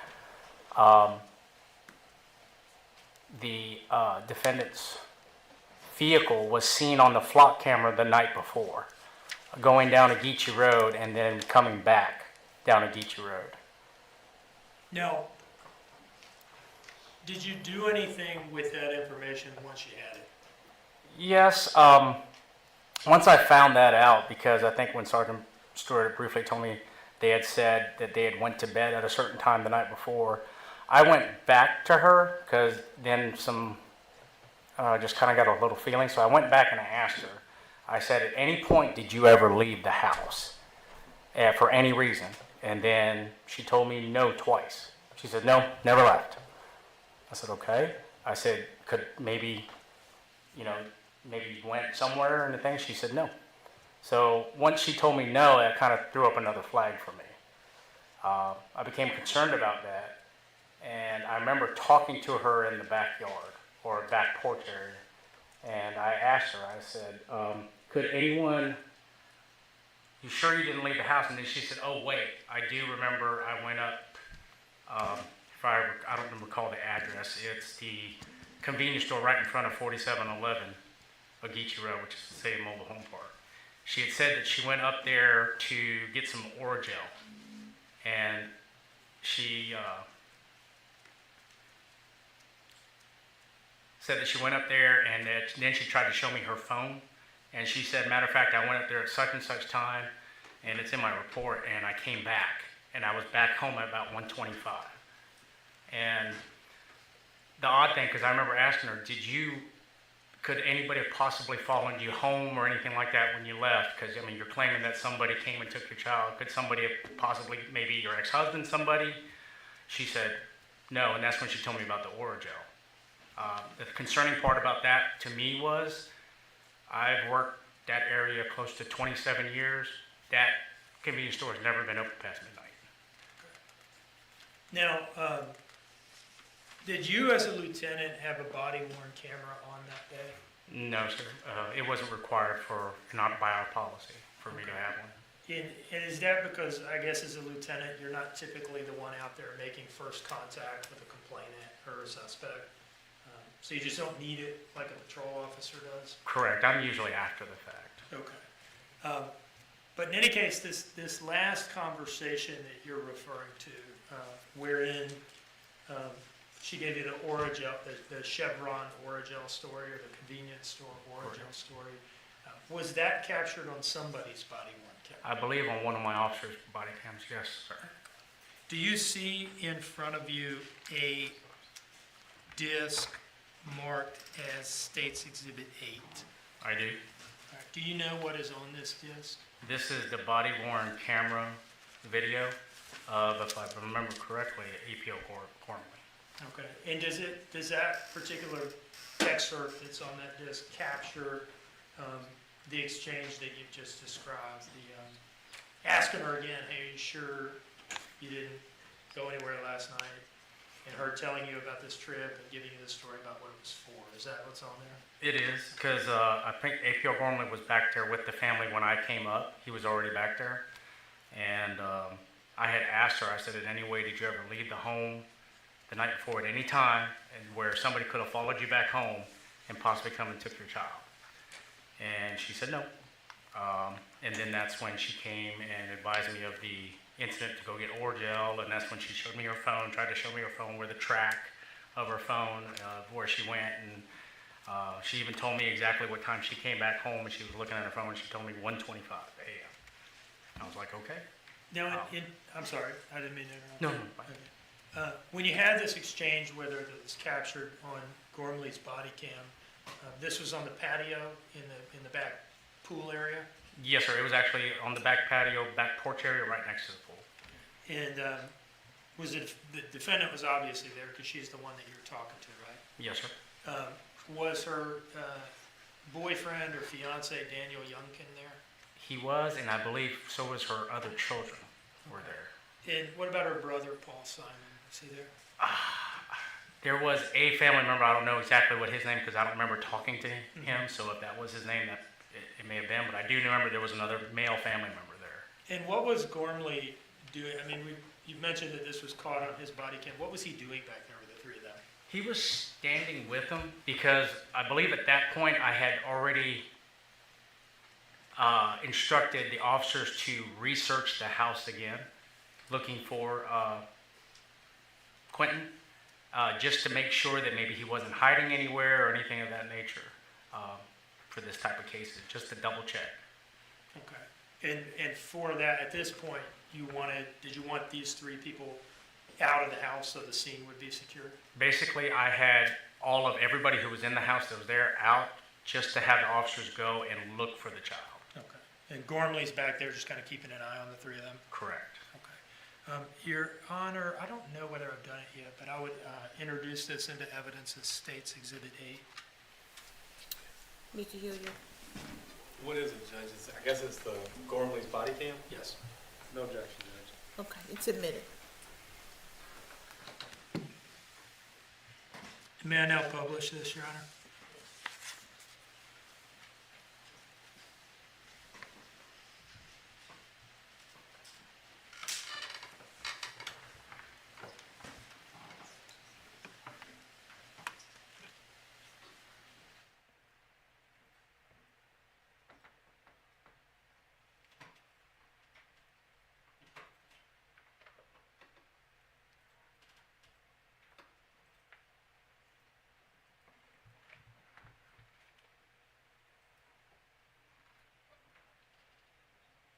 While we're waiting, real quick, I just want to tell you guys thank you so much for being here, being in the chat. I appreciate it very much. Tomorrow we'll start a little bit earlier. And like I said a bit ago, I'll go back over to some of the details of the case for those of you that are new to it. I think you'll find this very interesting if you are one that follows true crime. And then I'll kind of recap real quickly what happened throughout today. And then we'll get started. So I'm thinking around 11:30 Central Time tomorrow instead of 1 o'clock, I believe is when I started today. Hopefully that'll work a little bit better. I know it's 5:05 here, so it's getting kind of late for some of you. Thanks for hanging around. Appreciate it. Margaret, I'm the same way. This is I take all my notes in a notebook. I type a lot faster than I write, but I like seeing it on paper still.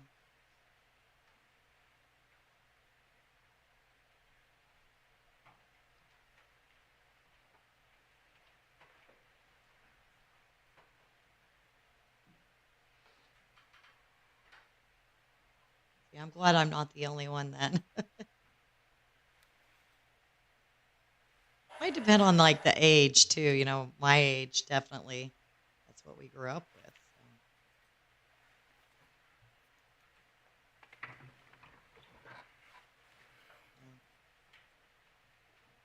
Plus it's nice to open up your notebook and just be able to refer back to all your notes too.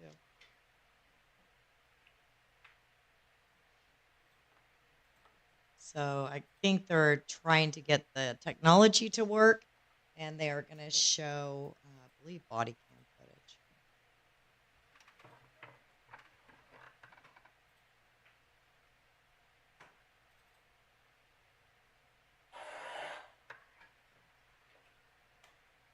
There we go. I'm going to turn my camera off for just a second, you guys.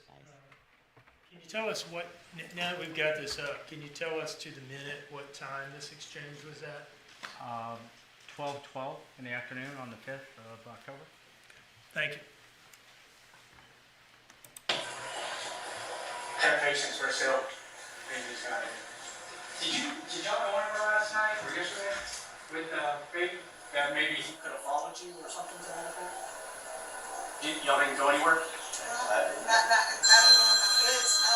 No, I'm just maybe you yourself. Yeah, I know, because I got my tooth pulled yesterday, so you met me, I went to get some Oregon, that was it. 2 o'clock yesterday afternoon? No, like morning wise, because I couldn't go to sleep. Okay, so where'd you go? Right up the road right here, got Chevron. And I met my friend that I used to work with, and she had Oregon because they didn't have any at Circle K when I called. Okay. Did you go anywhere else that we maybe have been followed? So when did you get home? I can tell you exactly the time you got back, actually. Yeah, we have, 360. Was it even 2? I was talking about 125. At 125? So I was gone for literally 12 minutes. And you went where? Right up the road to next to that Chevron. Oh, the 40 over here on, right here on Right up the road, because I used to work at Bojangles, so I had a girl named Misty that. I gotta borrow her for the canine. Okay, give me just a second. Yeah. I had there's a girl named Misty that I used to work with who had dental problems as well, so I got in contact with her and asked her if she had Oreo, because when I called Circle K, they said they didn't have any. Okay, did you notice anybody following you or anything? Did you She's go back out holding at all? the little baby. When I did get back, there was a car, which is why that lady mentioned it, whatever. I was thinking that maybe the car was for people across the street, but it was another little gray car sitting out front of the house. Okay. So I was thinking it was for across the street from the neighbors, so I don't know. So you said you got home about 1:30? Yes, it's 1:25 a.m. was the exact time that I got home. I was gone for almost 12 minutes. Okay, all right. Nobody followed me, right? No. Yeah, Paul. They're just gonna ask you about. You mentioned earlier, and I want to make sure I heard you right, that there were, but before she told you about this trip at one, whatever it was, that she had previously, she had given a time that she went to sleep, and she had given a time that she had woken up. And I think you said that she had twice told you that she didn't leave the house, didn't go anywhere during that time window. Is that right? That's correct. I mean, who goes Not out at once 1 or a.m. for twice? Orajel? Now, are those statements captured in this exchange, or are you talking about some other statement she made to you earlier, not captured on camera? There was and I believe when I first got there, I asked them what happened. And I believe that's the first time when she told me what time they went to sleep. But then on this time, I asked again after I had gotten a phone call from Detective Robbins, where they told me that her vehicle was seen on the flock camera system. That's when I went back to her and said, did you ever leave the house? And as soon as I approached her with it, the first thing she said was no. And then next thing you know, she said it. She shook her head again, and then she went, "Oh, wait a minute, the origin." Thanks for joining us, dear John. Now, hopefully we'll see you back tomorrow. I want to move forward in time, long after October 5th, but into later in the eventual landfill search that was a part of this investigation. Now, were you a part of the landfill search? From the very beginning. And what was your role or roles, I guess? I had multiple roles. We were there to set up the initial site to start the search of the trash that was there. I was there prior to us starting the search. We were there getting equipment. Logistically speaking, I was there to make sure the equipment was there, resources, fueling the vehicles, making sure water was up there, bringing food. I mean, I was kind of a jack of all trades on that. Were you involved in ensuring that there was enough PPE for all the searchers? Yes, sir. I was part of that along with another individual from the department. We ended up setting up all the PPE in order to make sure everybody was safe while they were going through this potentially biohazardous material and trash. I'm sorry, and were you there for every day of the landfill search? I was there every day. Okay. What were the hours of the landfill search on any given day? We would, honestly, we literally, myself and another lieutenant showed up prior to everybody showing up. We were there at 5 o'clock in the morning, and we did not leave easily until 5 in the afternoon, 5:30 in the afternoon. And the only time I actually left is when we had a uniformed security, a uniformed police officer coming to do security of the landfill site after hours. Tell me about the after-hours security plan at the landfill. We usually traditionally broke down about 4:30, 5 o'clock to clean everybody up, decontaminate everybody. And then once all the searchers Hi, King of were Spades. bust Great out, to see ya. I was the last person there waiting for the relief uniformed officer to come there and sit on the site. That way we had security there at the site 24/7. Somebody from the police department had eyes on that site 24/7 from the time that we started to the time that we ended. And are you talking about the entrance to the landfill on Little Neck Road, or are you talking about inside the landfill at the search area specifically, or both? But there was security at the entrance of the landfill, but that was done by the city of Savannah because that was their area. The actual site where the volunteers and the people who were assigned to the search was actually done by Chatham County Police personnel. Okay. Was the area kept well lit at night? Yes, sir. We actually had floodlights that came on. The officers were instructed to turn them on when it got dark. Sometimes when we were still there, I would have them turned on before the officer even got there. And what was the point of all this? So we could have visibility of the area at all times. That way there would be no chance, any way, shape, or form, that area could be contaminated by somebody other than the law enforcement searchers who were involved and police personnel. And of course, waste management personnel that were allowed to be there. Now, did you pull that overnight security duty yourself at any point? Unfortunately, a few times I had to, yes, sir. And what did that involve for you? Basically being in a marked unit, being in a uniform, sitting there, looking at the landing where the trash was brought to, I hate to say it that way, but trash was brought there to be searched, and looking at the site where they were actually pulling from to bring down to the landing. We had all that lit up to where you could actually see the whole thing. Do you remember, were you present on the day that Quinton's remains were finally found?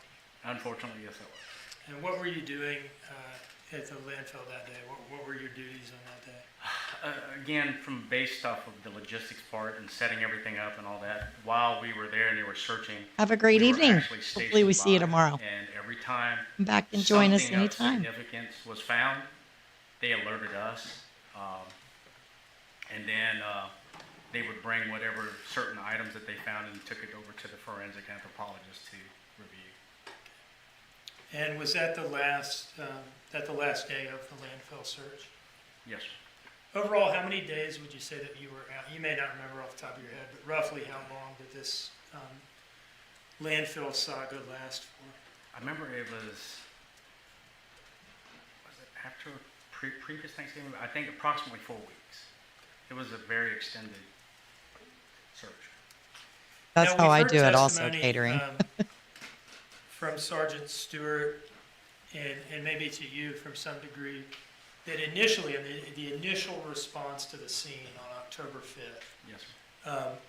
that there were search efforts focused in the house and in the areas around the house, the wooded areas, bodies of water, and so forth. Is that a normal protocol, the normal protocol for a missing children's call?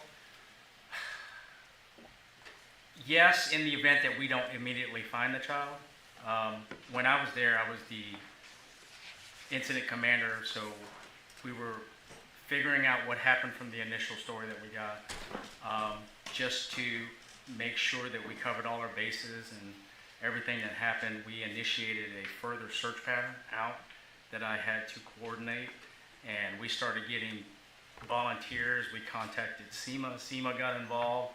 A lot of resources were brought in to try to attempt to locate little Quinton.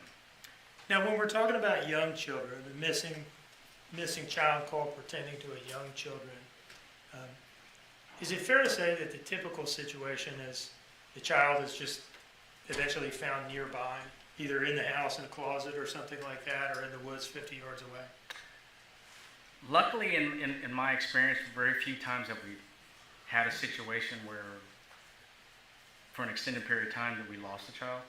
A lot of times, in situations of children this young, they're usually hiding somewhere. Not to go off tangent here, but I mean, we've actually had one where the child was sleeping under a bunch of blankets, and that's when we ended up finding them 30 minutes later. But they usually are found within the house or within the immediate area of the house relatively soon, luckily.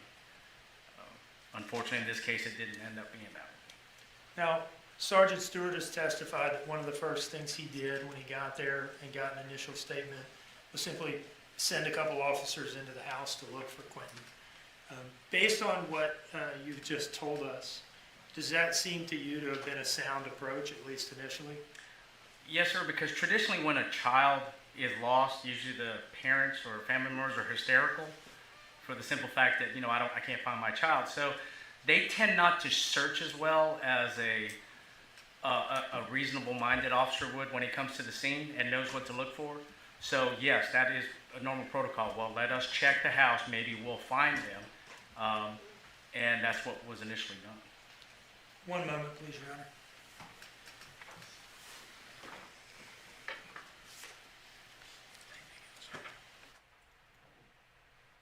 No further questions, Your Honor. Thank you, Mr. Dean. Mr. Hilliard? Thank you. Peacock, I feel the same way. I would totally speed this up Lieutenant Foster, if I could get away with it. how many people were wouldn't searching in the complain. landfill over the course of that 5 or 6 week period? Easily between 20 to 30 a day. And so let's say how many days? 45 days, let's say. So 20 or 30 a day times 45 days, that's a lot of people, isn't it? Correct. Okay. In and out. And that's not counting everybody else who's coming in and out of the landfill in normal routine business, correct? Correct, but the majority of the searchers were the same I don't think people. I had a question before you. Did I? Objection, Your Honor. I'm going to ask that the witness be allowed to complete his answer. I don't believe There was wasn't a question. So, Mr. Hilliard, Thank I'm you, going to Peacock. ask that you move on. In WOW catering, So I've Lieutenant never Foster, had to so there serve was, on one I'd say trial easily yet. hundreds of people in and out of that place during this time frame, correct? Not hundreds, no. Not during the course of these several weeks? Not hundreds, no. Okay. Thousands in? No, not thousands. So if you had 20 or 30 people a day times 45 days, okay? Is it the same 20 or 30 people every day? Majority of the days, yes, sir. Okay. But not every day. Not every day, no. Okay. So it was different people. Sometimes. Okay. So that being said, this is a dump, correct? It is a dump. And you have a number of people coming in conducting normal business, and you have a number of people coming in conducting searching, correct? Correct. Is that a fair and accurate statement? That is fair and accurate. Okay. And you said a minute ago that you were genuinely, you didn't think that you were trying to protect against contamination at a dump site with all these people in and out of it. Correct. Is that genuinely what you just testified to? Yes, sir. Okay. All right. Now, that being said, at 535 Buckhalter Road, how many people were there on October 5th? My entire west side, so we're talking 6 to 7 officers, my sergeant, myself, and then once we really started doing the search, command staff, federal authorities, but as far as going into the house, it was pretty much my officers, myself, and then the investigators that I know of. So I guess it's a fair number of people that day at least. Okay. So now we just watched this little bit of video right here. You asked a question, but what the question that you asked, because that was you asking the question on that video, correct? That wasn't Officer Gormley. Absolutely. Right. So it was Margaret, I'm going to say yes, considering today's Columbus Day and Chatham County went ahead with the trial today. A lot of times they won't have the trial on Fridays. We'll just have to see what this judge is going to do. But seeing that she's taking those 10-minute breaks and sticking to it at least today, and my guess is that's how she will continue throughout the trial. Gormley's Cam, but it was you asking the question, right? Yes, sir.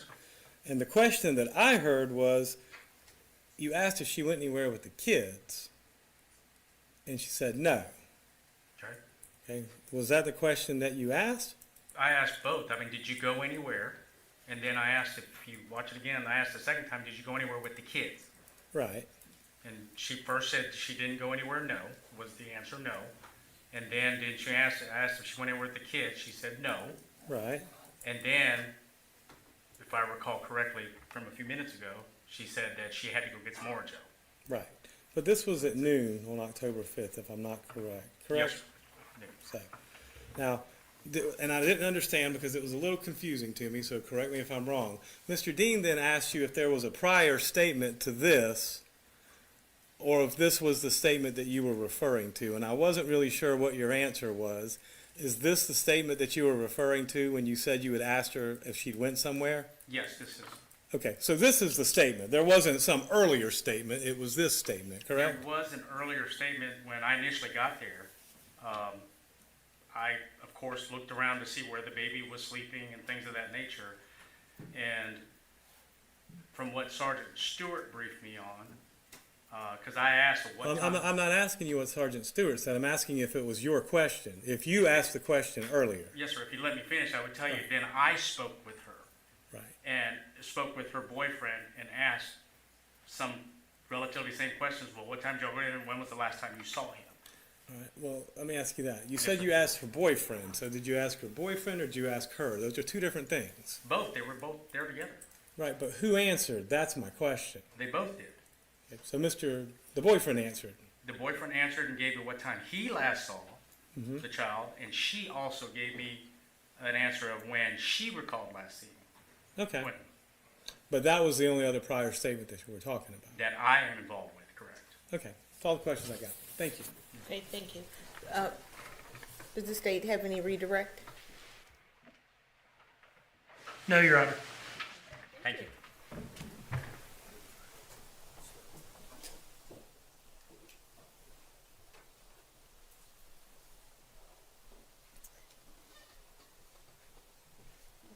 Mr. Dean, as to your next witness, the witnesses thus far have been relatively short.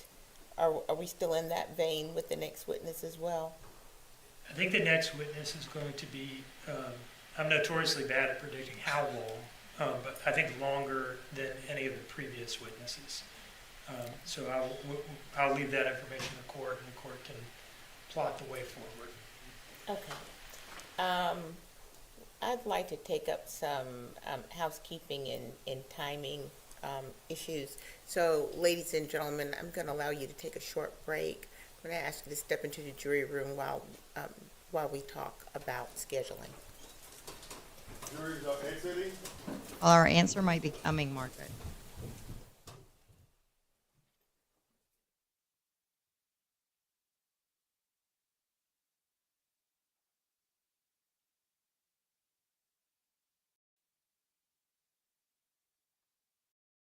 The tragic story of a little 20-month-old boy named Quinton. Thank you. Any objection? Your Honor, I always lodge in.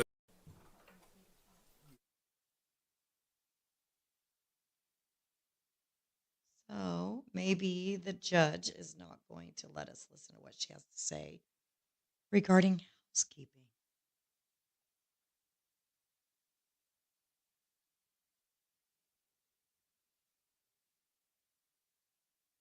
Nope. All right. So that is it for today. I really appreciate you guys being here. Like I said, in the morning, I will start about 11:30 Central Time, and I'll briefly go over the case for anybody new to it because we did have some people that are not familiar, as some of the rest of us are. So I'll provide you some background information. It's very interesting. It's also very heartbreaking. 20-month-old son, and his mother there in the screen, Leilani Simon, is accused of murdering him. So we'll come back at 11:30 in the morning. I'll go over the case real quick for those that are new, and I will recap today's events, and then we'll get started with tomorrow. Still being able to skip those breaks and lunches that I so despise. So, Peacock, thank you for being in here and modding. Yep, as well, although she had to leave for a bit. Shorty is also a mod. She was here earlier, but she had to leave as well. She's not feeling good. So, hopefully, everybody gets to feeling better. I hope you guys all have a wonderful evening. And again, I just really appreciate you being here, hanging out, and watching right along with me. If you weren't here, I would be watching it by myself. So thank you so much. And you guys have a great evening. I'll see you tomorrow. Bye bye.